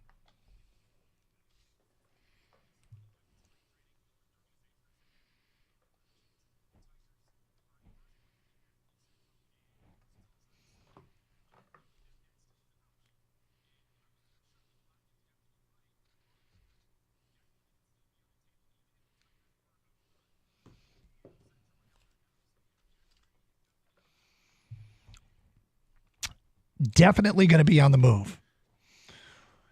It seems as though the team's play is dictating this. And I have always asked Tiger teams that were kind of in between to please define yourself by the trade deadline at the very least. So while I'm not sitting here rooting for losses, I will find some solace in the idea that, hey, at least they're defining themselves. The question is, what can you get for Jack Flaherty? That's one question. Two is, it is a seller's market, so should we feel, encouraged by what they could get for Jack Flaherty?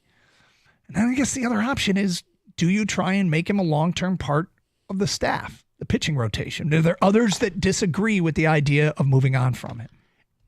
I have no problem if they would sign him to an extension. Okay, because I agree. I don't think you're going to get that much for a rental. I mean, I'm not convinced you'll get anybody's in their top, 6 to 7 prospects. If you could get one, that'd be great. Mm-hmm. And then again, don't forget, you can always, which they never seem to do, wink, wink, we'll re-sign you. It never works out. I know it does. It never does. You think it could sometimes, but it doesn't. Look, I think he's done really well, so you hope that he continues to pitch well and his value goes up. We talked about this off the air, I think, yesterday. I mean, Baltimore could certainly use him, but they got him last year, and he didn't really help him too much. It's so weird. Can you imagine a team trading at the trade deadline back-to-back years for the same player? Because they gave up like their number 16 and number 18 prospect a year ago, right, for Jack Flaherty from St. Louis. this year with the season he's having, I think he would, and it being a seller's market. There's a lot. I mean, the National League is doing teams like the Tigers a huge solid. Correct. By having virtually everybody but 2 teams in the playoff chase. The Mets are in it. It's wild. I know. So the idea of them being able to maybe get a little bit more for Jack Flaherty is a very attractive one. And at this point, there's not going to be outrage for giving up on the season. The question is, the only debate point is whether or not you want him part of the staff long term. Right. And if you do, then you try to extend them. If you don't, see ya. Yeah. Now, you don't want to get stuck with him. If you can't. No. I mean, when would that ever happen? Well, that's the thing about it is if it does happen again. That would be heinous. And that's the scary part is do you have a GM that is going to feel like he might have to sell for sell's sake and take any offer, even though if it's not a great offer, I cannot get stuck with a player we're going to lose 2 years in a row. Correct. Look, last year, obviously, it's under his watch. I am convinced that he was duped and just didn't have these. At the last minute, they thought they had this deal was done, everything was signed and whatever, but nothing was signed. And at the last minute, either the Dodgers and Erod couldn't come to agreement on something because the Tigers did what they had to do, and we got screwed. That's my take on it. I could be completely wrong. It could have been Scott Harris. I mean, everybody says, you have to have a backup plan. There aren't that many backup plans for these things. Kang, your thoughts? You can't just get anything, quote unquote, anything for Jack Flaherty. And here's the reason why. Because then you do it one time and then the rest of the league knows that in the end you can be gotten. You know what I mean? You can get something under market value with Scott Harris and the Tigers because they'll get desperate. It'll get close to the deadline and then they'll give it up. No, you're better off just keeping him than taking under fair market value because, like I said, then you're going to be known as the dunce of the league, and people will take advantage of you. Screw that. They'll know that, hey, Scott Harris ain't playing around. If he doesn't get what he wants, or at least he deems fair, he's not going to trade him, and we're not going to get that piece for the playoff run. And so then you have the rest of the season, if you really do like Jack Flaherty, because he's not some 38-year-old pitcher. He's a year older than Skubal. Maybe you do work out a new contract for him to bring him back under some decent terms because he's pitched really well with this staff this year. If you get to a point where you don't get an offer and your early contract talks don't go somewhere, that's the other thing that they might find themselves in a position where they have to sign him. Like they're like, this can't happen 2 years in a row. Okay, what was it you asked for that we didn't want to do? Yeah, maybe we'll do it now. So just something to well, the Erod thing, though, he had the no trade clause, and so he had that over the Tigers. Flaherty has nothing, right? He's got to go wherever they ship him to. Yes. 248-539-9797, Tiger fans. The other part of this is that one thing that teams always want is bullpen arms. And, I mean, whether is Shelby Miller become an important throw-in piece or a Bo Brisky who become an important throw-in piece? Do you want Foley? I mean, I don't know. But how can you sweeten the pot where you're helping out a contending team? Because I remember what it was like when the Tigers were on top and we were trying to get bullpen arms. Oh, yeah. And all we heard was everybody wants bullpen arms. The market for bullpen arms is huge. So can they sweeten the pot and get that done? That I don't know. And is it creativity on Scott Harris's part? I don't know if you want to call it creativity or whatever. He's got to do his job and do it well this time. You can't create trades when there's no trade to be had, right? Yes. You have have to. Two to tango and all that. Two to tango. But I like this market a lot for a team that's wanting to sell. And yes, indeed, we want to sell. And short-term pain of losing a player that's good. We all know how this works. Mm-hmm. I don't need to explain it. So, all right. Got one more quiz question to give away a 4-pack of Tiger tickets to see the Tigers take on the White Sox tonight. 4-pack of Tiger tickets. First one with the correct answer to the following question, the Carson Anderson quiz question at 248-539-9797. What came with Kang's Quarter Pounder yesterday when he ordered it at McDonald's? What came with Kang's Quarter Pounder when he ordered it from McDonald's? First correct answer, you get the 4-pack of tickets, Tigers, White Sox. Plus, it's Friday night party at the park. It's Margaritaville night. Tickets on sale now at tigers.com. 248-539-9797. We will get to your phone calls and tell you who the winner is of the 4-pack of tickets. Plus a lot of response coming into what came with Kang's Quarter Pounder, including from John Jansen. It's Carson Anderson, Stonian for Anderson today, 97.1 The Ticket.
Congratulations to Bruce and Fenton, The correct answer to our Carson Anderson quiz question, it was syrup that came with Kang's Quarter Pounder.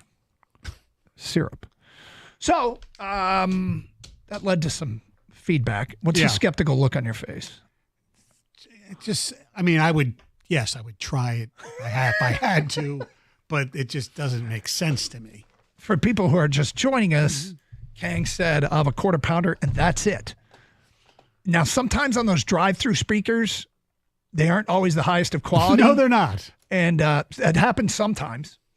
Apparently, somebody thought it was of a Quarter Pounder and syrup. Mm-hmm.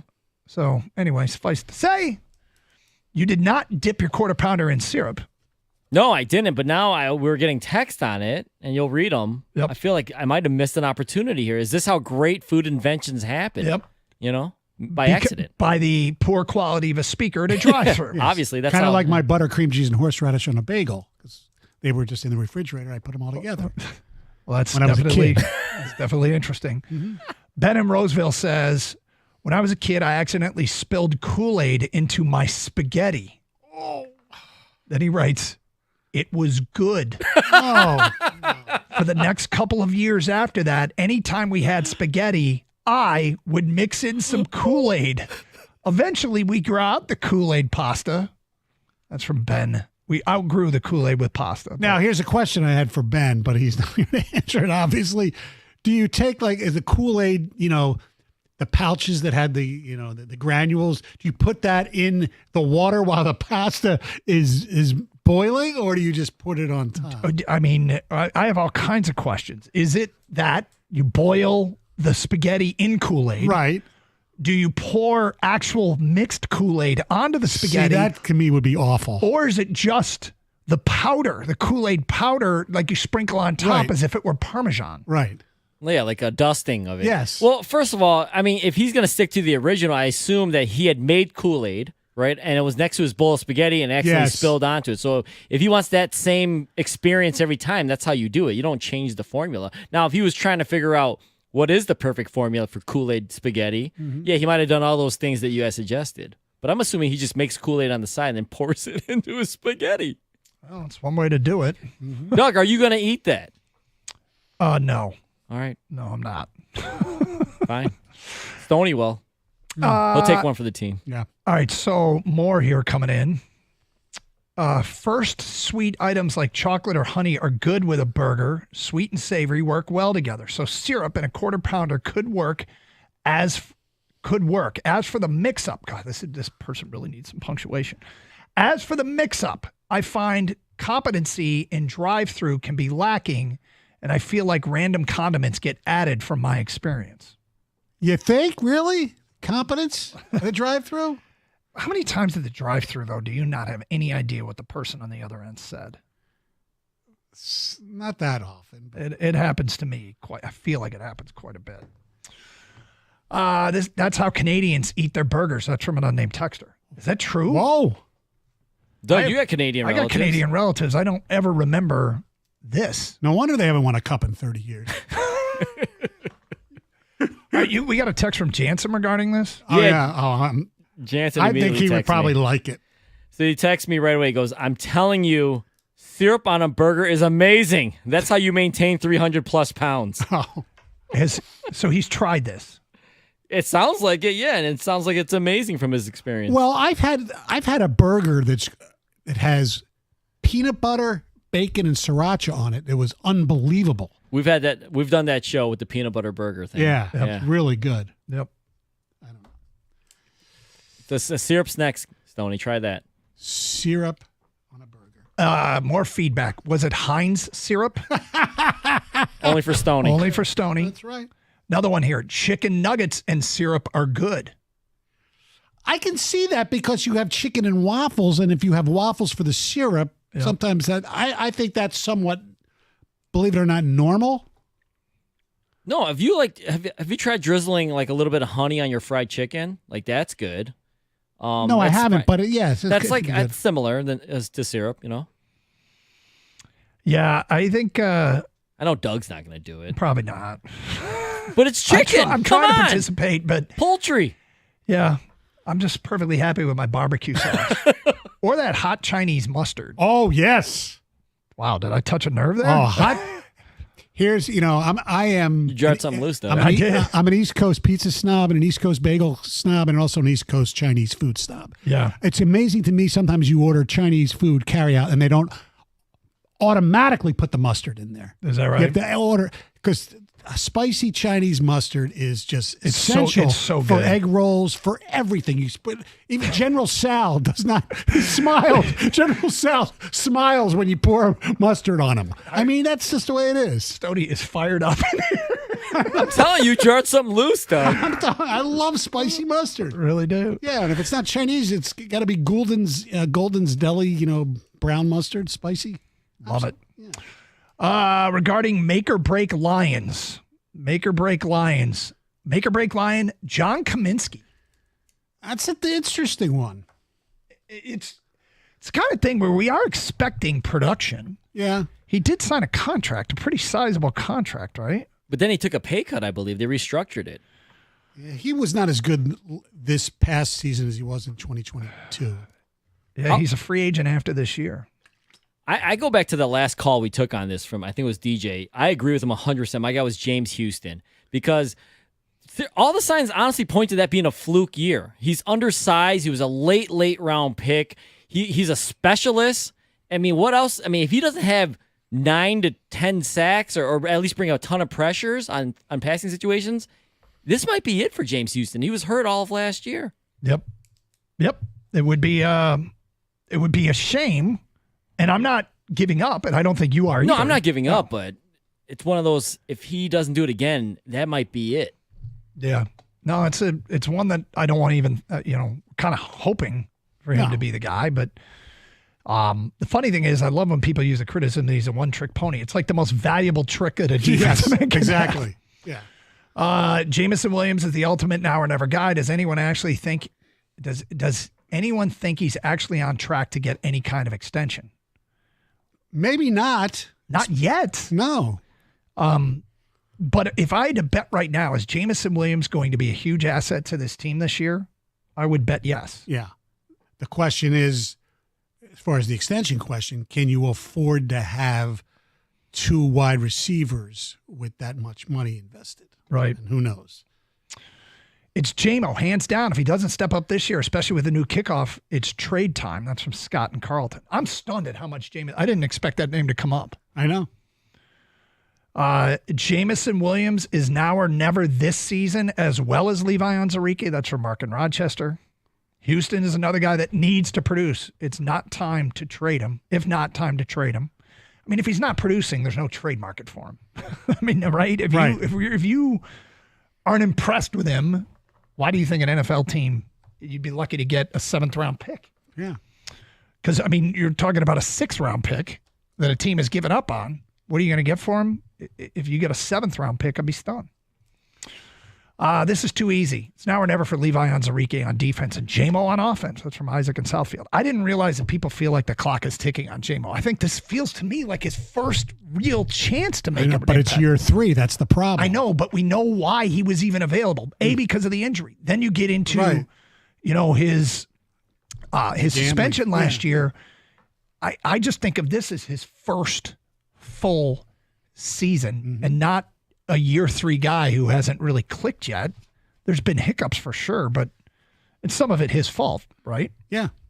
By the way, Mike and Rico coming up next. They will be airing the Trajan Langdon Tom Gore's press conference live right here on 97.1 The Ticket. Yeah, they expect it to be around 3:45-ish. Yes. So stay tuned. Stoney, you will be there. We asked people for their questions for perhaps Stoney to ask. This was the best round of questions we ever got. Lots of really pointed questions. And you know what I came away with? I came away with thinking this is one hungry fan base. Yeah. This is one hungry fan base. Absolutely. And people really want to see it turn around quickly. What do you got planned for the weekend, Doug? A lot of baseball, which is it kind of takes up the weekends in the summertime. Oh, okay. But that's okay. Yeah. That's what that's what we do. You know what's happening? You know what's come on, Kenny Cott would appreciate this because I know he's watched it. Today, season 3 of Shoresy has dropped. Now, Is that the hockey? Yes, it is the sophomoric vulgar hockey series that is hysterical with some of the hottest babes you would ever see as well. Is this the guy? This isn't the guys from Yeah, Letterkenny. Yes, it is. It's the Letterkenny Yeah, guys. this is much better. This is better. That's funny. Yeah. This show is, I think you do have to like hockey to really get into it with the chirping and all that stuff, but it is just hysterical. Is it? Mm-hmm. Well, that's something that I have not sampled yet, although I have watched a lot of the Letterkenny skits on YouTube. If you have not done so, it's pretty funny. Yeah.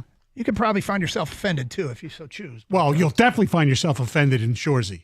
Is that right? Especially if you don't like foul language. Well, I would then advise you not to take it in. So. Yes. Okay. Rico's made his way into studio. The guys are on deck. Hello, Rico. How are you today? By the way, another great shirt. Thank I think I've complimented you on that shirt before. I like your hats. Thank you. It's like I knew you back in college. Yeah. This is different. This is a little different. Yes, you had the full lettuce back then. Yes. You were a real ladies' man.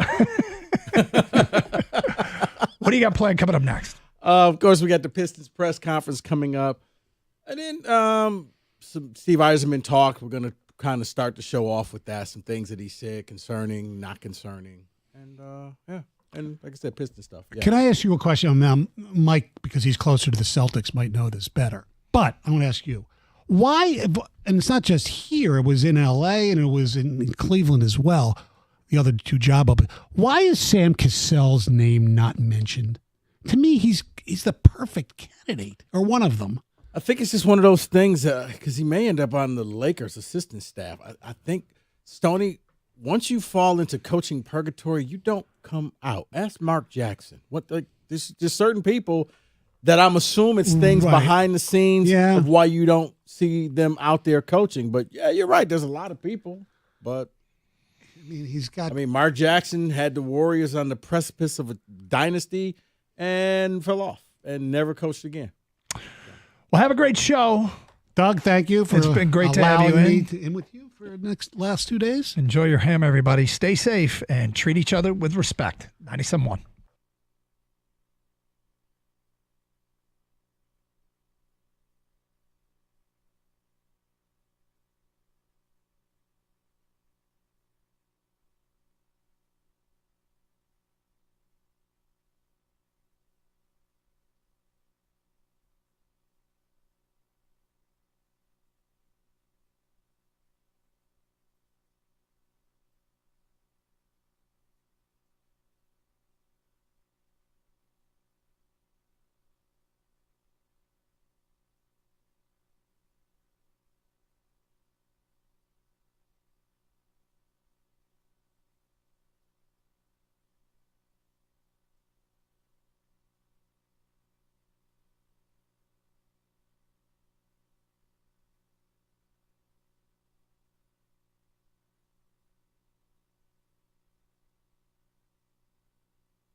Brought to you by Miller Landscape. Steve Yzerman spoke with the media today ahead of next weekend's NHL draft, acknowledging mounting pressure on the Red Wings to make the playoffs. He said that won't change his approach, though.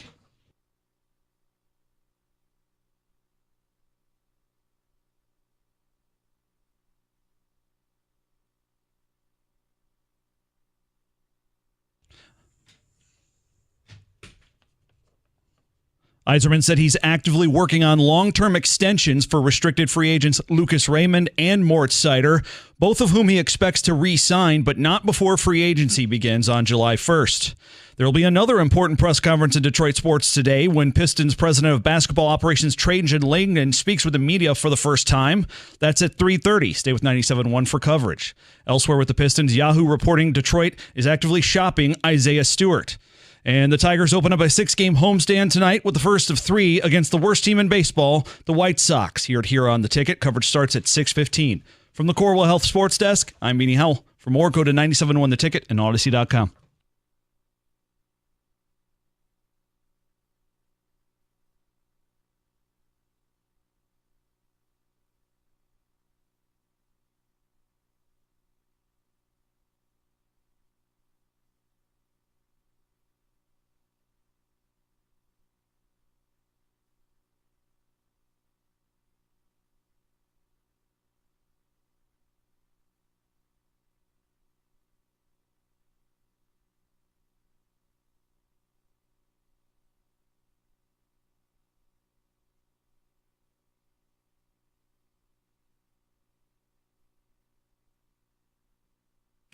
And welcome in on a Friday, a ridiculous Kenny Cott Floral Friday, where we all look like idiots, but we're doing it together, like some kind of screwed up vacation Voltron.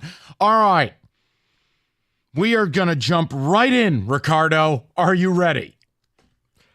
I am, my friend. Because I'm excited. We do have the Pistons presser. Very excited to hear that later on. Probably closer to 4 o'clock than 3:30. No problem. We will lead you right into it. We're going to hear from Mr. Gore, as Dwayne Casey said. And Trajan Langdon, we find out if he's an actual human and not a Chat GPT character. This is exciting. But we got to start with something else. Steve Yzerman. Oh, yeah. Have to. Comments galore today. Yeah, I guess today was a day for everybody in Detroit to air their grievances and talk to the people. We know he ain't talking. So I want to go down the list because here's what we're going to do. Okay. You and I think, are going to be on one side of this. Kenny's going to be on another. And this is the equivalent of I've brought 2 folding chairs. Mm-hmm. I'm going to put the 2 chairs in the lawn and you and I are going to sit in them. And we're going to watch the world burn from a good, safe distance because I have a feeling Red Wing fans are going to get after each other. So Steve Yzerman had a lot to say. I can play the audio, I can read the script, and then I'm going to give you what my Google Translator says. So, David, from the top, how do you want to do this? Is there an order you want to go in? Let's talk about the number 15th pick. I have some audio here for you. Start with the upcoming NHL draft at the Sphere. Wings picking 15th. I've said to you guys I would never use the pick. I have no need to draft another teenager and see you in 5 years. I would hawk the pick to get better. Okay, right. Here's what Yzerman had to say.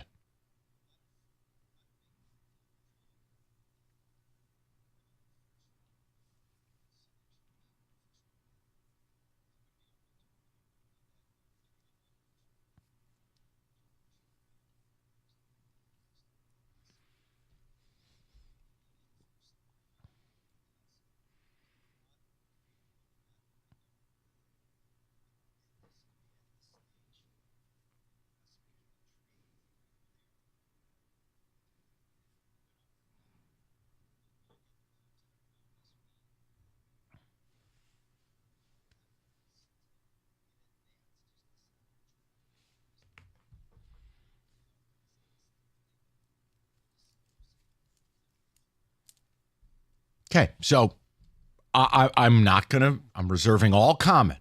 That's on the 15th pick. Mm-hmm. David, what do you have on the goaltending front? I mean, Kenny wants a goalie. Your mom wants a goalie. Detroit wants a goalie. Okay, then this is why I asked. I didn't want to ambush you. Let me give you what was said. I'll read it to you. Regarding the team. Oh, boy. Hold on. Guys, I do apologize. I have to scroll through 7 million things Rieger sent me. Yzerman on the goalie situation. It indicates that the team wants a number 3 in the event of an injury to Husso or Lyon. Doesn't necessarily think it means carrying 3 in the NHL, noting complications of practices, etc. Yeah. Plan is for Kosa to be an even bigger role at GR, Grand Rapids, next season. Okay, so right off the rip, just sounds like you're going to war with Husso and Lyon. Yeah, said that he does not envision 3 goalies on the roster. Okay, but wait, there's more. So we have the viewpoint on the draft pick. We have the addressing of the goalie situation. David, do we have Patrick Kane on it? Yes, we do. So where does it stand with Patrick Kane? David.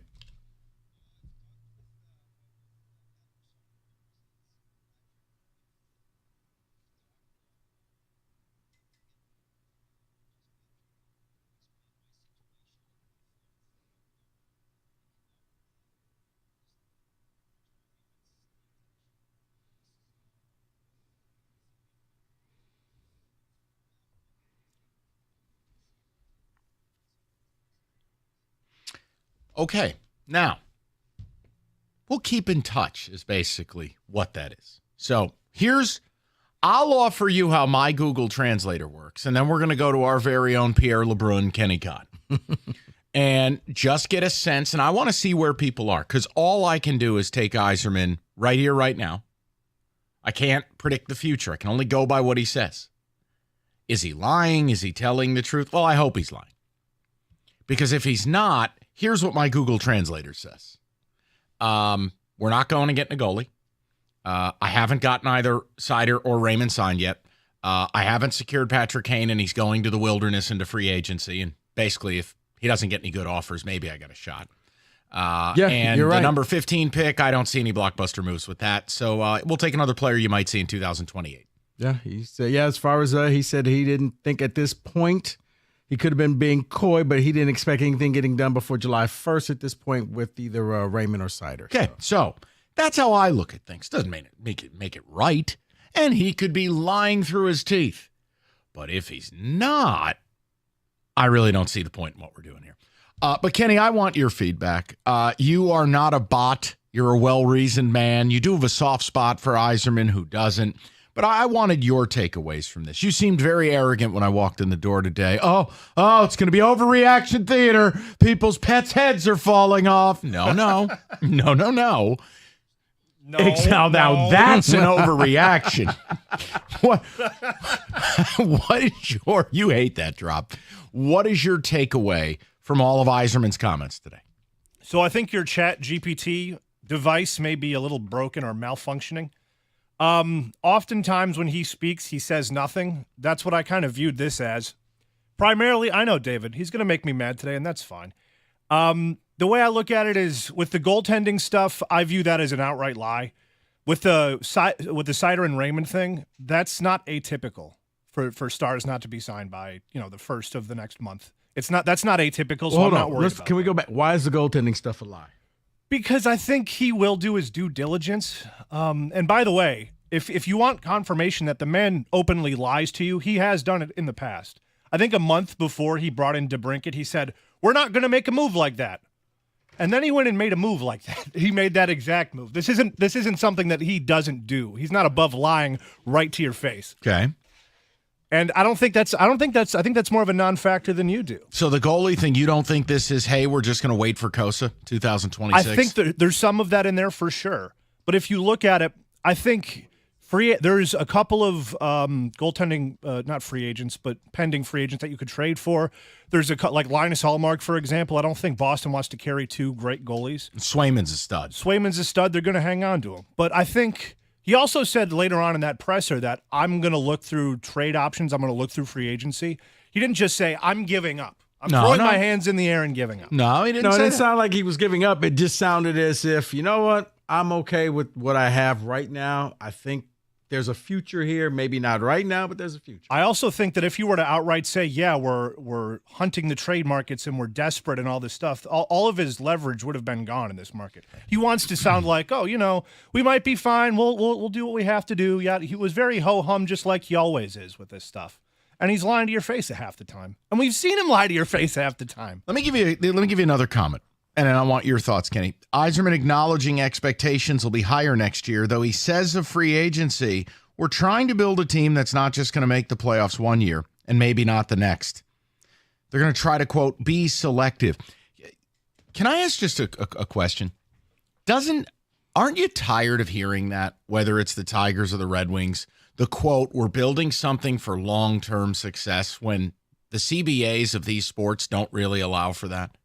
I am tired of hearing that, but also I wish there was something that he would have said. I wish he would have said not making the playoffs last year was a failure. Yes. I was disappointed by not making the playoffs last year. Unacceptable. If you would have come out and said anything to that effect, I don't think we're talking about any of this.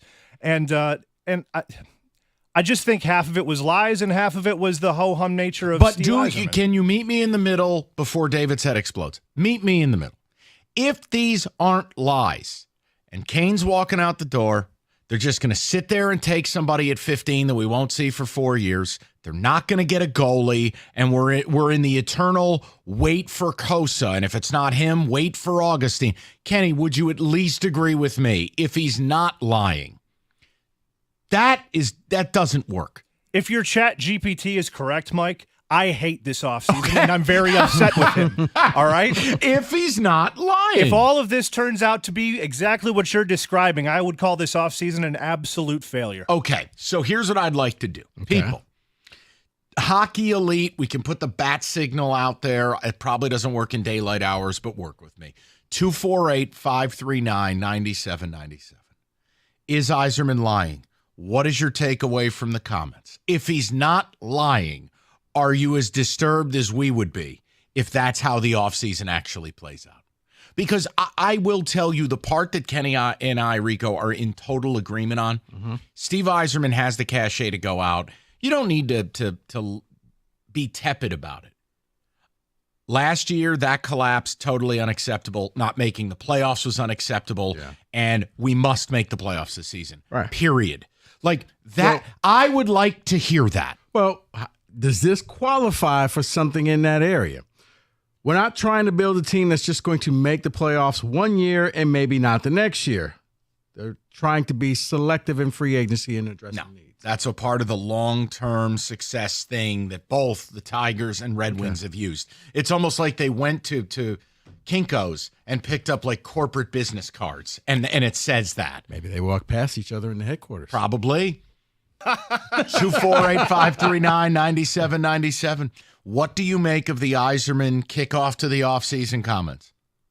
And if there was one of those that he's not lying about that bothers you the most, what is it? Is it running it back with Husso and Lyon? Is it not being aggressive with the number 15 pick? Is it Kane walking out the door? What is it? By the way, the salary cap did go up and by a little bit more than expected. That should help the Wings, who are already in a decent cap situation, even though they have to pay their two young burgeoning stars. Mm-hmm. I would just like to know, Kenny, of those, if he's not lying, which one bothers you the most? The goaltending, probably. I think the 15th pick, the value of that might not be as high as you might hope it to be, but goaltending is like gold in this league right now. And if he's not at least, if I don't see a report this offseason that, hey, he was interested in X goalie or Y goalie or Laurent Brossoit like I wanted or Linus Ullmark like you might want, if I don't get that report, I'm pissed. Well, here's the other thing. The idea of having a great young goalie is a wonderful idea, but the bust rate of young goalies is immense. And second of all, it's turned into a two-goaltender league. The really good teams have two goalies. Mm-hmm. This idea of having Ullmark and Kosa at one point and having their, having the ships pass in the night, that's not a bad thing. Because I find it very hard to believe that Kosa will just come up and start 70 games. It's really hard. Mm-hmm. And having two goalies allows you options. Mm-hmm. Here, look what the Islanders have done the last couple of years. I mean, Kenny, I'm not trying to be provocative. I'm saying it's a real life example of my team is kind of average, but having options at goalie has really helped them. make runs to the Eastern Conference Finals, be within a period of the Stanley Cup Final. It helped them. And you're proving my point. That's exactly why I say out of all the options on the table, that's the one that would piss me off the most. Because ironically, just like their bunk make the Tigers, 5 is the magical number. When they scored more than 5 goals, they would win the game. It's like the Tigers not getting a bat. It's exactly the same thing. Okay. Tigers, David, we're going to get to you in a moment because you were seething that entire segment. We'll get to you. Hockey Elite if you want it. 248-539-9797. We're a little over an hour away from the Pistons. You'll get Tom Gores. You will get Trajan Langdon. I'm very interested to see. Listen, if you will, what the hell we are offered from an organization that, whoa boy. Think we'll get a head coach announcement? No. Okay. We've talked Northville Lumber for a long time. Oldest company in the state, largest Trex decking outlet in the country. Nobody stocks more. Nobody sells more Trex than Northville Lumber. Last year, contractors, homeowners bought enough Trex from Northville to cover 26 football fields. And look, there's a reason they move that much product. They stock it all. It's in their warehouse. Some of it as low as $1.59 a foot. There's no middleman. You buy it, you get it, you build it. Deck season is here. You want to get that project done right, they'll intro you to a Trex certified pro. So call Northville Lumber today or go to northvillelumber.com. That's northvillelumber.com.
Don't miss an act. Don't miss a minute of action with On the Diamond with ESPN Bet, the exclusive sportsbook partner of ESPN. Is the only place where you can find offers and promotions from your favorite ESPN shows and personalities, including daily odds boosts and home run specials all season long. New users can get the bet reset up to $1,000 back in bonus bets if your first bet doesn't win. Download ESPN Bet today. What a play. Must be 21 or over. Present in Michigan. Gambling problem? Call 1-800-GAMBLER. Terms and conditions apply. See app for details.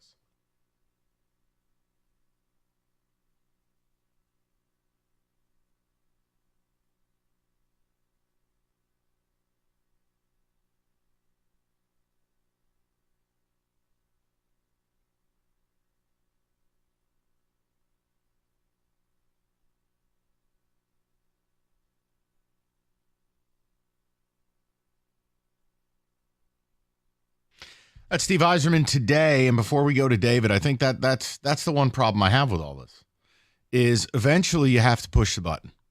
I don't think you can just take all day. Now, you're 5 years into this. I'm sorry, but I don't know when is that magical day far away? Is it year 7, 8, 10? When exactly do you just put the pedal down? The farm system has been built up enough to where options are there. You got a couple of stars, one on the blue line with Seider, one with Lucas Raymond. You have a team captain in Dylan Larkin. You got to push the button, and it's time. I don't understand how you can keep asking people to care and asking for people's money, and it's always this rainbow bridge that someday, we want to build the no. Don't ask me to do any of this now. We want to build this for later. Well, when will then be now? Soon. I feel like a lot of people agree with me is they're tired. And this was the best shot to make the playoffs because the bottom of the East was so bad. But so long as you keep kicking the can, the expectations aren't there. It's always next year. We're close. We're close. We're almost there. That's what teams can peddle to the fans when they know, we're nowhere near ready to win a cup or to win a championship. That you show them next season, and it's so close, and we're almost there. We're a few pieces away. We just got to get this one free agent or make this one signing, and most people will buy that. That's fine. They can buy whatever they want. I mean, it's again, if they make the playoffs next year and get aced out in the first round, I'm not happy. The year to make the playoffs was this year. Making it next year without a meaningful, winning a playoff series, I don't think it's acceptable in year 6 to be a fringe playoff team. And if you enter the playoffs and get blistered, that's fringe. So this year they could have got swept. Absolutely. And you would have been okay. Absolutely. Okay. But to clown car their way over the last 6 weeks of the season, miss the playoffs, have a dog bleep team like Washington get in, have Washington beat you because #you got goalied. It's problematic. Which I was also surprised that nobody asked about the job security of Derek Lalonde throughout the season because that was an awful stretch and it did ultimately define your season. I put a lot of that on coaching. I know a lot of Wings fans put that on Yzerman coaching. himself made the comment, Kenny, about how it's about the fundamentals. That strikes directly at the coaching staff. 100%, which is why I feel like that should have been addressed at some point. That's just me, though. That's my gripe. Now, hold on. You got to answer for David, then we'll get the ticket text. David, go ahead. You were very upset pre-show. Mike, you are my brother from another mother. Because you just said so eloquently how I feel. Oh, I thought it was because we were both dark and beautiful. Okay, my apologies. Why are we constantly patient in this town with Steve Yzerman? He can say whatever he wants and just say, well, I'm just taking my time. I want to make sure I do this right, and I want to do this, and I want to do that. And it's people like Kenny in the Red Wing community that allow Steve Yzerman to have that kind of leeway. Because I love you, Kenny, but your comment of, well, if he doesn't do this, and if he ends up not doing something with the goalie or not doing this, then I'll be upset. No. You should be putting pressure on Steve Yzerman right now before he can make those mistakes, before he can not get a goalie, before he can not bring in someone here. You have to put pressure on him now. I am sick and tired of waiting 6, 7, 8, 9, 10 years in this town it's been to 5. win any. Well, it's been 5. With him. I'm saying with him, 5. This is going into year 6. I want to be fair so the bots don't come after you. We have to put pressure on Steve Y. It's your fault, Kenny, and people like you. I believe David just dropped to those people. Unbelievable. Wow.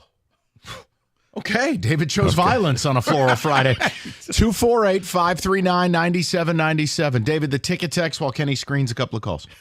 Hey, guys, this sustainable building model that all Detroit franchises subscribe to is stupid, and nobody is asking for this. We want winners now.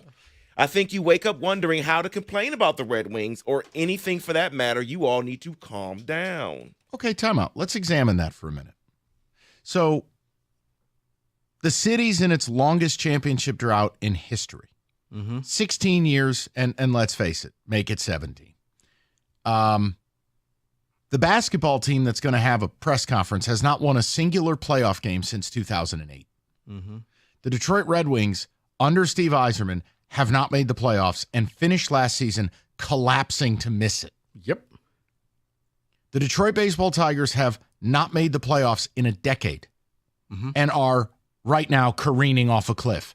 What would your radio show be? Would tell me, what would your show feature today? Let me help you with that. The people who send text messages like that and people who believe, guys, you guys are being negative, we're close. They saw their patience have a payoff last year with the Lions, where it was, oh my God, every year we go through this. And then all of a sudden the Lions broke through. They won multiple playoff games. They were one of the best teams in the NFL. So as a fan, you saw your patience have a payoff. I think because of that payoff, a lot of Detroiters are going to say, you know what? We spent decades waiting for the Lions. This is just a few years with these other teams. Mike, I'm not saying that's you. I'm saying everything. For people like that, because you saw something tangible, you're willing to, if your general manager is saying, hey, we're close. Okay, well, they wouldn't lie to me. We must be really close.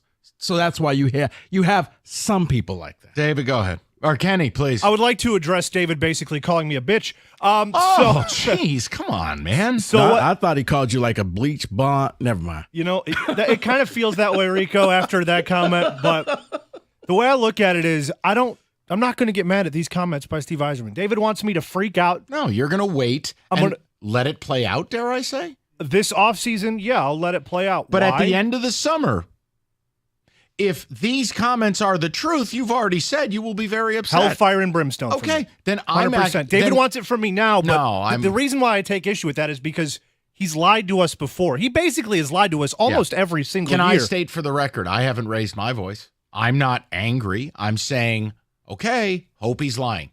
Because if he's not, I don't understand this. That's all I've said. I think at the end of all this, we'll all be in agreement. I think at the end of this offseason, we'll all have the same opinion. And that's, this was a good offseason, or he did nothing, and I'm very, very upset. I like that. It's a this or that offseason. Yeah. It has to be, though. I don't like the murky. It has to be, because once you're in that gray area like we've been with the Tigers and with the Wings for the past several years, we just get frustrated. We have these conversations, and they never go anywhere because nothing is happening. Am I a bad person because I kind of want to see angry Kenny? Yeah, because we want the Wings to make the playoffs. I know, but I just because I'm going to be this way, and I kind of angry Kenny gets closer and closer to that drop that I never said. By the way, no, okay, we're never going to get angry Kenny. Oh shucks, he's going to make another excuse for Steve Yzerman when the moves don't happen. Hold on, no, we have evidence of Kenny on the record right now saying that won't be the case. So we're all witness. And we will let it play. Put it in the system, David, and play it for me. Play it for me when I'm lying. And again, David, here's the key. It's going to happen in real time. Yes. Like if Kane leaves and they don't have a legitimate replacement, okay, that's check one. Yeah, that Kane thing was very, we're going to date other people and kind of see what happens and then circle back. If they don't acquire a goalie. And I thought that felt like more due diligence. Like, hey, we'll stay in contact with him. We're not done with this. Well, that might be you being an apologist. Kenny, I don't know. Kenny, it really felt like we're going to see other people, but we're still together, but we're seeing other people. It's either I'm an apologist or you guys are alarmists, but that's fine. No, I'm neither. You don't get to paint me with that brush, Bob Ross. I'm more looking at Rico than no, thank you. Thank you. I'm not being Kenny, I'm not being an alarmist. I read that. I was like, oh, that was weird. I'm good. I just wanted to establish he's on the record with what he said today, and each of these is it will answer itself in the coming days and weeks. If they go to the draft and pick 15 is Bobby Fiddlerberg and we'll see him in 2029, that's a check. If they don't get a goalie and it's, hey, Prey Kosa is the next Patrick Waugh and maybe we see him by St. Patty's Day, I don't know. Little scary to enter another season with oft-injured Husso and then Lyon, who can't play too much or his body breaks down. That's a problem.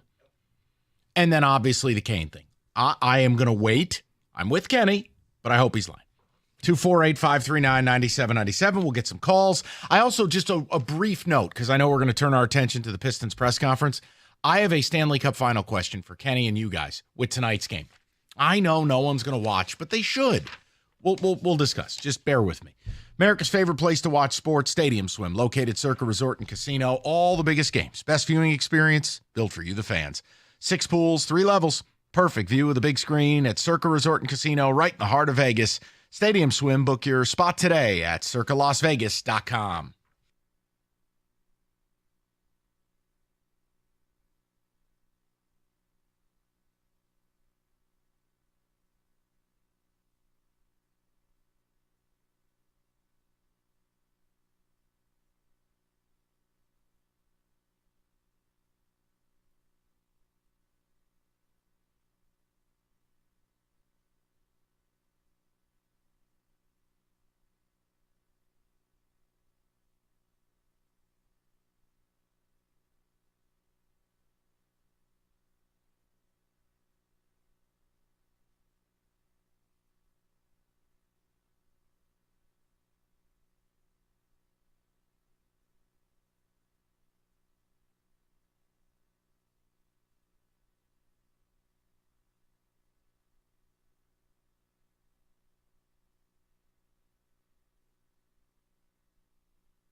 All right, we'll get to the people. I got a Stanley Cup Finals question. Game 6 tonight. Is it must-see TV? I feel like it is, but maybe I'm a goofball. We'll turn our attention to the Pistons. They got their press conference coming up in the 3 o'clock hour, sometime before 4. A lot to do today. I think as far as your Game 6 tonight, because it's funny because you would think that the pressure would be on Edmonton, but I don't think that it is. They're favored tonight, by the way. If you care about any of that, they're minus 150. Because Florida is gripping because they don't want Game 7 at home after having such the 3-0 lead. And it's like, are we really about to lose this thing? They don't want to be that team.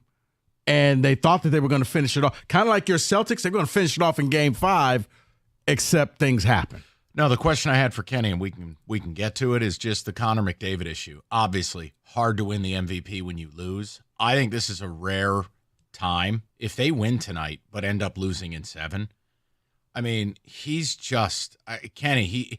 Do you feel like he's already elevated himself, even without a Stanley Cup, into the conversation with the all-time greats, or is the Stanley Cup just it's got to happen and it's heresy to just even talk about it? I don't think it's heresy to talk about. I don't know that I would give it to him. I think if he plays well and they lose tonight, I think he has it. He's putting up record-setting, like Gretzky numbers. Greatest right postseason ever is what he's on track for. Single point tonight, right? I think 2. 2. I think 2 ties it. But whatever it is, it's right there on greatest of all time level. And do you know when the last time this happened, when a player lost and won the Conn Smythe? Let me think for a second.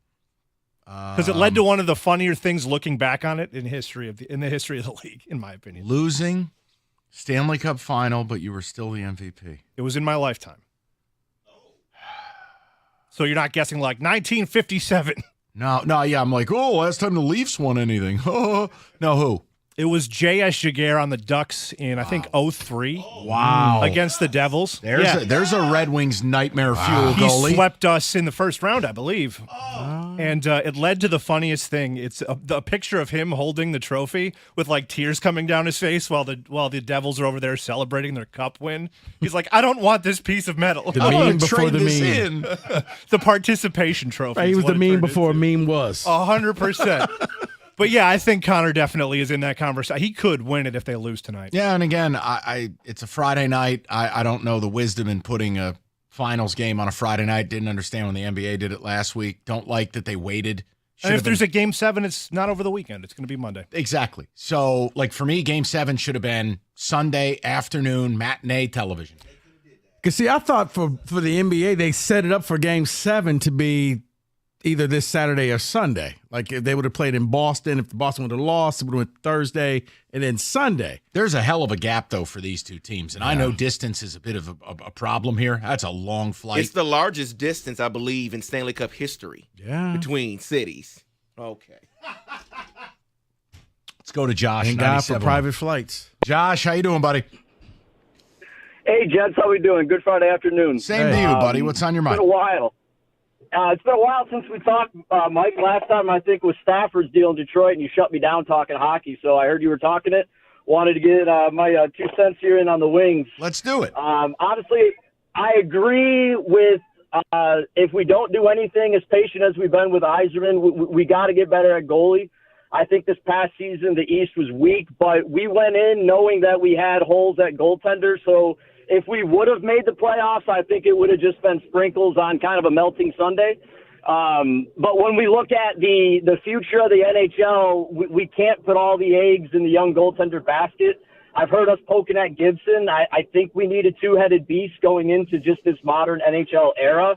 And I think we gotta start holding Yzerman accountable for some of these other lesser performers, like Kopp. Man, I thought he was going to be a top 6 guy for us, and he fills a role, but I don't think it's big enough for the contract we're paying him. You know what I mean? No, Josh, I'm with you. I know Kenny's with you, and we're hoping that what he said today is not true. Because, we can all be excited about Kosa and even further down the line, maybe Augustine, the kid for state. But we're in the here and now. It's year 6, and Lyon and Husso are not good enough to be a playoff team.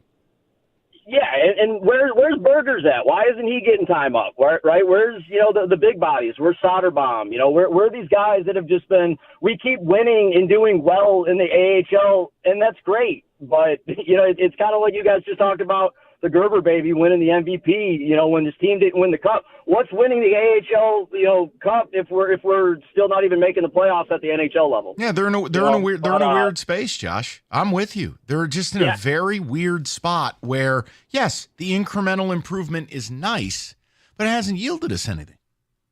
And you can't call the end of last season anything other than a collapse.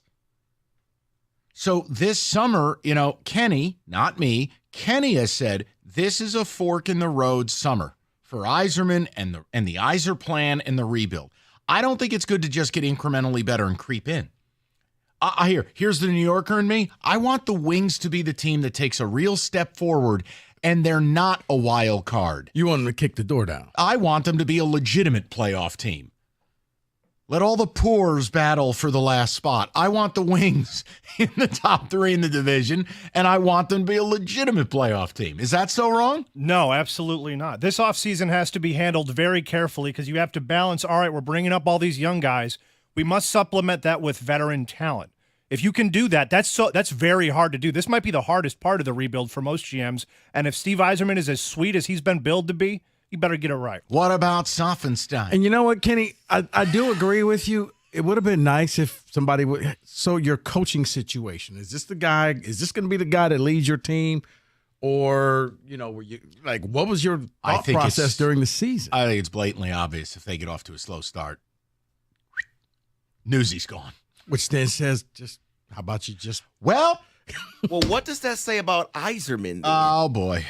I'm not trying to be funny here, but if you're now then firing another coach, David, the only thing I'll say is, and Kenny pointed this out, it's a hockey thing where they fire the coach. That is very true. And then all of a sudden, team goes red hot. Right, same players. Yeah. 6 teams this year, I think, made the playoffs while firing their coach in season. Yeah, it's just a weird hockey thing. I don't know.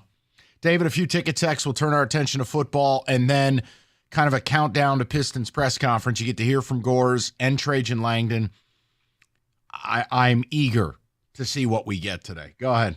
Tom in Traverse City says Yzerman and Harris want time to build something lasting. Okay, fair enough. Let us know when you're ready, and we'll start watching again. Yeah, you know what? That's okay. Both things can be true. You can have all the time you want, but I think it's unless the games are discounted or free, I really don't know how you keep asking people for money.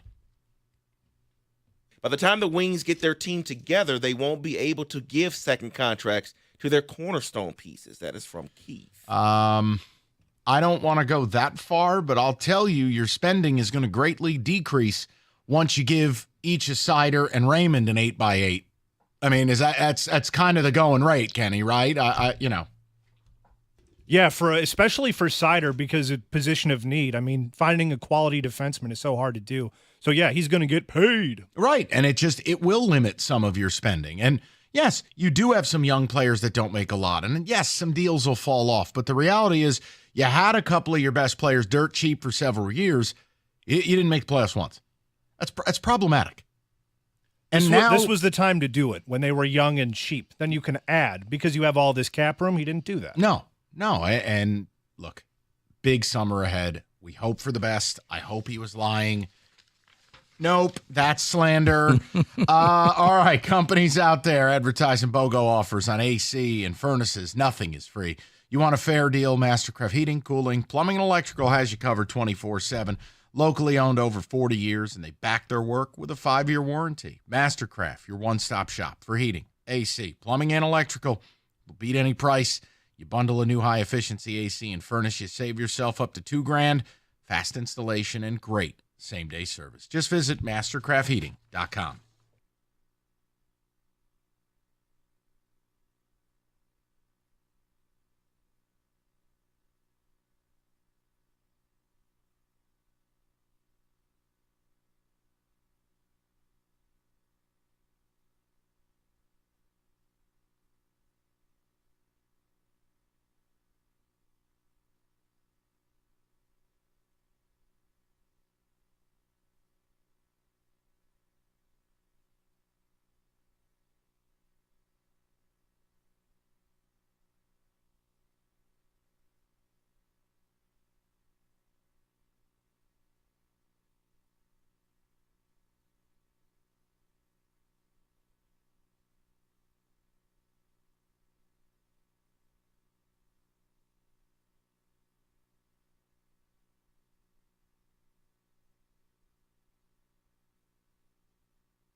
All right, turn our attention to football for the moment. David, a little music. We going college or pro here?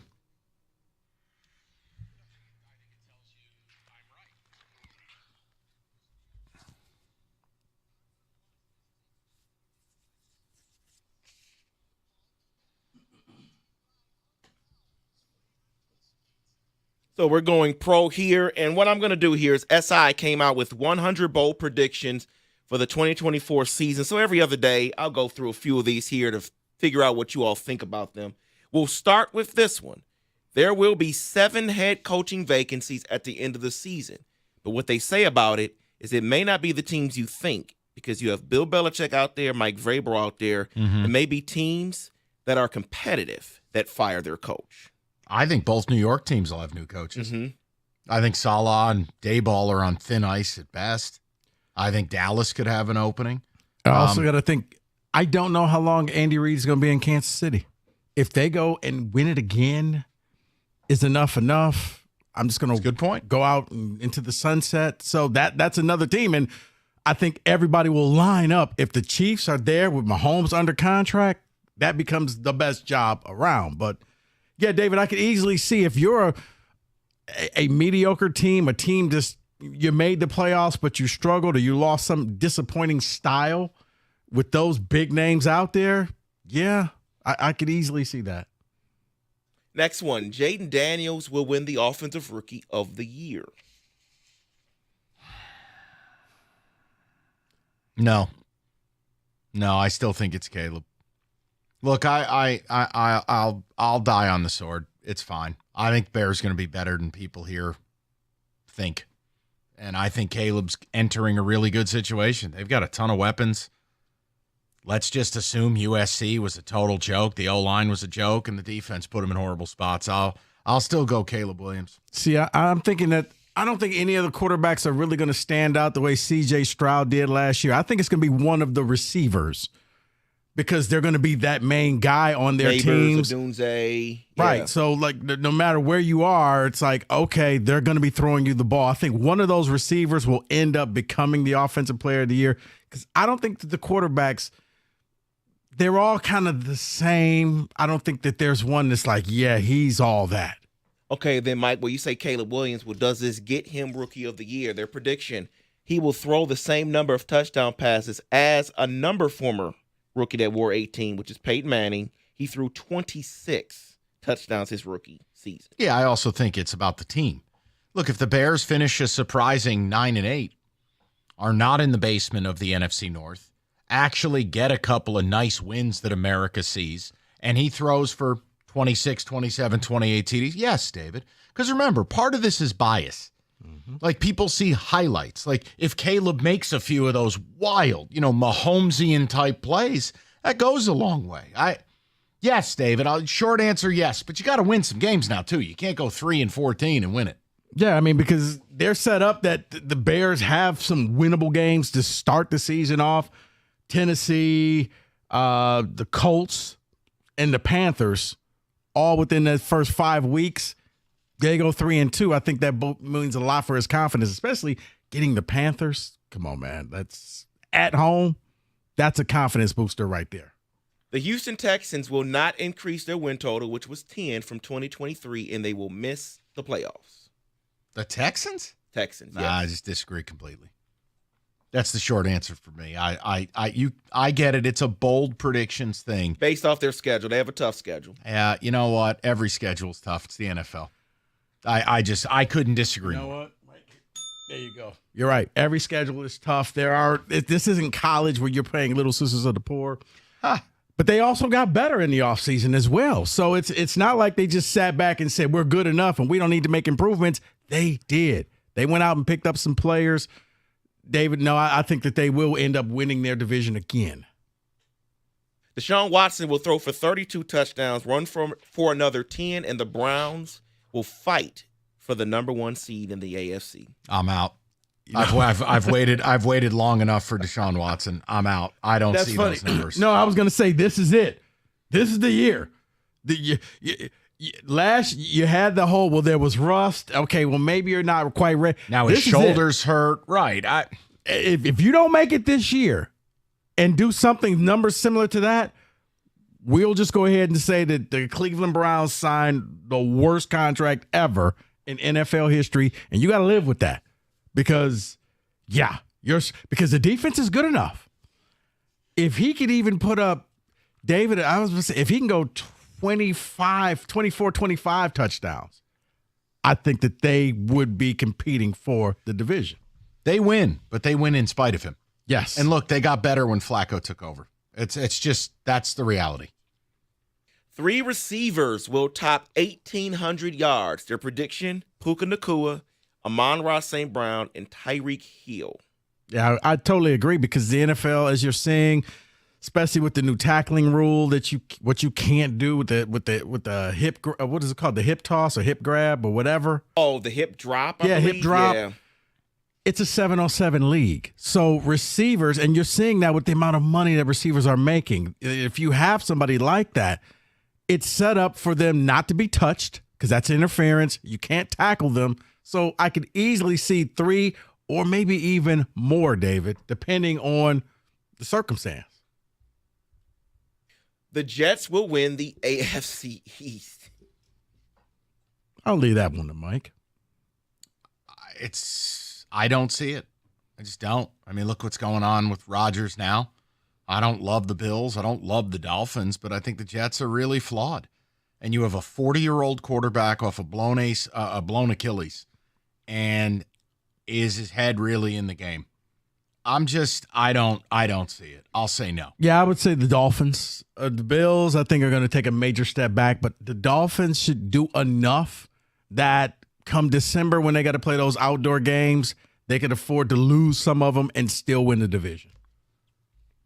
This is based on their schedule because the back end of their schedule is very favorable. It says the Cardinals will post an 8-game winning streak from October to mid-December to make the playoffs. I say no on principle. Winning 8 games in a row in the National Football League is insane. Yeah. Could they be better than people give them credit for? Yes. Not sold the Rams, keep it going. Obviously, San Francisco's good, but not without questions. But Kyler Murray kind of reclaimed his career a little bit. If Marvin Harrison is really, Jamar Chase or Odell Beckham Jr., and he just steps in as a force. So their final 8 games, they're saying? Till mid-December, so I think their final 2 games they will lose. But up until there, they'll win 8. So Bears, Jets, Seahawks, Vikings, Seahawks, Patriots, Panthers. No, I don't see. Now, here's the thing. As Mike said, the Arizona Cardinals are what the Lions used to be. They will beat you in a game for 3.5 quarters, and then they find a way to lose it. So, when you see wow, the Cardinals are winning at halftime, put a money line on the opposition because they're going to win the game. They may not cover, but they will win. And you'll get great numbers. That's just the Cardinals. So to win 8 in a row, David, no, because they find a way to cardinal. They just do. They find ways to lose games. Then I'll close it out with this one. Aaron Donald will unretire and join the Rams for a playoff run. Never thought of that. You know what? I'll say yes if the Rams are indeed in the playoffs. I think if they're in the hunt and they're not necessarily in, but if they have a nice little cushion and are one of the halves, I could see them opening up the dialogue. Now, I don't know how badly – he doesn't seem like an attention type of person where, I just won't go away and just, he seems like the type that, you know what, I said I'm done. I've got my rings. I'm tired. I don't want to do this anymore. But I can see the Rams opening up saying, hey, you always got a spot here. Yeah, I'm just never going to predict a guy to come off the street and come back unless it's Brady. So I'm out on that. It worked for the Browns last year. Yeah, I'm out on that. And that is in football today. All right, FanDuel. Stanley Cup Finals tonight. You know the drill with baseball and Home Run Tuesdays. And now this summer, they're going to keep the party going with bonuses for people every day. FanDuel has it, more ways to play. They're hooking up all customers with a boost or bonus daily. So something for everybody every day, all summer long. Head over to FanDuel.com/ticket and start making the most out of your summer. It's FanDuel, the official sports betting partner of MLB. 21 and up, present Michigan. Opt-in required, wager requirements apply. Bonuses awarded as non-withdrawable bonus bets or profit boost tokens. Restrictions apply, including bonus expiration. See terms and conditions at FanDuel.com/sportsbook. Gambling problem, call 1-800-GAMBLER. That's 1-800-GAMBLER.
Brought to you by Bill Brown Ford. Can Steve Yzerman make the Red Wings a Stanley Cup contender without a number one overall pick who becomes a bona fide superstar? That's what he was asked today during his pre-draft press conference.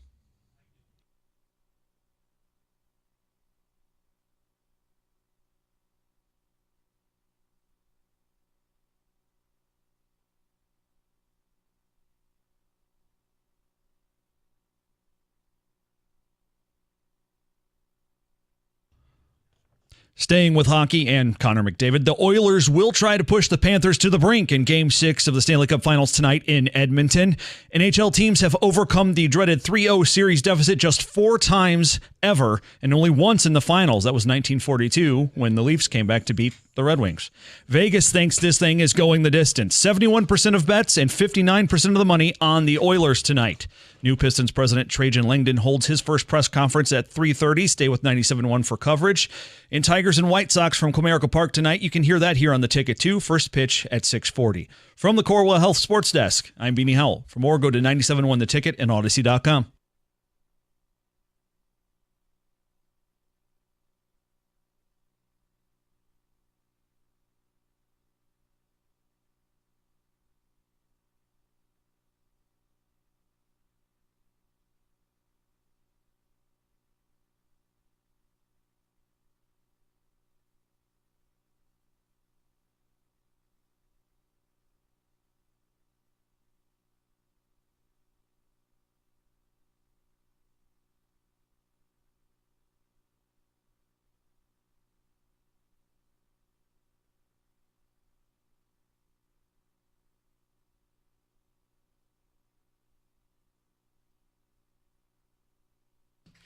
All right, 3 o'clock. Good to have you. We covered the Red Wings pre-draft press conference hour 1. We have the Pistons press conference live for you at some point this hour. Should be more towards 4 than 3:30. We'll have it for you.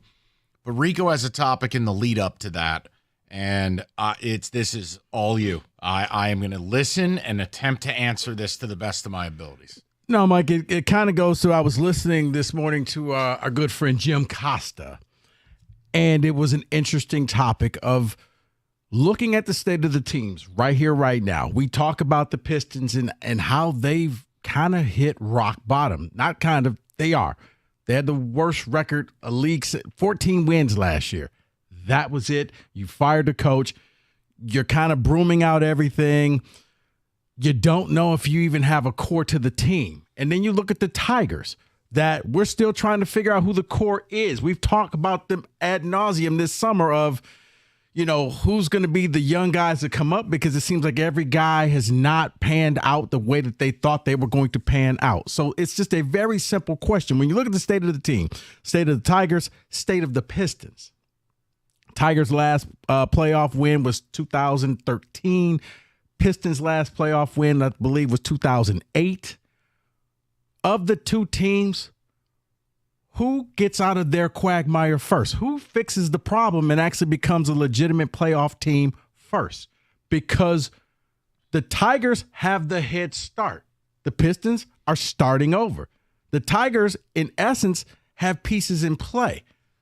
But when you look at I think it's the Pistons, because the Pistons, as bad as we talk about, they have the money to spend. So do the Tigers. But if you're in the NBA, if you can get 2 players, possibly 3, you could flip it around. Whereas the Tigers, you need a lot more than just 2 or 3 players in order to turn the team around. So the question is, between the Tigers and the Pistons, who turns this around? Because both are kind of at the bottom right now. 248-539-9797. I hate you. Oh, my God. This is awful. Yeah, I guess if you just say, 2 or 3 players, how do you get them? I mean, the Pistons aren't picking number 1. Nobody wants their money. I mean, if early indications are out there that, like, Malik Monk took a dirt cheap deal to just stay in Sacramento instead of even bothering to take probably $25 million more from the Pistons. Both have the money to spend. Yeah, I know. I'll still say the Tigers. I think the Pistons are hopeless as long as Tom Gores owns them. 6 coaches in 13 years, haven't won a single playoff game under his reign. They don't know what they're doing. They don't have talent. I don't know that Cade's an all-NBA guy. I don't know. Somebody help me. This is depressing. I'll say the Tigers. It is very depressing. This is awful. No, but it's just one of those, because the Pistons are holding their press conference today and you're looking at them. Mike, I think the fact that we don't know, but I'm assuming that Trajan Langdon has said, guys, we're at rock bottom. Yeah, we have nowhere to go but up. They're going to be a dumping ground this summer. I don't know. There still may be another, and I know people don't want to hear this, another reboot of the Tigers again, where the Pistons are already there. Even though the Tigers have player in motion and they got people in the minors that we're waiting to see in a few years, I don't know, because I'll say Texas. You'll say Texas. No, with your premise that 2 or 3 players, I have to believe that trading Cade gets you the assets to restart this thing the right way. Not happening. Whether it's draft picks, whether it's players. So I'm going to go Pistons here. You know how you're going to get your draft picks? By being a dumping ground for garbage contracts. I hope you're ready. That's what this cap room's going to do. I hope I'm wrong. See, I look at trading Cade much like trading Skubal. Sounds great on paper, sounds great on the radio, but in essence, I don't think either one is going to happen. I think you're going to try to keep both players. I just think that it'll be an easier rebuild for the Pistons than it will be for the Tigers. Yeah, I think the problem is you don't have a star. Like, look at the NBA, Rico. There's so many teams that have a really good player that still blow. Like, I don't know how we elevate. Like, at least with the Tigers, I go, all right, they got pitching. Mm-hmm. If I have pitching, I can. This is depressing. Thank you for this. Because here's the thing. For the Pistons, I don't want to blame one person, but I am starting to think maybe Monty was just a horrible fit. And no one got better. No one developed. And with a new coach, new philosophy, new way of seeing things, new way of doing things, that maybe this team wasn't a 14-win team. Maybe it was just the worst case scenario. Everything fell into place. Fine, they were a 24-win team. What the hell's the difference? What I'm saying is, Mike, there may be talent on the team that just never got developed. That there may be pieces that just, I mean, he held on to Killian Hayes until finally people were just like, dude, what are you doing? Why are you playing this guy? So I look at that, and then, you look at the pieces that the Tigers have, and it's just like, okay. Yeah, they do have the most important piece of pitching. They do. If they got a couple of bats, I could see it be good enough to make the playoffs. Right? This is about making the playoffs, right? Yeah, making the playoffs. I'll go Tigers. I just feel like the Pistons have the worst owner in professional sports. I feel like the factions, the politics, the craziness, they're not a coherent organization. And when I look at talent procurement in the NBA, we're seeing how it can play out. You either draft number one and you get a guy like Wemby, right? Or you got to go through what's called the churn. You got to do what OKC's done and get 38 first-round picks. You got to do what Utah's doing. You got to do what Numbnuts. Oh, my God. Like the Spurs have all the picks, plus they have Wemby. But, Rico, I don't even know where it begins. Like, think about if they do make this Brandon Ingram type move. You're just going to sit there in the middle. People, what do you have to say? But if you're sitting there in the middle, didn't you just make the playoffs? I don't know. Yeah, they only have to win 36 games to make the play-in. 22 more games than last year. I understand what that is, but I truly believe the reset of trading Cade gets you the assets you need. They're not doing it. Dave, yes, let's just go into the assumption that Cade and Scooble will be Tigers and Pistons. David, they're not doing it. Well, then I'm going Texas again. No, you go Tigers with me because the rotation, even if they deal Flaherty, for the future, you got Scooble, you got Olsen, Mize can be the number 5, you call up Jackson Jobe, Chris Fetter and Scott Harris done a great job finding pitchers. They'll have pitching. See, I'm going to go Pistons because even though he has wasted a lot of his money, Gore's a show. He'll spend money to get people here. He will spend the money.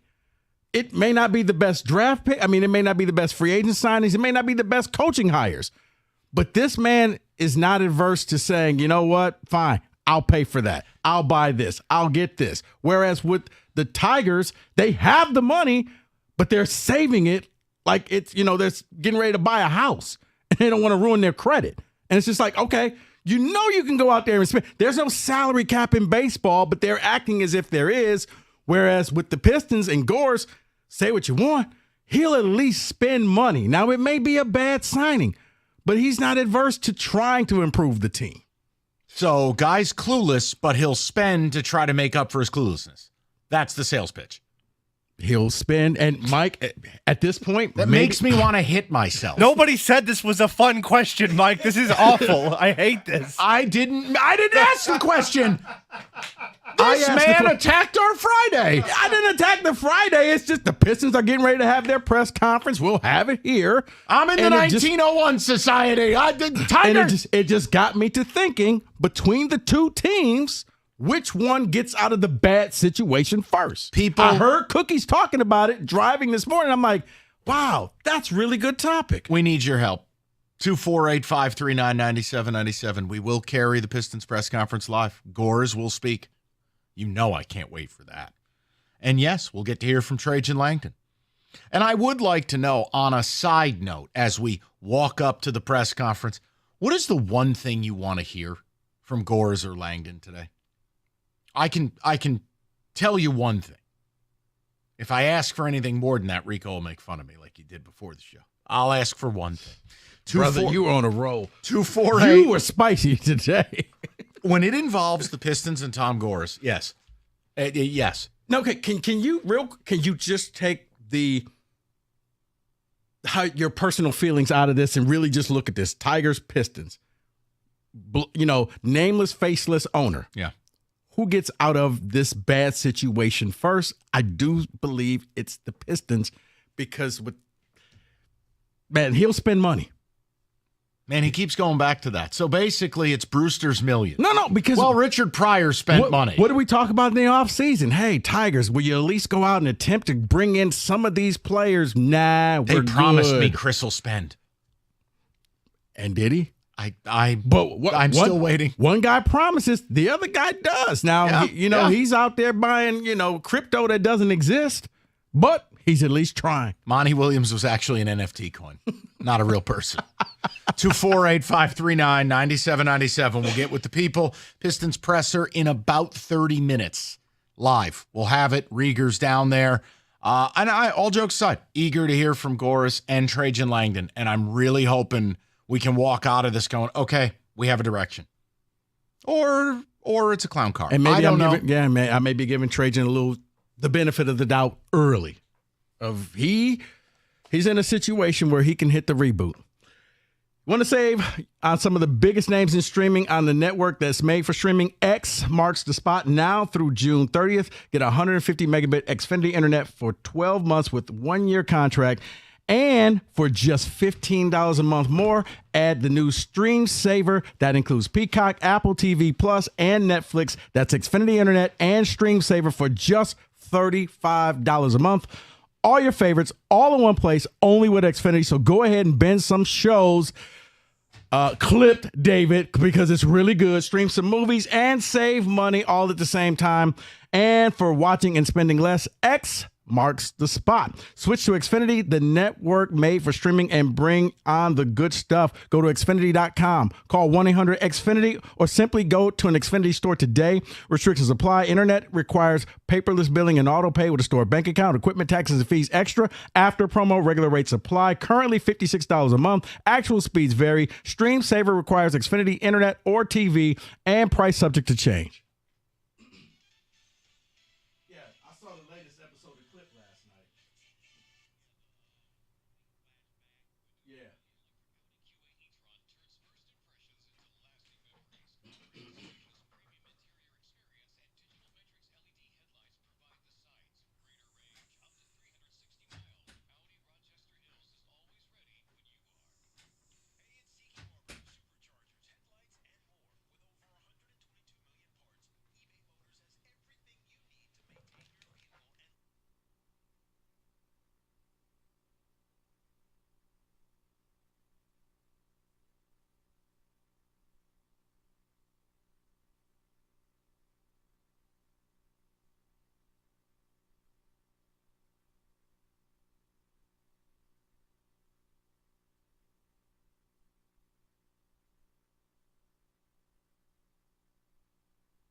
All right, being number one is not easy. It takes experience, dedication, and determination. The number one mattress purchased by millions every year is Serta.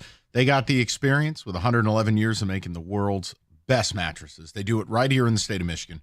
Right now, during the 4th of July summer sale, save up to $900 off an iComfort adjustable mattress. Go to Serta.com to find a retailer near you. That's Serta.com.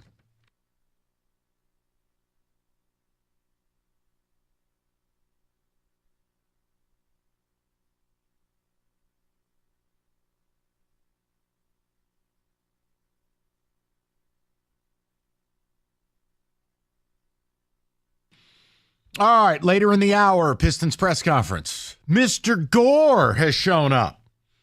And we'll get to hear from Trajan Langdon. Actual human being, not a ChatGPT creation. We get to hear from the new president of basketball operations. Enrico's asked the question in preparation for this press conference, who makes the playoffs first, Tigers or Pistons? I still say Tigers. I don't know. I hate this question. It's depressing. It makes me feel bad about myself. The Pistons, I can't. State of the teams right now. Yeah, I know it is. I know, and I believe the Pistons are the single worst franchise in professional sports. So by my belief structure, it's hard for me to... David, I'm not saying that to make you sad. Look at him. He's eating his headphones now. What on earth? David. No, he's I think he's testing it out for Rieger. So, yeah. Oh, check 1, 2. Yeah. Let's go to the people. We'll go to Max, 97.1. Max, how you doing, buddy? Hey, what's going on, fellas? First time caller, long time listener. I said that opposite, but what's going on? Thanks, man. Appreciate it. What's going on? Nothing much. So, man, I just think we need to pump the brakes a little bit. I mean, I got in my car about 20 minutes ago, and first thing I heard was, let's trade Cade Cunningham.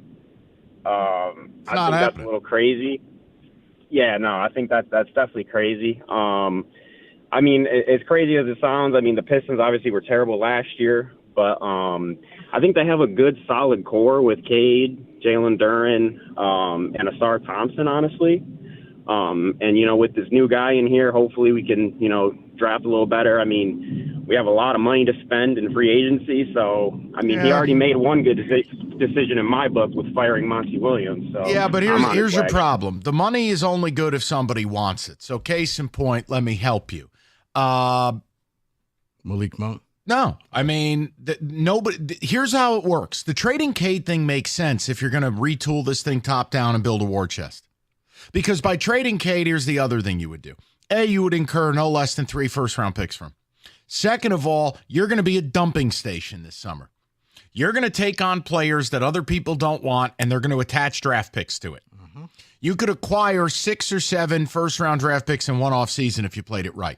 Now, that's the only reason you would trade Cade is to give Langdon the runway, the time. We're not going to pay $250 million to our point guard, and I'm burning this MF to the ground. And see, that's the beauty of it, Mike, because you won 14 games. There's really not more. You can go further down. So therefore, just embrace it, and let's start all over again.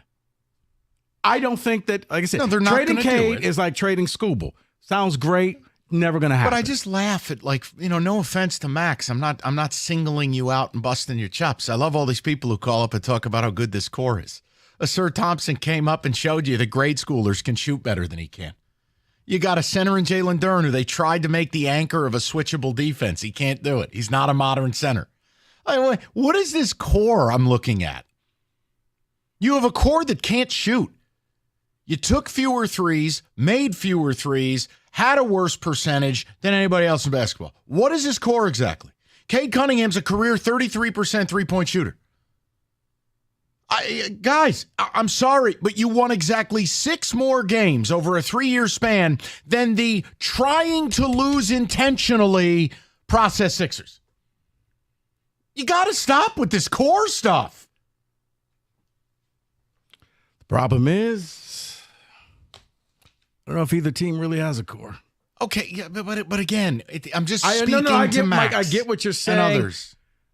My question is, Tigers, Pistons, which team gets out and actually becomes a good team first? I'll stick with the Tigers.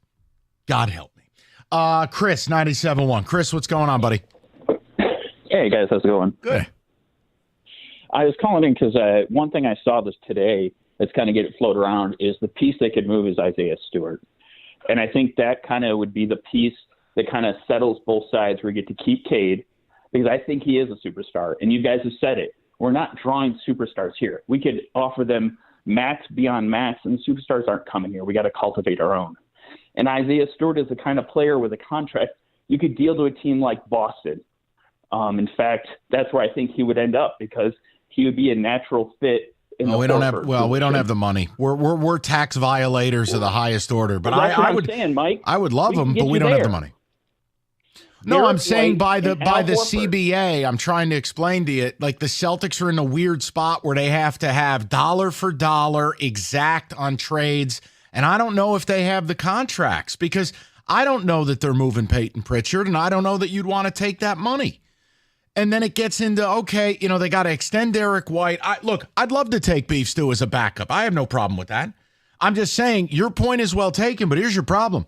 The other thing you're seeing is they're going to trade Stewart and then go blow $25 million a year on Nick Claxton. You excited about I'm that? I'm not a fan of that. Yeah, neither am I. I'm not a fan of that at all. Another center who can't shoot. Yeah. No, I think Stewart, and you see if you can get him to Boston because you could do Horford and Pritchard. That money works out perfect. Like you were talking about, if you could do a Derek White and a Horford for Stewart, we have the money to take it on. That saves Boston $14 million, which drops them below the two aprons, which then opens up the mid-level exception for them. Yeah, but So you're not getting rid of Derek. You're not getting rid of Derek White for Beef Stew. Like, hold on, guys, we got to stop. He did this on 2K last night, Mike. No, you're right. Except I'm turning up the trade difficulty. Derek White is a top 50 NBA player. He's an elite two-way guard. He just won an NBA championship and is eligible for a 4-year, $130 million extension.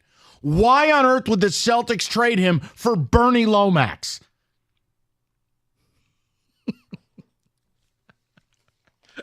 I don't know how we got here.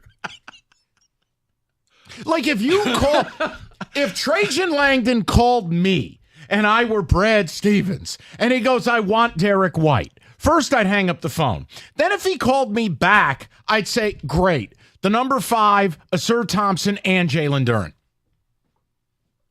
Choke on it. Like, there's no scenario. Derek White is one of the most valuable basketball players in the entire league. Right. I would be like, we're going to book the ticket. What's the Boston airport? Because they're out of here. You can have them. Guy shoots 40% from deep. He can guard everybody at an elite level. He can play on or off ball, and he might have the highest basketball IQ of any backcourt player in basketball. And I got people calling up going, let's trade Beef Stew. You're going to give us Derek White, Al Horford, every good restaurant in Boston, and Mookie Betts. What? I try to be supportive. I try to be nice. Go ahead. Tell me I'm wrong. Tell me I'm Donnie Beardsley. Can I get Pedro too? I don't know how we got here.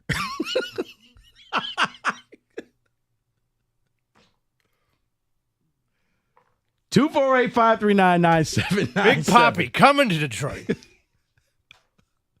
Who turns it around first? I know. And what I would like to do as well, you know what? F it. 97.1. I quit.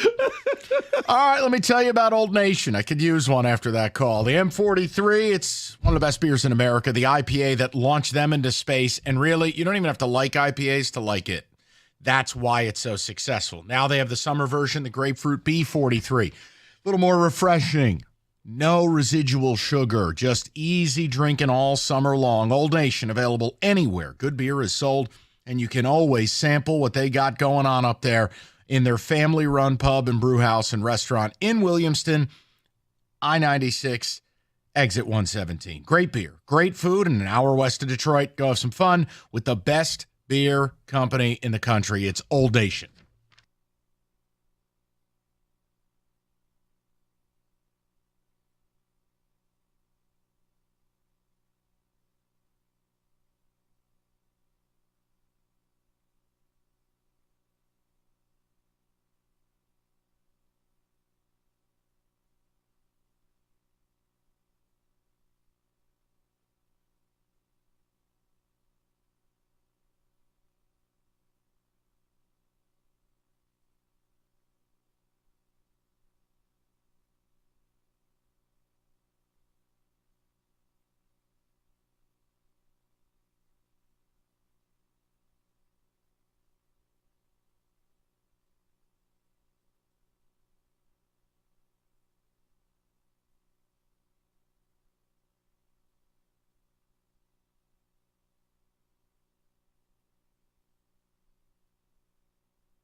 You know, it's funny. Rico's laughing, but I know.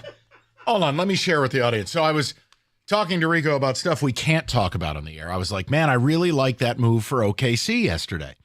They acquired Alex Caruso, the bald eagle from Chicago, and they traded Giddey there. And I made a joke because I'm like, look, Caruso can shoot it at a 40% clip from deep, and he's an elite defender. That's what OKC needed. I go, it's funny. They traded the one guy they have that can't shoot. The Pistons don't have anybody who can. Like, it just shows you the difference of, like, we have this one guy that's a problem, and we just can't tolerate having him on the floor because Giddey can't shoot. Great passer, but he can't shoot. And they go, get him out of here. Pistons, we're collecting people who can't shoot.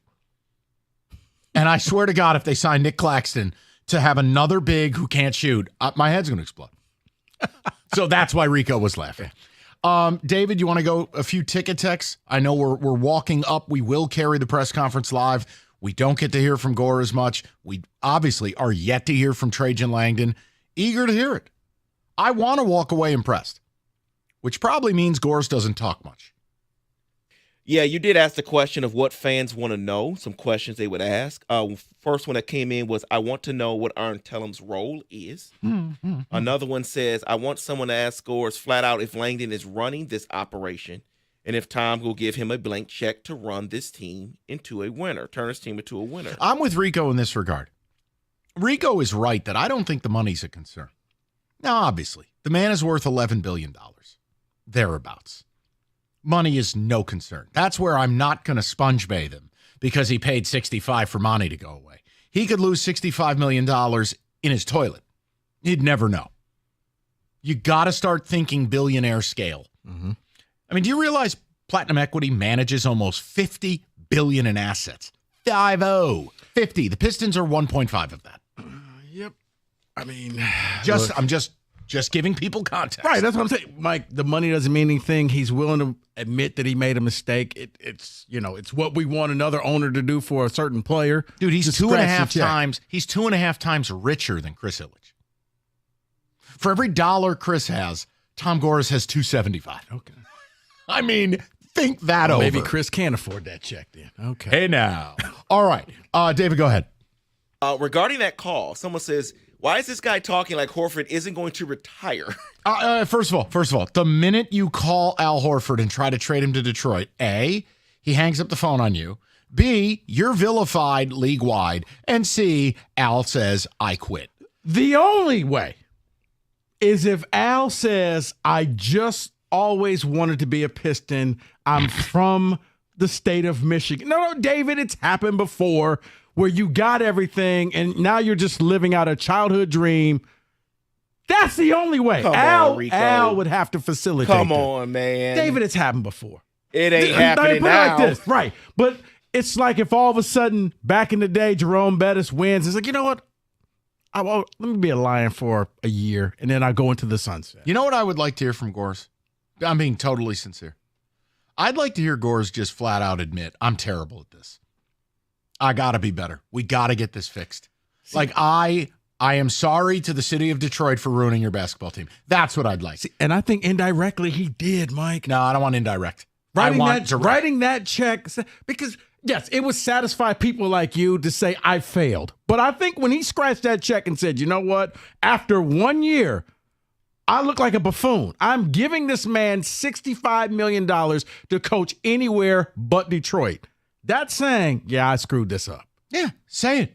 Say it. The guy told me he didn't want the job, and I didn't listen. You know what? Say it.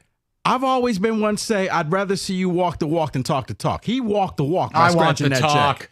Talk. I want the walk. He scratched the check. David. I want Gores to answer why Arn Tellum and his son are still employed. That is Dave in Farmington. Oh, and he'll tell you, Arn's been great in facilitating the move to Detroit and da-da-da-da-da. Oh, please. There'll be 1,000,001 reasons. The problem is the 11 or 12 Tellum clients that have been brought in. The problem is, everyone and their mother believes you're taking Michael Tellum's client at number 5, Matas Bazelis. And in any other kid who can't shoot, by the way. Any other aspect of Platinum Equity, if somebody just didn't get it right for 4 years or 5 years, you probably would have fired them. Except for this one. You stick around. Adam in the truck says, my question would be how agile, not flexible, but agile will this team be to adapt when things aren't working? Well, I think the unfair part of this, truthfully, well, you have to realize that right now nothing's working. The unfair part is just they don't have a coach. And no coach, no direction. No, and that's part. Look, I know. Well, it's not like football, and I understand that. I'm never comfortable when a coach isn't in the fold. Like, this team might go to the draft next Wednesday night and not have a coach. How you select players and don't have coach feedback on that, I'm sorry. I think it's ass backwards. Or either that, the coach literally goes from the airport to, oh, you're hired, fly in, and then we're going to fly you out to the draft. Yes, all of that. Someone says we should trade our pick for Luka. I did it on the 2K last night. Oh, man. Did you hear Draymond wants to come to Detroit? He's from here. Listen, I keep laughing. That's closer to happening than you think. Okay, well, then you're never going to turn it around. You're just the Flint Tropics. You can't do stuff like that. It's Rico, I'm telling you, like, if I were Trajan Langdon, that's part of the reason I brought the Cade thing up. Right. Guys, I can't unwind 15 years of this team doing nothing right. I have to get draft capital. I have to clear the decks. I'm going to use our cap space. I am going to get us. Here's what you also got to remember. You're the Pistons. Nobody wants to come here. You're going to have to bring in some flawed individuals people who you're going to probably turn your nose up and be like, really? That's who we got? Yeah, because the star players aren't going to leave their teams. So either you're going to pay me a ton of money to go to Detroit or I'm going other places. So get ready for Zach LaVine. No, I'm not going to get ready for that unless the Bulls attach 2 first-round picks to his ass. I'm not taking that contract. You're helping the Bulls. Why would I take him? Not taking him. The Bulls are basically... Oh, no, the Bulls are desperate. They're pimping LaVine. They got him on the corner going, Zach, turn a trick and get yourself out of town. Right, but you may end up getting that deal because they want him out of town and you got the money and space and you're like, you know what? I'll take him. So I'm just saying, you're going to... 2 first-round picks. You're going to have some deals and players that you're probably going to be like, why did they come here? Because... That's the point I'm making is if I have to take on players I don't want to get Trajan Langdon the draft capital, remember, we don't even own all our own first-round picks. Right. Then how on earth could you coincide taking on cancer, players you don't want, for picks? You're a dumping ground. How do you juxtapose that with extending Cade Cunningham? You're forcibly taking on players that don't fit and don't help you win. That's my problem. Is like, if Trajan wants to do this, then you got to let him go the whole way. That's what I'm scared about. Now, I am eager. Everything we've heard about this guy, sharp, intelligent. I hope I walk away impressed.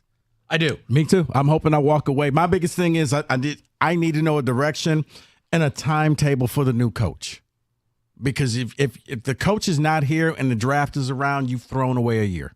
Because that means that maybe you drafted a player that this coach would have said no and vetoed. David, how do you want to play this? I know it's not an exact science with press conferences. Do you want to grab a quick timeout? Yes? Okay, let's do that. We will have this press conference for you on the flip side. 97.1. Specs at LTU, located right here in the city of Southfield on the campus of Lawrence Tech. Specs is ready to help you get your career launched in radio, TV, graphic design artists. Specs at LTU is the place for you. You're going to be taught by people like myself who work in the business. What does that mean? We're not going to waste your time. You're going to learn from day one in the lab what it takes to make it into your respective industries. But you got to do something. You got to be curious. You got to go visit the website, ltu.edu/specs. You can learn more about the broadcast media arts, digital media arts, and graphics communications program taught through Specs at LTU. And with the hands-on approach and expert faculty, you're going to learn the practical skills you need to succeed in today's media industry. So once again, what are you waiting for? Be curious. Visit the website, ltu.edu/specs to learn more. Then make magic by enrolling in Specs at LTU certificate program today.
All right, David, we're approaching the Pistons press conference. Rico was just enjoying the delights of the Pistons live stream of their press conference. That comment section, not for kids.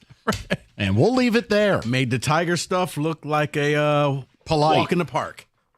David. If the Thunder can get Caruso for Giddey, then there is no excuse for Langdon. Go find valuable trades and ship these young players with potential. Well, again, that's where Sam Presti, OKC's, head honcho, that's one of the shrewdest basketball people in the game. Brad Stevens' transition from coach to GM or team president, same deal. Look, these are the things we talk about with Scott Harris or Steve Yzerman, or in this case, Trajan Langdon. At some point, you got to be that guy. We have to be able to make a deal where you go, wait a minute, did we just fleece this team? Mm-hmm. Everybody believes the Bulls got fleeced. The Bulls just traded for an oversized guard who can't shoot. Full stop. And gave up a lockdown 3-and-D player who's a winner, who's smart and hustles. And that's a steal. So yes, that is my point in all of this. Now, again, you want to keep Cade, keep him. But I don't know how you take over a 14-win basketball team who hasn't won a playoff game in 16 seasons and act like they're sacred cows. So for me, if someone overwhelmed me with an offer for Cade, that's an organizational decision. You got to have the conversation. Yeah. It's okay if you say no. No. Go ahead. Stop the Cade hate. What do Cade Cunningham, Kyrie, Donovan Mitchell, and Jason Tatum all have in common? They scored 30-plus points in 30% of their games this season. That's from CJ in Detroit. Okay. I can't ever arrive at – I don't understand how it's hate to talk about giving your new president of basketball operations full reign to do what he wants to do. I don't hate Cade Cunningham. But Cade has holes in his game that are real. Some of you are, you know what? Here, love Cade. Just stick with him. Do whatever you want to do. It's Who cares not that they at this love point? Cade, Mike. It's the fact that Cade is your superstar. So he's all you got, so you got to embrace him. That's not coming from me, but that's where a lot of fans are. It's why people got upset. Oh, good. When we suggested trading Scuba, like, we finally got somebody and you want to get rid of them. No, I don't want to get rid of anybody. I'd like to keep everybody and win championships, but it isn't working. And well, you got to look at, I think the best way to, Mike, I'm sorry to interrupt you, but your argument of the timeline really is, it's apt. It fits this, That's where it. By the time you're ready to win, this person's, you got to pay them now. But by the time you're ready to win, they're going to be 3-4 years into that contract, and you've paid them for what? To babysit a bad team? Well, case in point, look at New Orleans right now.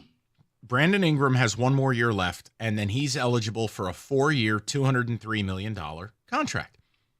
The Pelicans don't want to pay him. And you go, well, why? He's a 2-time All-Star.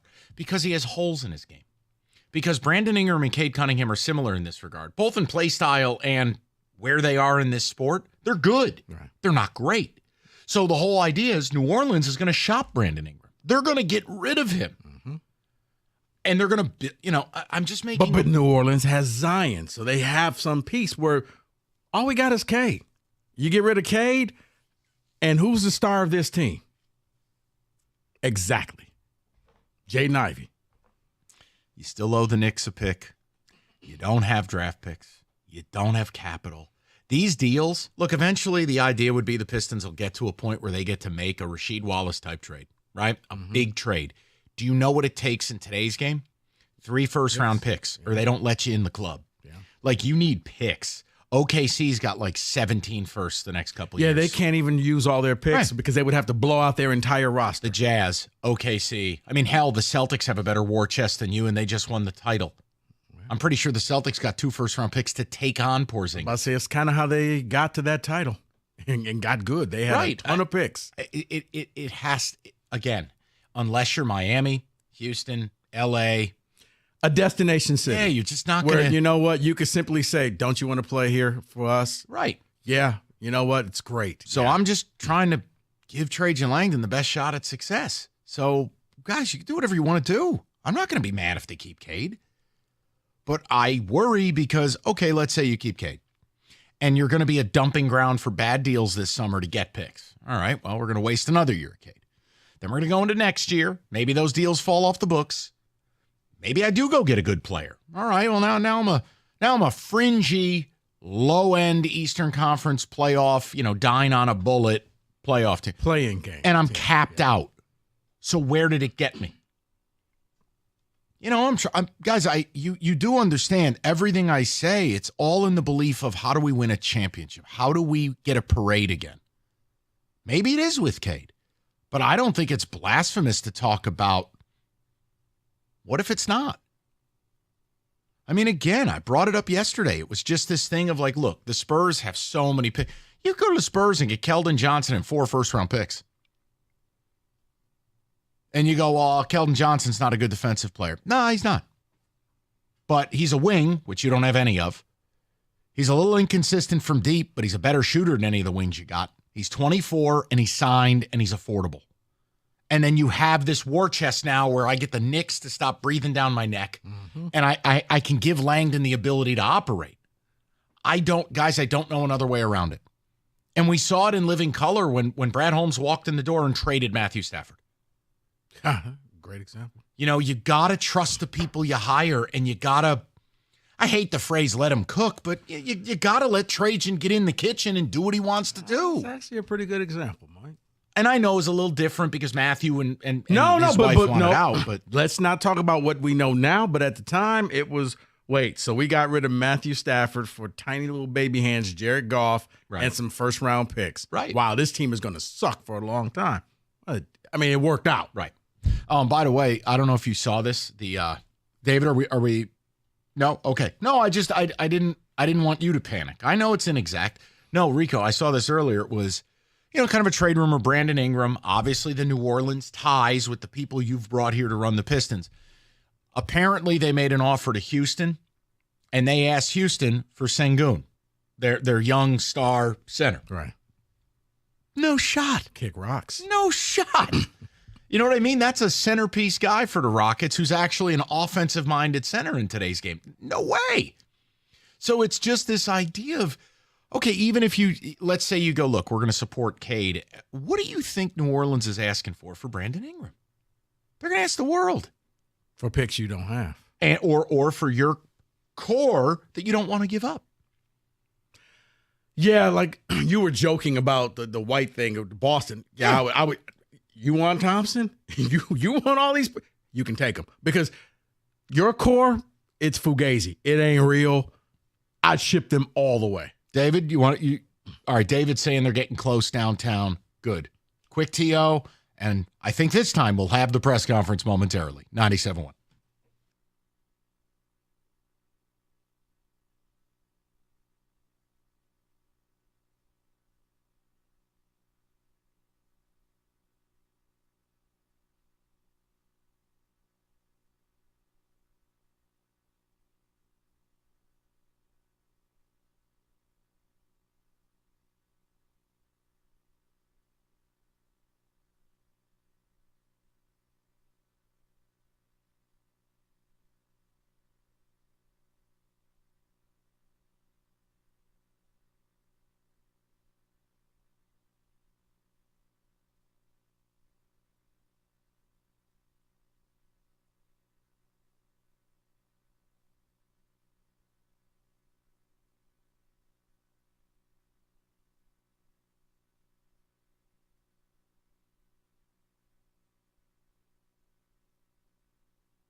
All right, 4 o'clock. Good to have you aboard with us on a Friday. Odyssey.com Rewind. If hoops is not your thing, we did have Yzerman comments at the pre-draft press conference. We talked about him.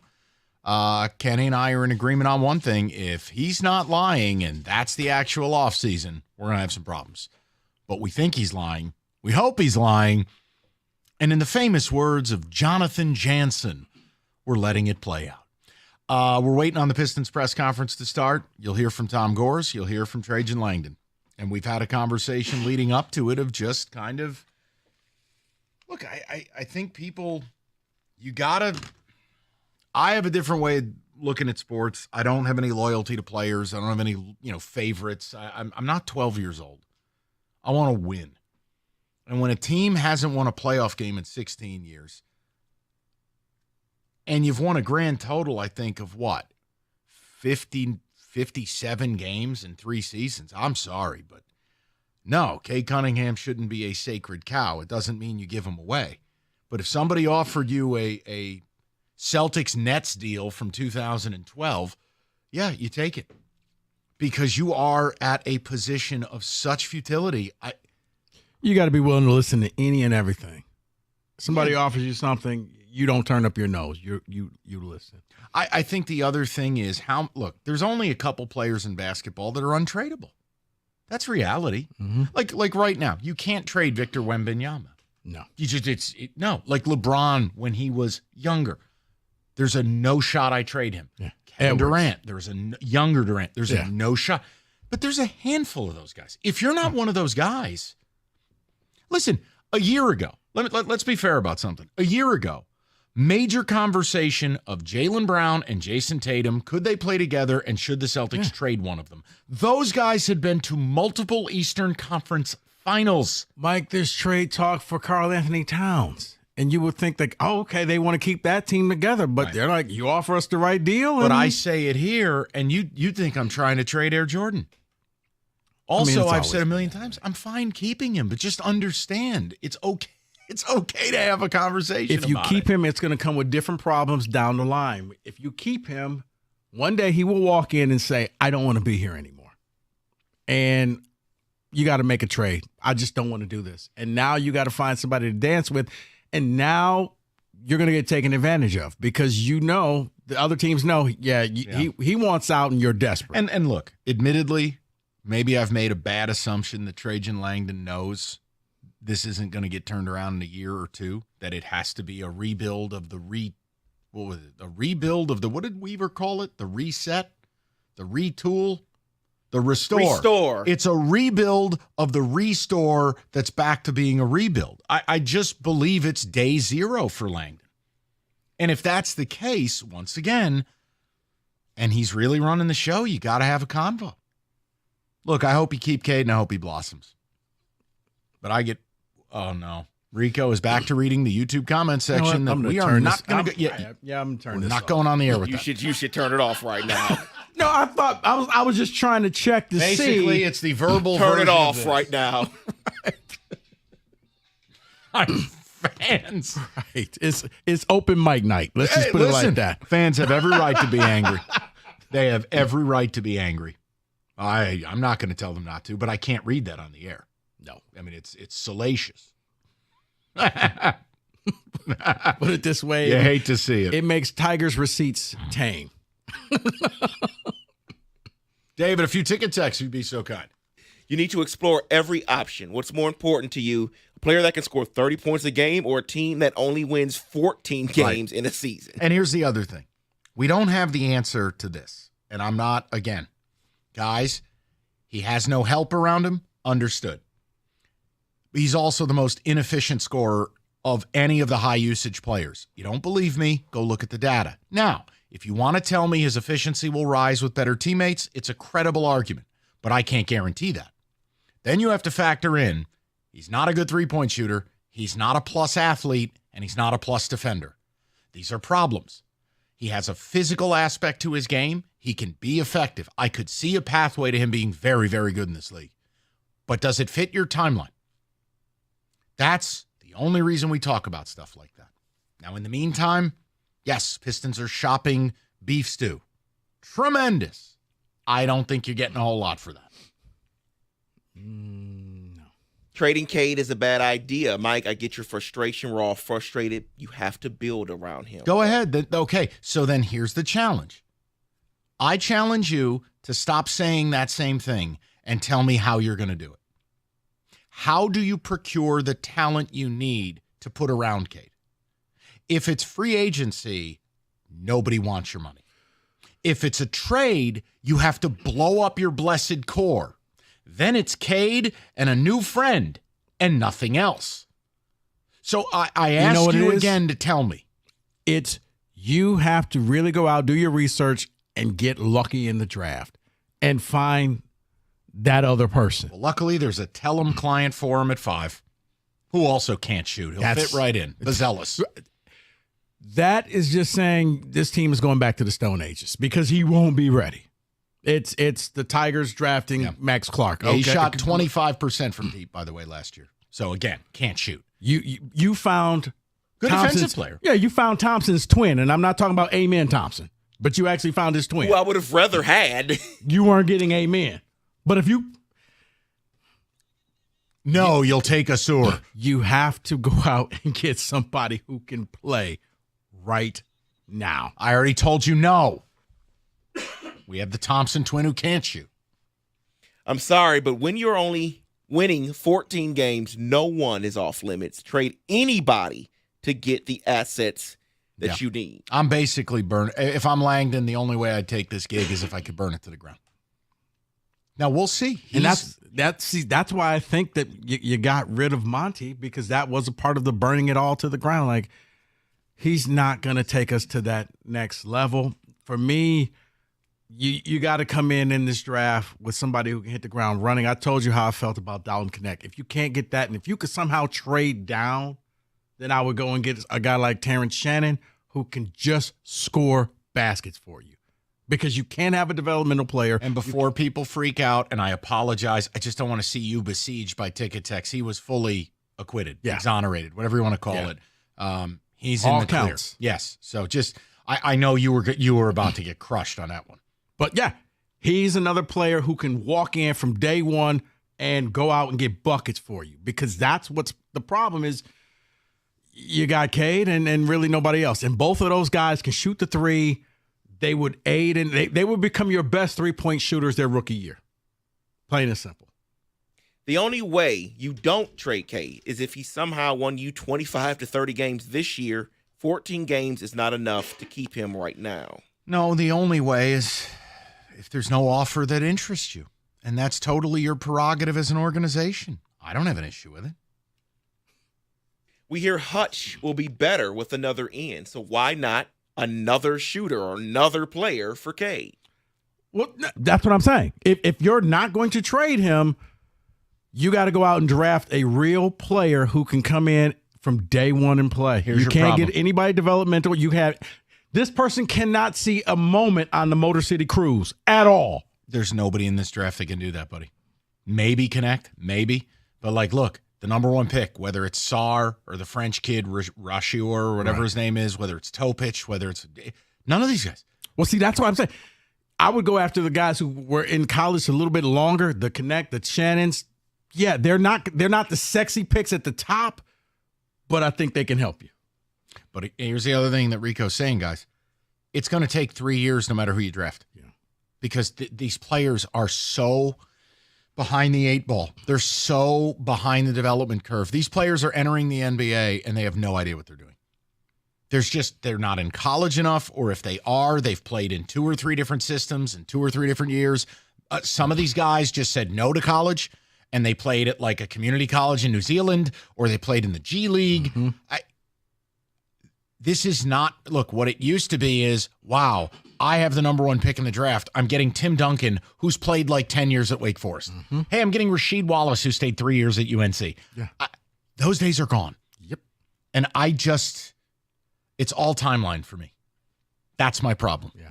Go ahead, David. Beef stew on the market. They'll be lucky to get a bag of Skittles and hot fries for him. No, in fairness to Beef Stew, he always could play a role for a very good team off the bench.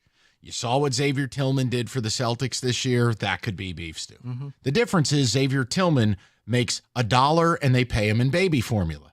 With beef stew, he makes $15 a year. I know that was going to happen. Oh, by the way, what's up? We've hit the Jared Goff part of this press conference as we wait in the comment section. It's just people chanting Jared Goff. Oh, Jesus. Well, that's better than... Yeah, I'm sure they're happy now. That beats what other people were saying. I'll tell you. But I will say this. When you start to think, well, no one cares about this basketball team, when you have 2,500 people waiting for a press conference to start in the dead of summer for a new president of basketball ops, and you hear from the owner. And look, I mean, we knew it was never going to be 3:30. We thought it'd be closer to 3:45. It's 10 after 4. You have a captive audience there. People care, man. I just wish Tom Gores would acknowledge that people care and acknowledge how horrible he's been. And acknowledge, you know what I'd love him to say? Straight up, I've tried to do it being involved. Trajan has complete control of the car. I will sign the checks. This is Trajan's show. Yeah. I would love to hear that. Kind of how you saw with Sheila with the Lions. You know what? I'm taking the back seat. I'm not going to be my parents. I've hired people in control. See you guys. You can stop booing me now. I'll get you a winner here. And she did. We all thought she was crazy when she said that, but it worked. She put smart people in place, and somehow or another, they got the job done. And again, if you have someone smart, you're going to know right away. You knew with Brad Holmes right away. Like when the Thunder hired Sam Presti, look how fast they put that thing together. Because, Holmes went out, bold move. Stafford. Yeah, I'm going to go ahead and trade you. Really? You're just going to trade him to the Rams? You're only doing that because that's where you came from. He saw what we didn't see. And it worked. Not only did he get a quarterback that he knew could work, but you're also going to give me some extra picks that I will then turn around and flip during the draft. So, we'll see what happens. I'm hoping that that's Trajan Langdon. I'm hoping that he's coming in here. When I saw Monty, when Troy was gone immediately, I'm like, okay. When Monty then left, I was like, I think this is his team. It's the way Monty left that I'm confused by. I was with you that if he let go of both, I was encouraged. The fact that the reports are he was in all the meetings, he thought he was coming back, and then boom, out of nowhere. Because it leads, this is purely my speculation, folks, that maybe, ownership said, okay, seriously, Trajan, what do you think of Monty? Can we win with him? Can I speak freely? Yes, you can. You sure? Yeah, we can. Really? Yeah, go ahead. If it were me, if I were you, I'd cut the check. And if it's me, apparently I'll tell you for the third segment in a row that the Pistons press conference is coming up next. All right, companies out there advertising BOGO offers on AC and furnaces. Nothing's free. If you want a fair deal, Mastercraft Heating, Cooling, Plumbing, and Electrical's got you covered 24/7.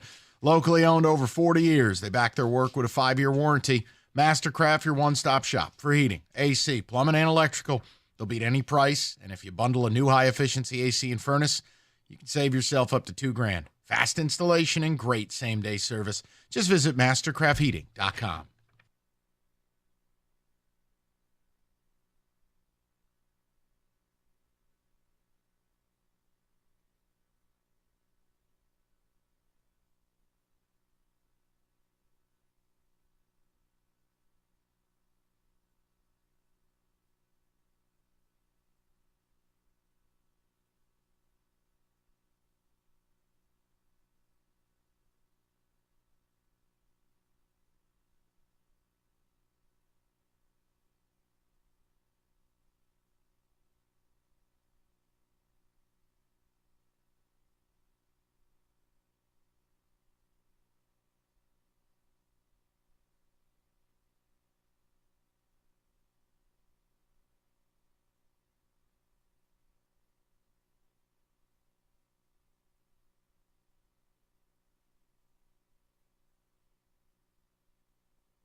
Don't miss a minute of the action on the diamond with ESPN Bet. The exclusive sportsbook partner of ESPN is the only place to find offers and promotions from your favorite ESPN shows and personalities, including daily odds boosts and home run specials all season long. New users can get a bet reset up to $1,000 in bonus bets if your first bet doesn't win. Download ESPN Bet today. What a play. Must be 21 and over and present in Michigan. Gambling problem? Call 1-800-GAMBLER. Terms and conditions apply. See app for details.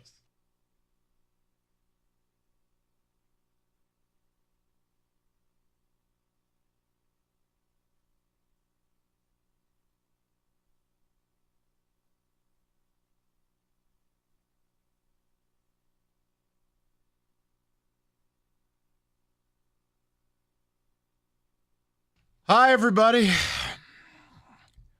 I promise Pistons press conference is coming to you at some point. David, they say we are waiting to hear from Tom Gores and new president of basketball operations, Trajan Langdon. David, take it away. Trey Cade, he doesn't play with any fire and displays few leadership qualities. Has anyone ever seen him die for a loose ball? Got to burn it down. Someone else says, solid organization we have here.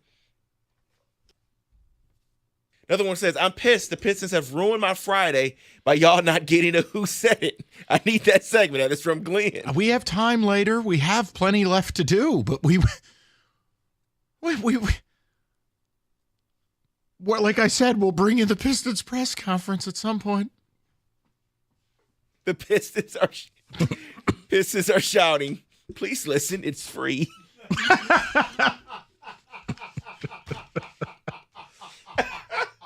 There's no better sound. Someone said, there's a deep flight, right? Please listen, it's free. Someone else is saying, I heard they moved the presser to 6 o'clock. Stop. Move it along, please. Dominic and Brighton, trading Cade now would be a mistake. His value isn't that high. Extend him and retain the asset. Okay, great. And what are you putting around him? My fear is to build this team right, you may have to take your cap space this offseason and take on human cancer in Zach LaVine and multiple first-round picks. Free up cap space for other teams and get multiple picks. You have to almost go backwards to go forward. Oh, no. Cocoa Puff, to answer your question. Got it. Okay, David, no. I must have missed something. No, just keep going. All right. Trade Ivy and Thompson. That's who I want gone. I want to keep Cade and Duren. The Duren thing is interesting because, look, I told you, I was talking with a couple people, and there's a thought process in this league, couple guys they're interested in. One of them is this Nick Claxton, who I just don't understand. Oh, he's a double-double. He can't shoot. Never has even attempted a three-pointer. No, I'm hoping that it comes, well. Because if you stack him with Duren, what the hell? Now I got two centers who can't shoot. Yeah. Why? Doesn't make any sense. He's coming as a free agent, so you're not getting any picks. And did you hear the price tag? $25 million. For what? Nick Claxton. For what? Per. Oh, I see what you're doing. Yeah, I got you. Exactly. $25 million, like the old Magic Johnson, 25 for 25 years. Cade isn't a star, and draft picks aren't worth much in the NBA anymore. So the Pistons are screwed regardless. Great. Wow. Awesome. Thank you. Fun. Keep Cade. Keeping Cade would be a huge mistake. He is not worth $200+ million. Mike, you are right. Trade him to get draft picks. Cade worth a lot more to the Pistons by trading him. Listen, I don't know that I'm right. I always laugh when people think it's wrong to talk, wrong to discuss things. When your team's this down and it's this bad, I think you go to the whiteboard with every idea. Look, it'd be different if we were in a situation like, let's say, can't use San Antonio because Wembanyama is generational, but like there are other teams in this league where you have a centerpiece guy that you just took, you don't want to get rid of. That I understand. But this is, you are coming out of arguably 2 of the 10 worst regimes in the modern history of the NBA. Between Stan Van and what Troy Weaver did to you. Man, you're asking a lot for Trajan Langdon to help get you out of that. So, hey, best case, you get to keep Cade. This guy's a wizard. He's able to make a couple of incredible deals, steal a draft pick. You do it all at the same time. Because if not, you may end up with a Trae Young where you're paying for somebody, but you probably really didn't want him, but nobody else did. Right. I don't know. He's a pseudo superstar. Look, I'm going to be careful this summer to judge what he does and does not do. I got to just get a handle on what part of it is when this thing starts, if this thing starts, is just the idea of, okay, this is what this man's direction is. This is where it's like, I have to just get a handle on what is Trajan Langdon's vision for this team. And I'm not going to freak. If they signed an old school NBA center, like if they signed Nick Claxton, right off the rip, we're off on bad footing. The Bread Bowl came out and it was Wonder Bread. That's a problem. Like but I'm going to try to be patient because I understand what this guy is tasked with. This is brutal. Yeah. And maybe I'm making more out of this, but I don't feel good about the direction of this team based off of the fact, what else have you had to do for the last few weeks in order to set this press conference up that we're about to hit an hour waiting for this? This ain't business, okay? Oh boy. You've had nothing else to do. Lord knows you haven't put out a press release unless it was after 6 p.m. on a Friday. If this is a microcosm of what the future is going to be, God help you. Because I don't understand this at all. This is embarrassing. You had nothing else. You waited all week to do this. And now we're sitting here waiting an hour later? Come on, man. Sorry. That's just fine. David? If Pistons sign Claxton, they should make a trade with the Knicks for Duren and tell them we don't owe them a first-round pick anymore if they take Duren. It's Marlon and Walt Lake. Someone else from, Snoop says, Cunningham doesn't have that Mamba factor like every great player has had. Kobe had it, Jordan, Zeke, Bird, LeBron. He will never be that alpha without it. All right, here's what I'll say, and I know I'll get slandered, but guys, it's just reality. I think if you're a truly great player, there's no way you lose 30 straight games. None.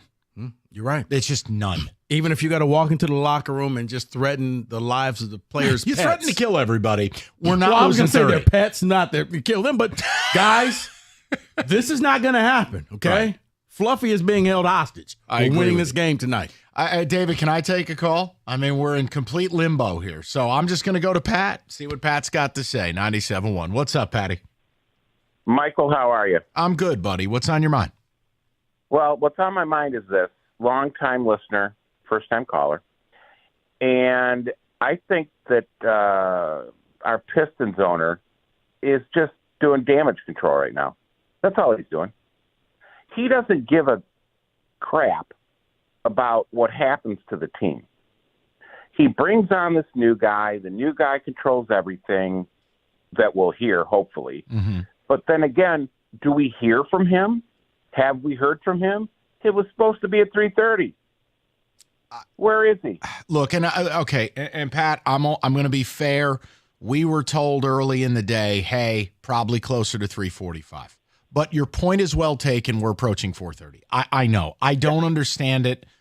I'm eager to hear from both of these guys.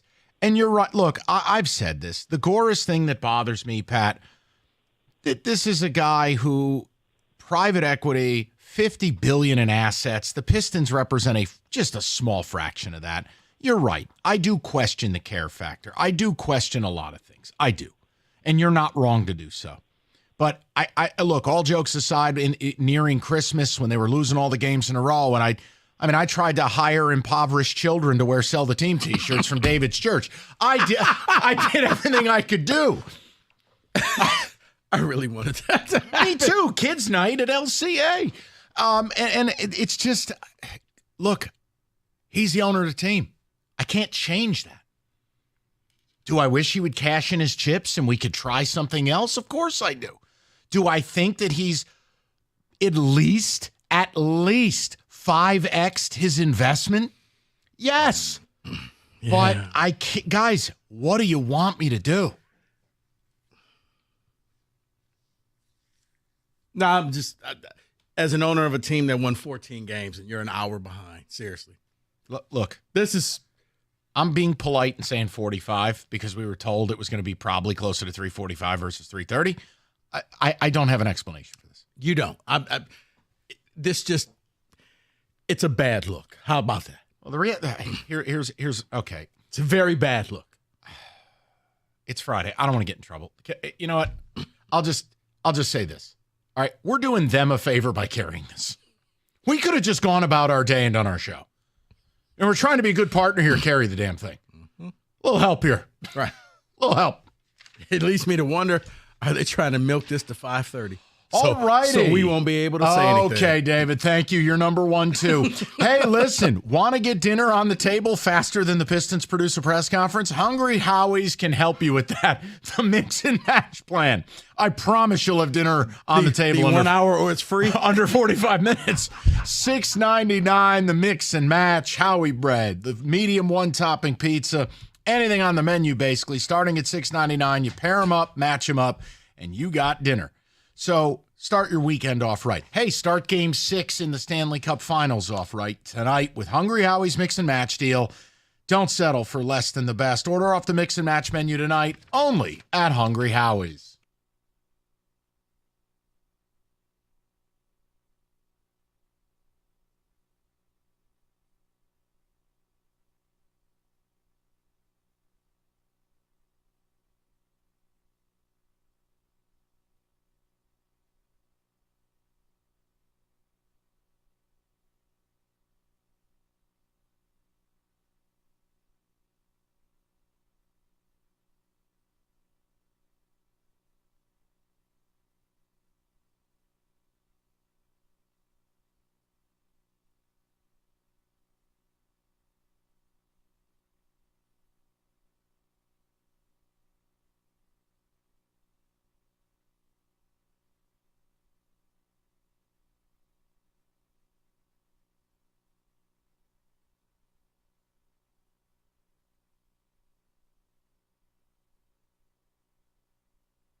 Brought to you by Cars for Kids. New Pistons president Trajan Langdon and Tom Gores set to address the media any minute now. We'll carry it live here on 97.1 The Ticket. Stay tuned. Elsewhere, Pistons reportedly shopping Isaiah Stewart and reportedly expected to pursue unrestricted free agent Tobias Harris, who played for the Pistons from 2015 to 2018.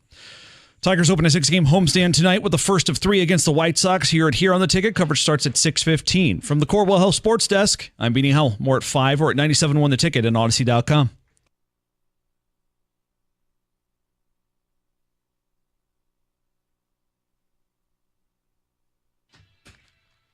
All right, I got a text from Mike Stone, the Godfather. He's down there. Rieger's down there.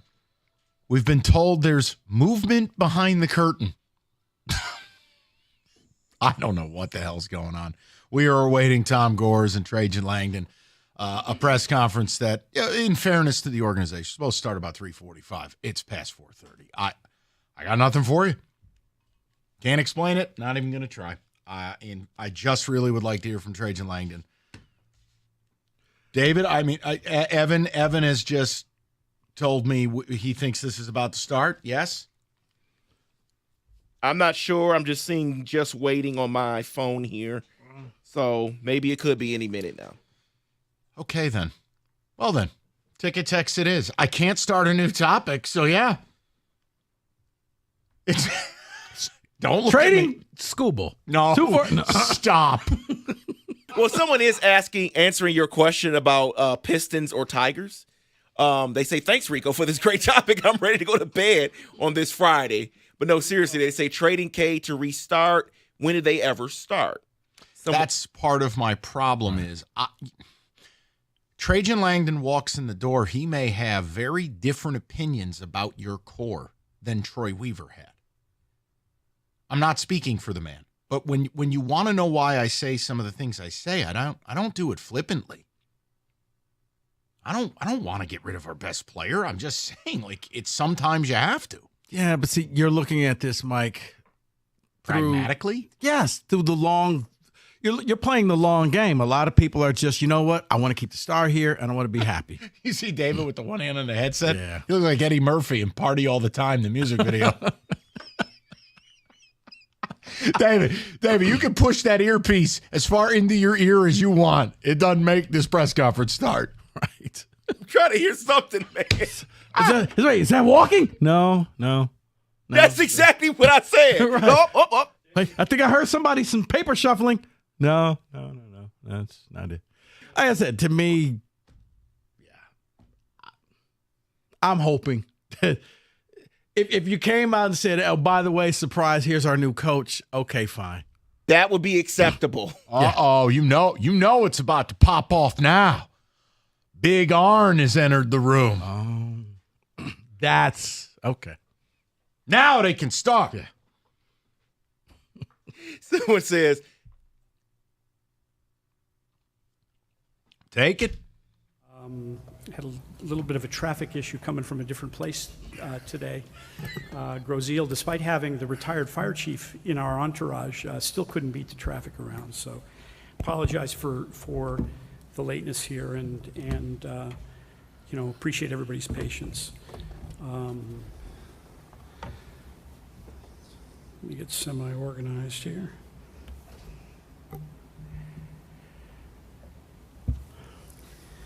Mark didn't expect an introduction. Sorry? You did not expect an introduction. No, I did not expect an introduction. So he's getting organized. I'm going to introduce myself. Yes. Let's do that. I'm Mark Barnhill. I'm Tom Gores' longtime business partner and an alternate governor for the Pistons on the NBA Board of Governors. I'm here today to introduce the two men on the dais to my left and turn it over to them for brief statements before opening the floor to questions from the assembled media, and looks like a good many civilians as well here today. Before that, just a few quick words of welcome to those who are here in the room and those who have stuck it out to watch on the live stream. First, to the beat writers who cover our team and the broader press corps represented here today. We appreciate your time and attention and look forward to engaging you in a little bit. Welcome. Second, to the Pistons employees who are here, I see a lot of you. We appreciate your commitment, your dedication, your passion, and your pride in representing our organization and the great city of Detroit. Welcome to you as well. To the players who are the heart and soul of our franchise, some of them represented here today, we appreciate your commitment, dedication, passion, hard work. We understand our responsibility to provide the tools and resources you need to compete at the highest level in this league. We're going to talk a little bit about that today. Welcome to you as well. We have a number of special guests here. The Gores family, Tom's wife Holly, their daughter Katrina and her husband Tyler, Holly's brother Duncan, who I mentioned a moment ago, and sister Heather. The Langdon family, Trajan's wife Tatiana and their sons Tayden and Troy. Pistons Vice Chairman Arn Tellem, his wife Nancy. All of you are critical to our success. Welcome to you as well. More broadly, to the fans of this great franchise, we appreciate your passion for the Pistons, your support for these young players, and your insistence that we do what's necessary to restore this franchise to an elite level, competing with the best teams in the NBA. Tom and Trajan are going to talk about that in a moment, but welcome to you as well. And finally, to Trajan Langdon, our new president of basketball operations. Welcome, Trajan. This is ostensibly a news conference to introduce Trajan, but it is much more than that. It's a chance for him to talk about his vision and the important steps he's already taken since hitting the ground here 3 weeks ago. It's also a chance for Tom Gores, the leader at the top of this organization, to talk about his vision and the important steps he's taking to fulfill his promise to make this team more competitive. So let's get started by asking Tom to offer his perspective, to formally introduce Trajan, and to talk about a little bit about the partnership they have already forged. After that, Trajan will say a few words, and then I'll step back up and invite questions from the press. Ladies and gentlemen, happy to introduce my friend and partner, the owner and governor of the Detroit Pistons, Tom Gores. All right. Thank you, Mark. So my daughter told me today, you have so many thoughts brewing that you should write them down and just read a damn letter, Dad. I half agreed with you, Katrina, so I'll probably read some of it, but it's been quite a process. I'll talk about the process and all that stuff, but hey, I'm really excited to have Trajan here. Barely 30 days, 3 weeks. 3 weeks. Really excited, Tatiana. I know you don't want to be part of any attention. She's in the back row, and but thank you. Thank you for supporting Trajan. And I think you two boys are here. I appreciate that very much. So welcome, everybody. It is great to be in front right here, right now. I do want to thank, as Mark mentioned, the fans and the community. I understand there's been a lot of demand on, our lack of performance and all that stuff, and I see the media out there shaking their head, yes. But I do appreciate how much you care about the Pistons. I appreciate your patience with everything. There's been a lot of uncertainty in these last 3-4 weeks for sure, and we have gone through some tremendous pain. One of the things I had to reflect on is the pain that we did have as an organization. And losing a lot wasn't nice for the players. I have a couple players up here. I can tell you the players have just tremendous grit. I mean, we have very fortunate to have the players. So I appreciate all the interest. I want to thank all the Pistons organization folks, our front office. Everybody's had to wait for this. One thing Trajan and I agreed on up front is before any press conference or anything, let's get some work done. We really saw eye to eye on that. And as you see, Trajan's done, a lot of work in just several weeks. I think, Trajan, this is an intro to you, but the truth is it's also a progress report, given that so much has been done already. We've had, XYZ hires, and you can talk about that. I think that's just something that I've been really impressed by. When I reflected before we did the search with Trajan, I thought about what we would need. We have always been willing to bring the best people in to Detroit. We have attracted the best people in Detroit. I found that actually the people that we bring in really like Michigan. And we talk all day about not being able to get free agents and all that stuff, but this is a tremendous home. And some of the people that we attracted that maybe aren't even with us anymore still live in Michigan. We have a lot to offer. And I understand the pain of last year. I mean, we feel it. Our family feels it. I know some people think I'm not attached enough to the organization, or let's just say detached. But, you know, I want to give this organization everything I can. So as we kind of embarked on our search to find what it is that could give us the winning formula, the first thing I did was reflect. What's gone wrong? I don't think you can really decide on your future unless you look back and you take some accountability first and also understand what's gone wrong. I'm way off the speech notes. But when you reflect, you grow. One of the things I've appreciated about Trajan is his ability to think and listen. I don't think there's, you know, great executives when you can't do that, and I've seen Trajan do that. So in my case, I had to look back and say, Tom, like, you've been willing to bring the most amazing people to Detroit, and I have.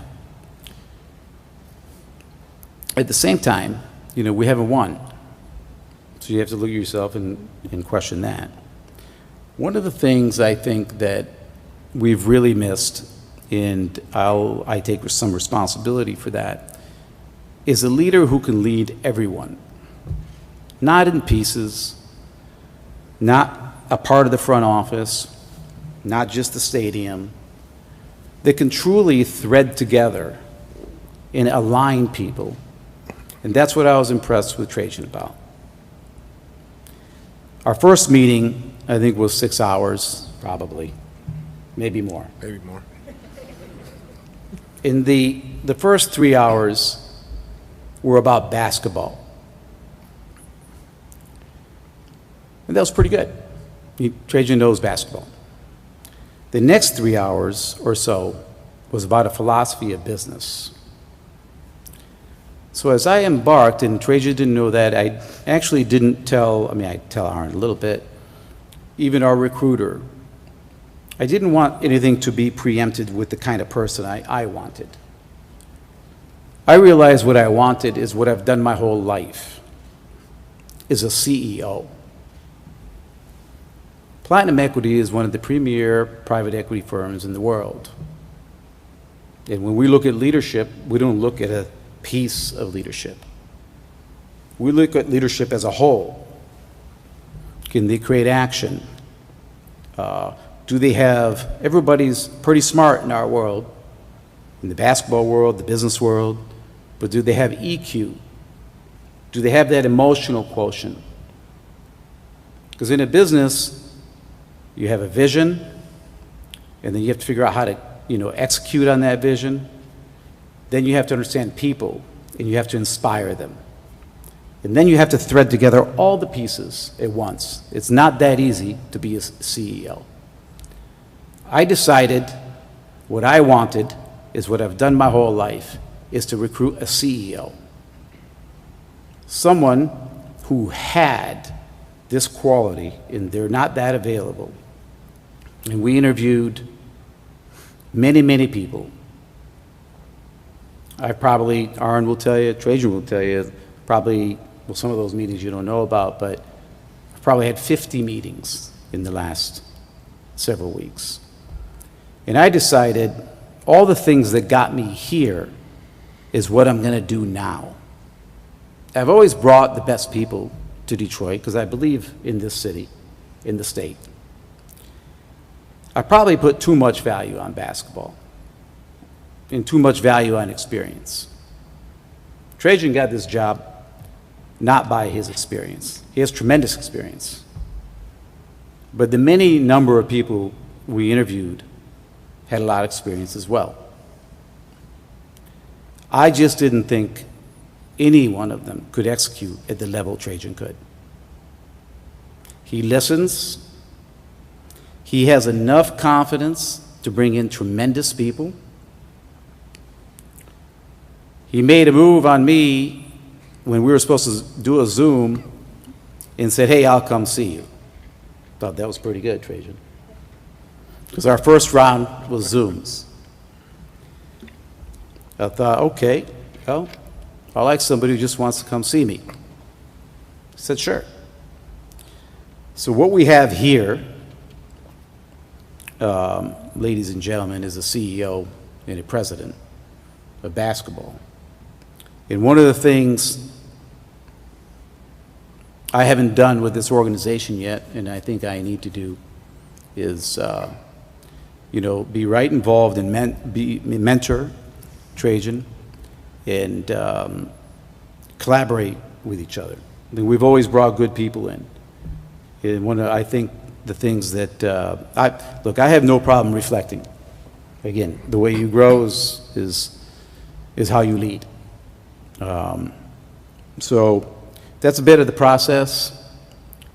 I'm pretty proud of the process. Trajan, now, like the day after we had that big hug on a Thursday night, I don't even know what day it was. I don't either. I don't know what day it is now. I did say to Trajan, are you ready? Like, this is going to be difficult. I'm not sure I explained how difficult it was going to be. And he looked me back in the eye and said, that he is, and he has been. And I think the nice thing about having this conference now is we're not talking about what we're going to do. We actually have been doing it. I don't want to go kind of past this conference and stuff. I do appreciate Troy Weaver. Troy had the courage to, want to restructure our front office and so on, and we have cap room because of that. I want to thank Monty and his family for coming to Detroit and taking a chance on us. And I think there's a lot of good work in there that we might not see today. And, the decision was to try to really get a fresh start and move forward, given we had a lot of pain. And, my commitment to Detroit and trying to get us to the right place. I'm very excited to have Trajan.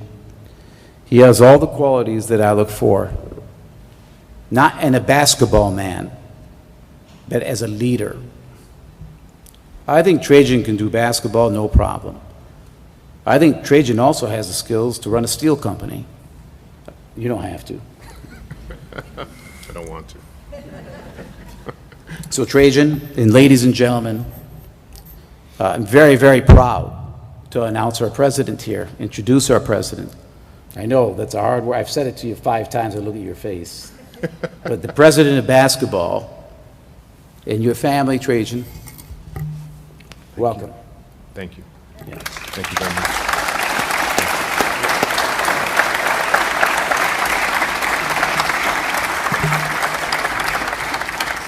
Well, Tom, I'd have to admit I've never had an introduction like that before. So, thank you. Thank you very much, and thank you for your confidence and your belief in me. I've also never ended an interview or a meeting at 4:30 in the morning either, so thank you for that too. That was definitely a test of my will and confidence. So, look, we've been working our butts off here for the past 3 weeks. It's been a lot of fun. It's been challenging, but it couldn't have been done without your support from day one. And before we get going here, I'm going to say a lot of thank yous, so please be patient with me because I wouldn't be here without the help of a lot of people. So first and foremost, thank you to my family, to my wife Tatiana, my boys for being here. I have moved them probably 4 or 5 times from city to city, organization to organization, and now we're here in Detroit, and we're incredibly thankful and incredibly excited for this move, for this opportunity. Thanks to my mother and my father back home in Alaska, my sister Trista, who's in DC, all my coaches growing up, my high school coach, Coach K, Randy Whitman, and John Lucas. and all my coaches over in Europe. All my teammates throughout the years in high school, college, and the professional ranks as well. Without them, I wouldn't be here. I wouldn't be the man that I am today. And then after playing, starting with the best, starting with Coach Pop, and R.C. Buford gave me the opportunity as a scout, moved on with David Griffin in 2 different situations, both in Cleveland and most recently in New Orleans, and Sean Marks in Brooklyn as well. So without them, I wouldn't be the executive I am today. And so I thank them for everything that they've allowed me to do, allowed me to grow. And thanks to the people that are here now. Tom kind of alluded to it before, but I got to work right away targeting individuals to come here with me, and they all said yes. They all took a leap of faith, had confidence in me. So thanks to everybody who was here and is going to go on this journey with me. Like I said, it is a leap of faith, but your confidence in me is truly humbling. And Arn, thank you for your confidence in me and your support, you and Billy's, in this transition period. Thank you so much. And to the whole staff that was here before I got here, I gave you my vision of what we're going to do here, how we're going to execute. And I said, my door's open if any of you do not want to do this. And you have all stayed. So thank you for your support and confidence in me, and we're going to do this together. We've got a lot of hard work ahead of us. We've done a ton of it in the last 3 to 4 weeks, but we got a lot more. But it's going to be fun.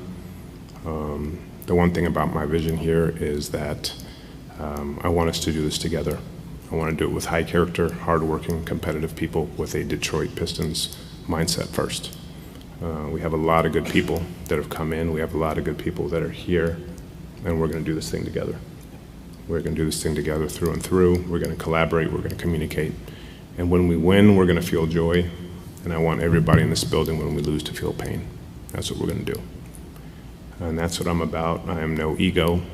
I want the players to have all the confidence in me, and they're the ones that are going to get the credit here. So, Stanley Toussaint, thank you for coming today. I think we have a really good group of young men who are returning, and we're going to continue to add high character young men to this group as well. And our goal is to compete night in and night out, put a product on the floor and a team that the city is proud of, that the city wants to support, because that's the kind of team the city deserves. Since I left San Antonio, I haven't seen as many banners in a facility like we have here. Those World Championship banners and the players that are on the side are it's inspiration to all of us to come in here knowing the history of this franchise and trying to build every day to get it back there. So thanks to everybody that's here. Tom, thanks again to you. And I look forward to continue to build and grow this thing back to where it should be. So.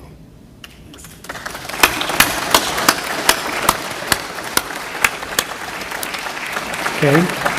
Now the fun starts. Your questions. Let me start with kind of the beat writer's corner here, and then we'll move along. I see there's a microphone there. Let's go ahead and pass it on. But let's just go ahead and start with James, and then we'll move throughout. Go ahead, James. Appreciate it, And Mark. I'm sorry, just for Trajan's, for all of our benefit, but for Trajan especially, just identify by name and affiliation so we know who we're talking to. Appreciate it, Mark. James Edwards, The Athletic. Trajan, welcome to Detroit. Tom, good to see you. One question for each of you. Trajan first.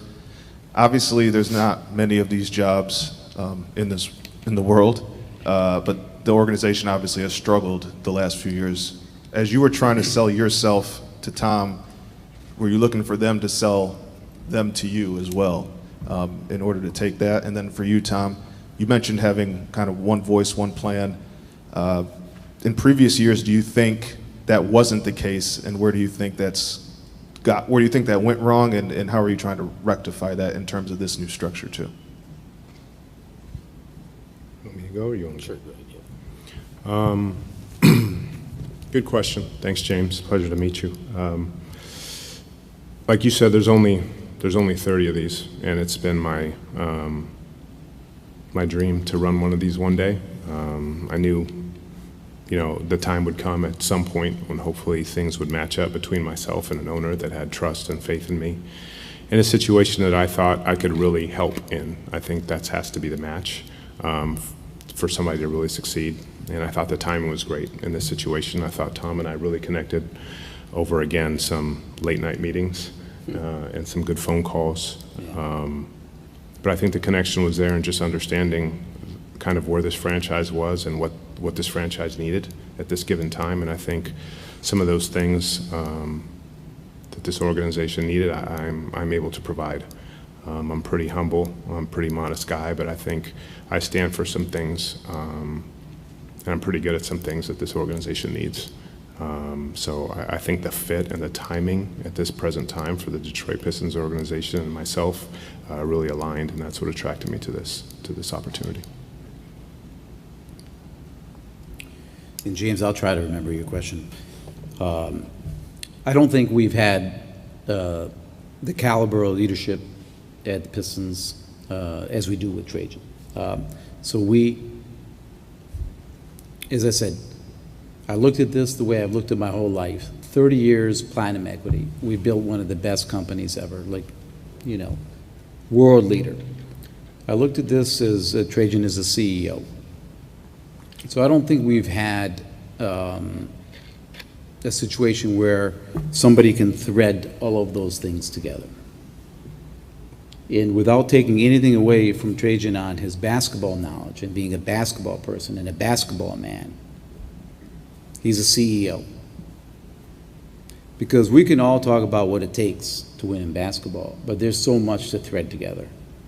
So I would say, as much as we've had great people, Stan Van Gundy was here, is a great man, but then he was coach and, head of the front office and so on. And Troy, who did good work for us, he just loved basketball. He loved the court and all that stuff. So we've brought good people, but I think what we have here in Trajan is somebody who can thread everything together. Our historic franchise, our players, our tenacity to win. And I think Trajan just has this ability to connect all the dots. So I think as much as we have always wanted to get the best people here, you do need a leader day to day. And so I'd say Trajan just brings that skill, and he listens really well. And so he just got a lot of those things that I don't think we've ever put in place here. And to me, as I embarked on this search, I committed to myself that I would do it the platinum way, not just the basketball way.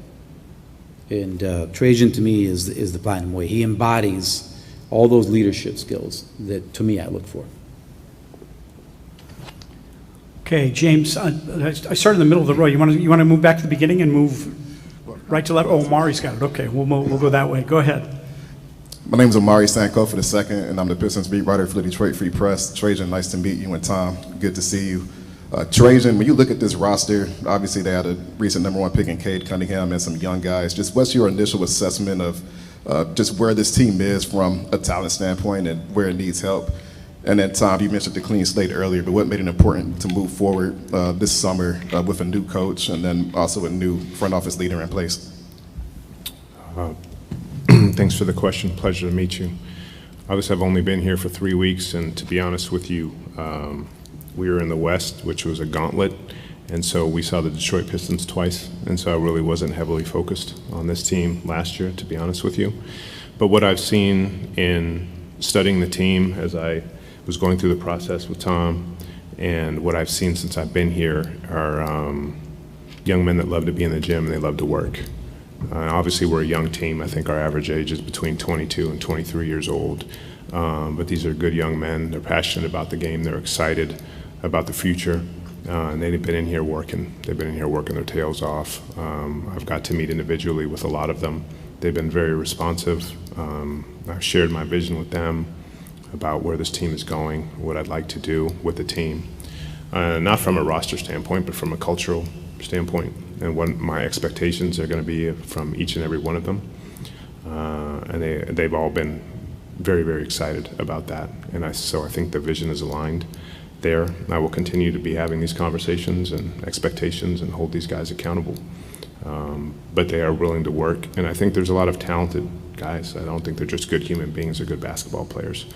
And I think that's the foundation of creating, of guys to reach their potential. And these guys do have potential. So I'm excited about working with them and then bringing some players in, whether it's through trade and free agency, to kind of bolster their growth. And let's see what the potential of these young men are. Mari, yeah. So I think as far as, that's good, Trajan. That's great. That's what we talked about. I would say that as far as moving forward and so on, I after assessing everything, I really felt that the best choice for the organization was a fresh start. In our mistakes in the past has nothing to do with just one person. There's a lot that I think accumulated, and I do think we just needed a fresh start. We have a great core of young players. By the way, high character young players, really tremendous young players, and I've seen a few of them over the past few months, and Cade included. So we've got a lot to offer, I think, but at the end of the day, I thought that we needed a fresh start, and we needed Trajan to lead with a fresh start. Sometimes you can get held back as an organization on your history or your past.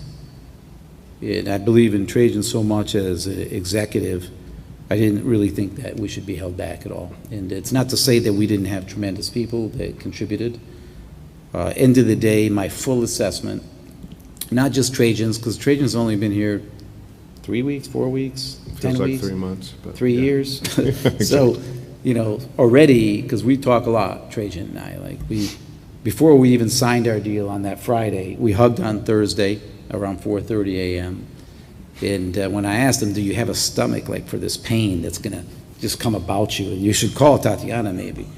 And he said, no, I've talked it through.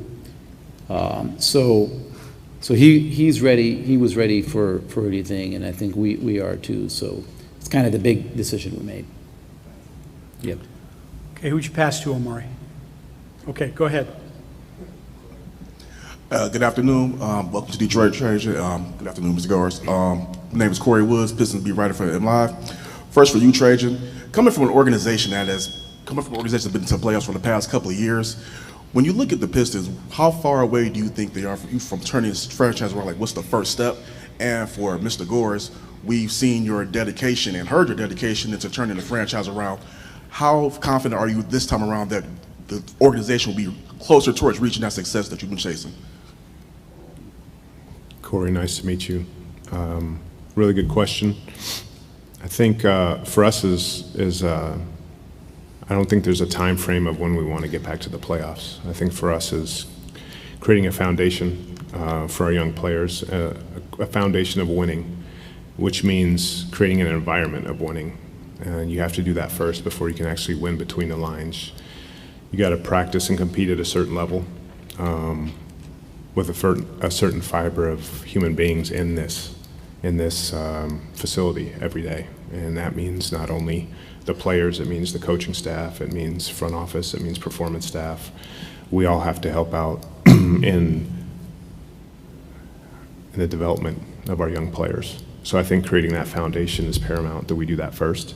And then we can't skip steps in terms of the development of this team, in terms of creating an environment, again, a winning environment, which means holding these guys accountable every day to winning plays, to the smallest things of being on time. And not only being on time on the court, but being on time on a rotation, being on time on a block out, texting somebody back in time, returning their call in time. All those things impact a winning environment, which impacts a winning team. So for us, again, it's that foundation that has to be set, then it's bringing in the right people, right? And at the end of the day, we have to have enough talent to win at a high enough level. And we do have young talent here, right? So it's creating an atmosphere of how do we have that young talent reach their potential. And I think if the young talent that we have here reaches their potential, we have a chance to be pretty special. But again, we're not going to skip steps. I can't give you a timeline. When we get there, we'll get there.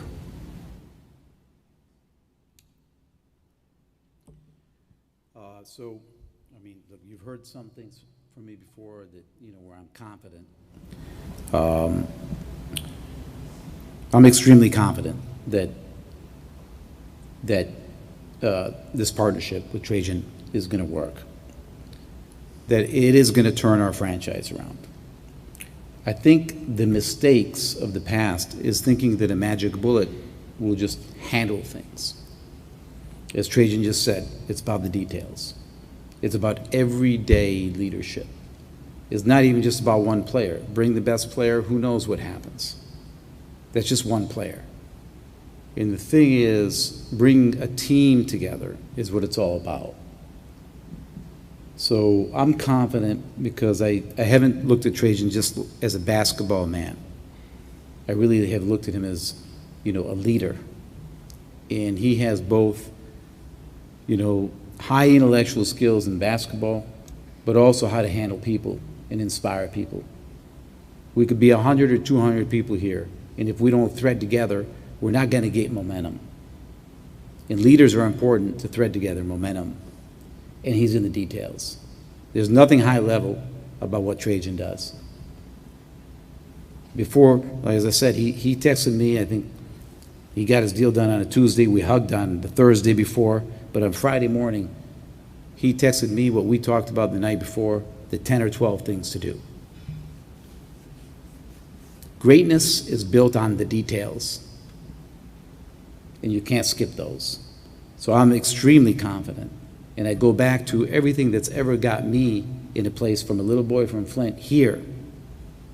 What got me here is the details. It wasn't my personality, okay? I mean, I was a nice kid, but it wasn't that. It was really being focused on the details. And it wasn't even my vision and direction, because that's only going to get you so far. You need the details. Trajan's in the details, and then he has an ability to be strategic and have vision, and then an ability to speak with people to inspire them. So I'm very confident. Yeah, I am. I'm very confident, yeah. Okay, Keith, you're next. Thank you. Trajan, I know you've got a lot on your plate right now with the number 5 pick in the draft, more cap room than any other team in the league. But there's also a coaching search to go on. I'm just wondering, will the coach search, I don't want to say take a back seat, but do you have to prioritize those other things given the time crunch? What's the time frame maybe for having a coach in place? And is there are there certain qualities in a coach you're looking for that fits this team at this particular time in their development? Thanks, Keith. Really good question. And I think Tom said the word like thread. So we're threading a lot of this stuff right now in terms of it's a compressed amount of time that we have to actually get organized, get into the weeds, get detailed, and understand how we're going to execute, not only on the draft, not only on free agency, not only on trades that are thrown our way, but also on the head coach search. So when you ask the question, is it going to take a back seat? Absolutely not.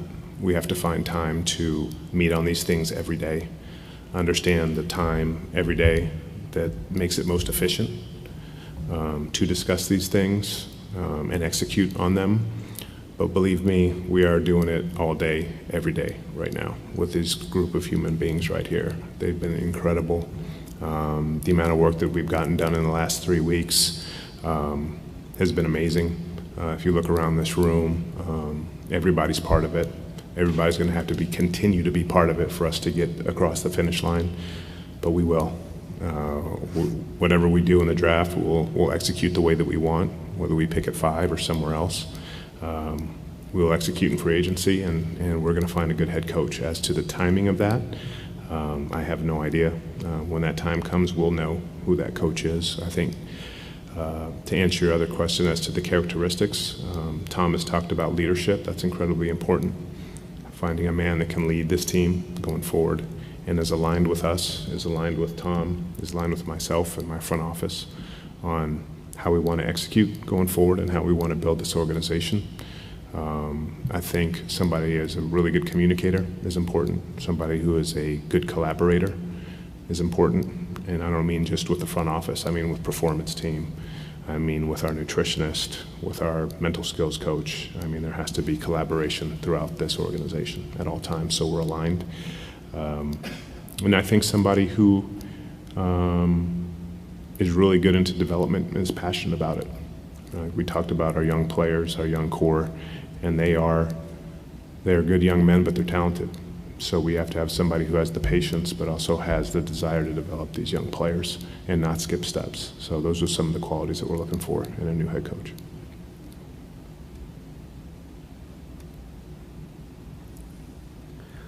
Okay, next in line. Oh, Bob, it's gone all the way down to the end. Go ahead, Bob. Bob Winowski, columnist for the Detroit News. For Tom, you're obviously a very successful businessman, and I imagine you're not used to having your competence challenged as a leader.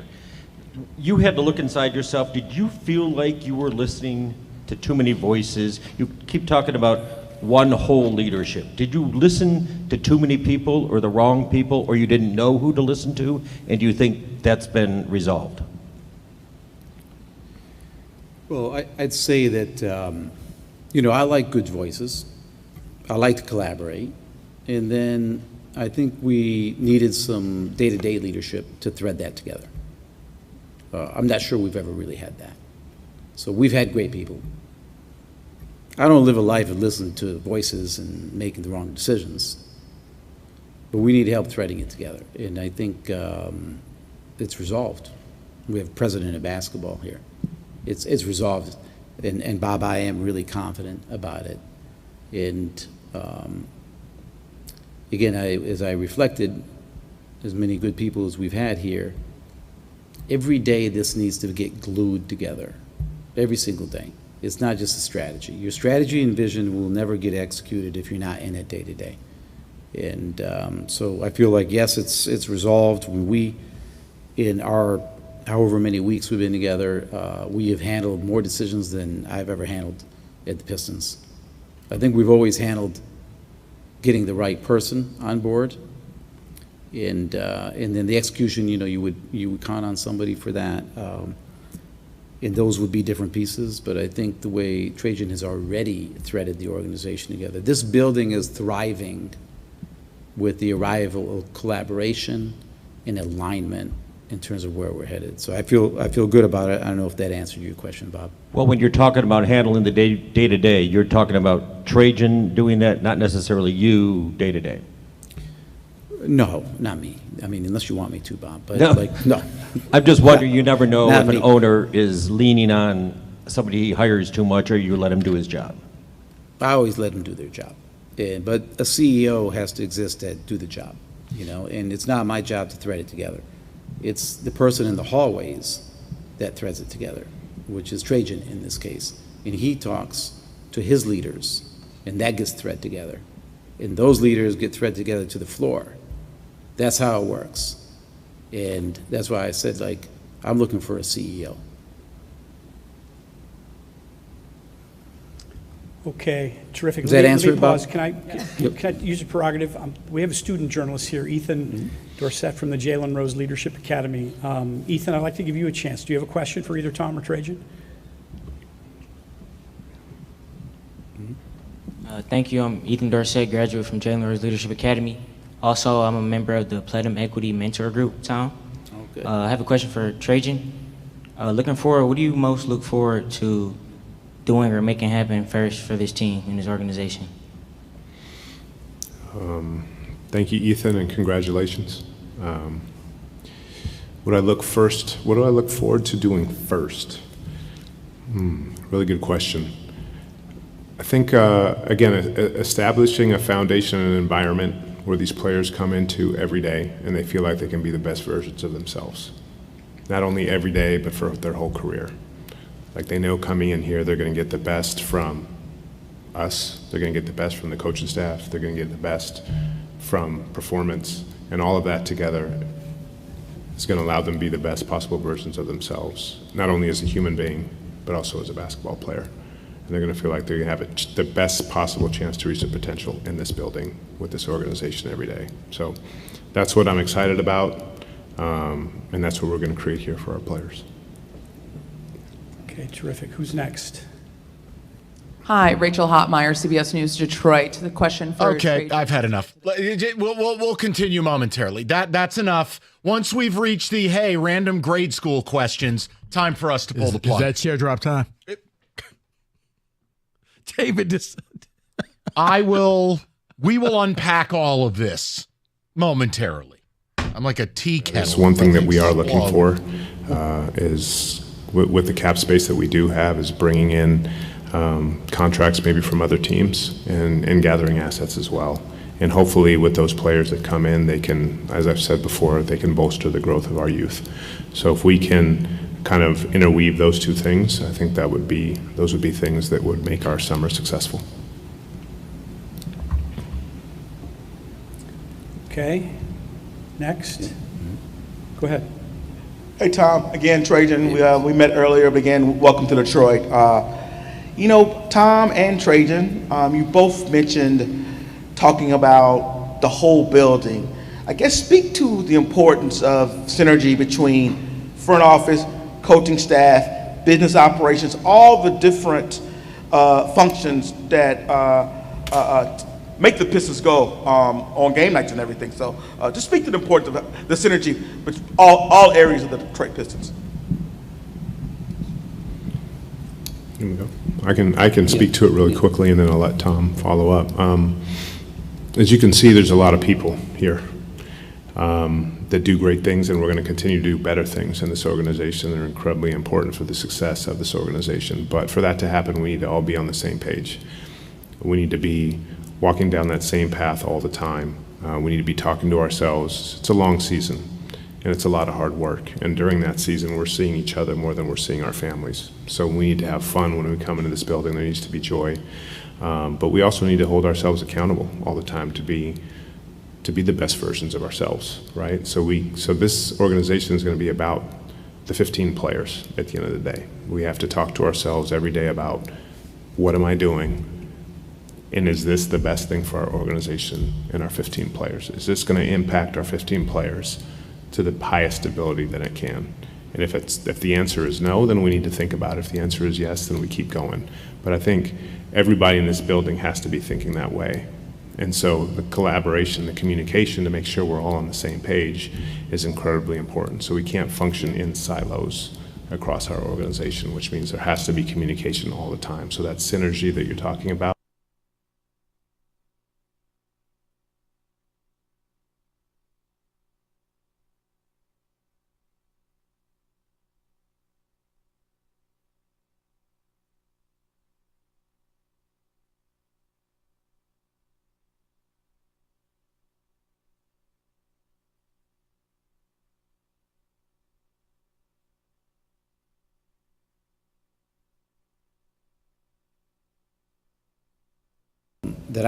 True synergy happens when you have truly integrated folks, not in a silo, and then aligned in the same goals.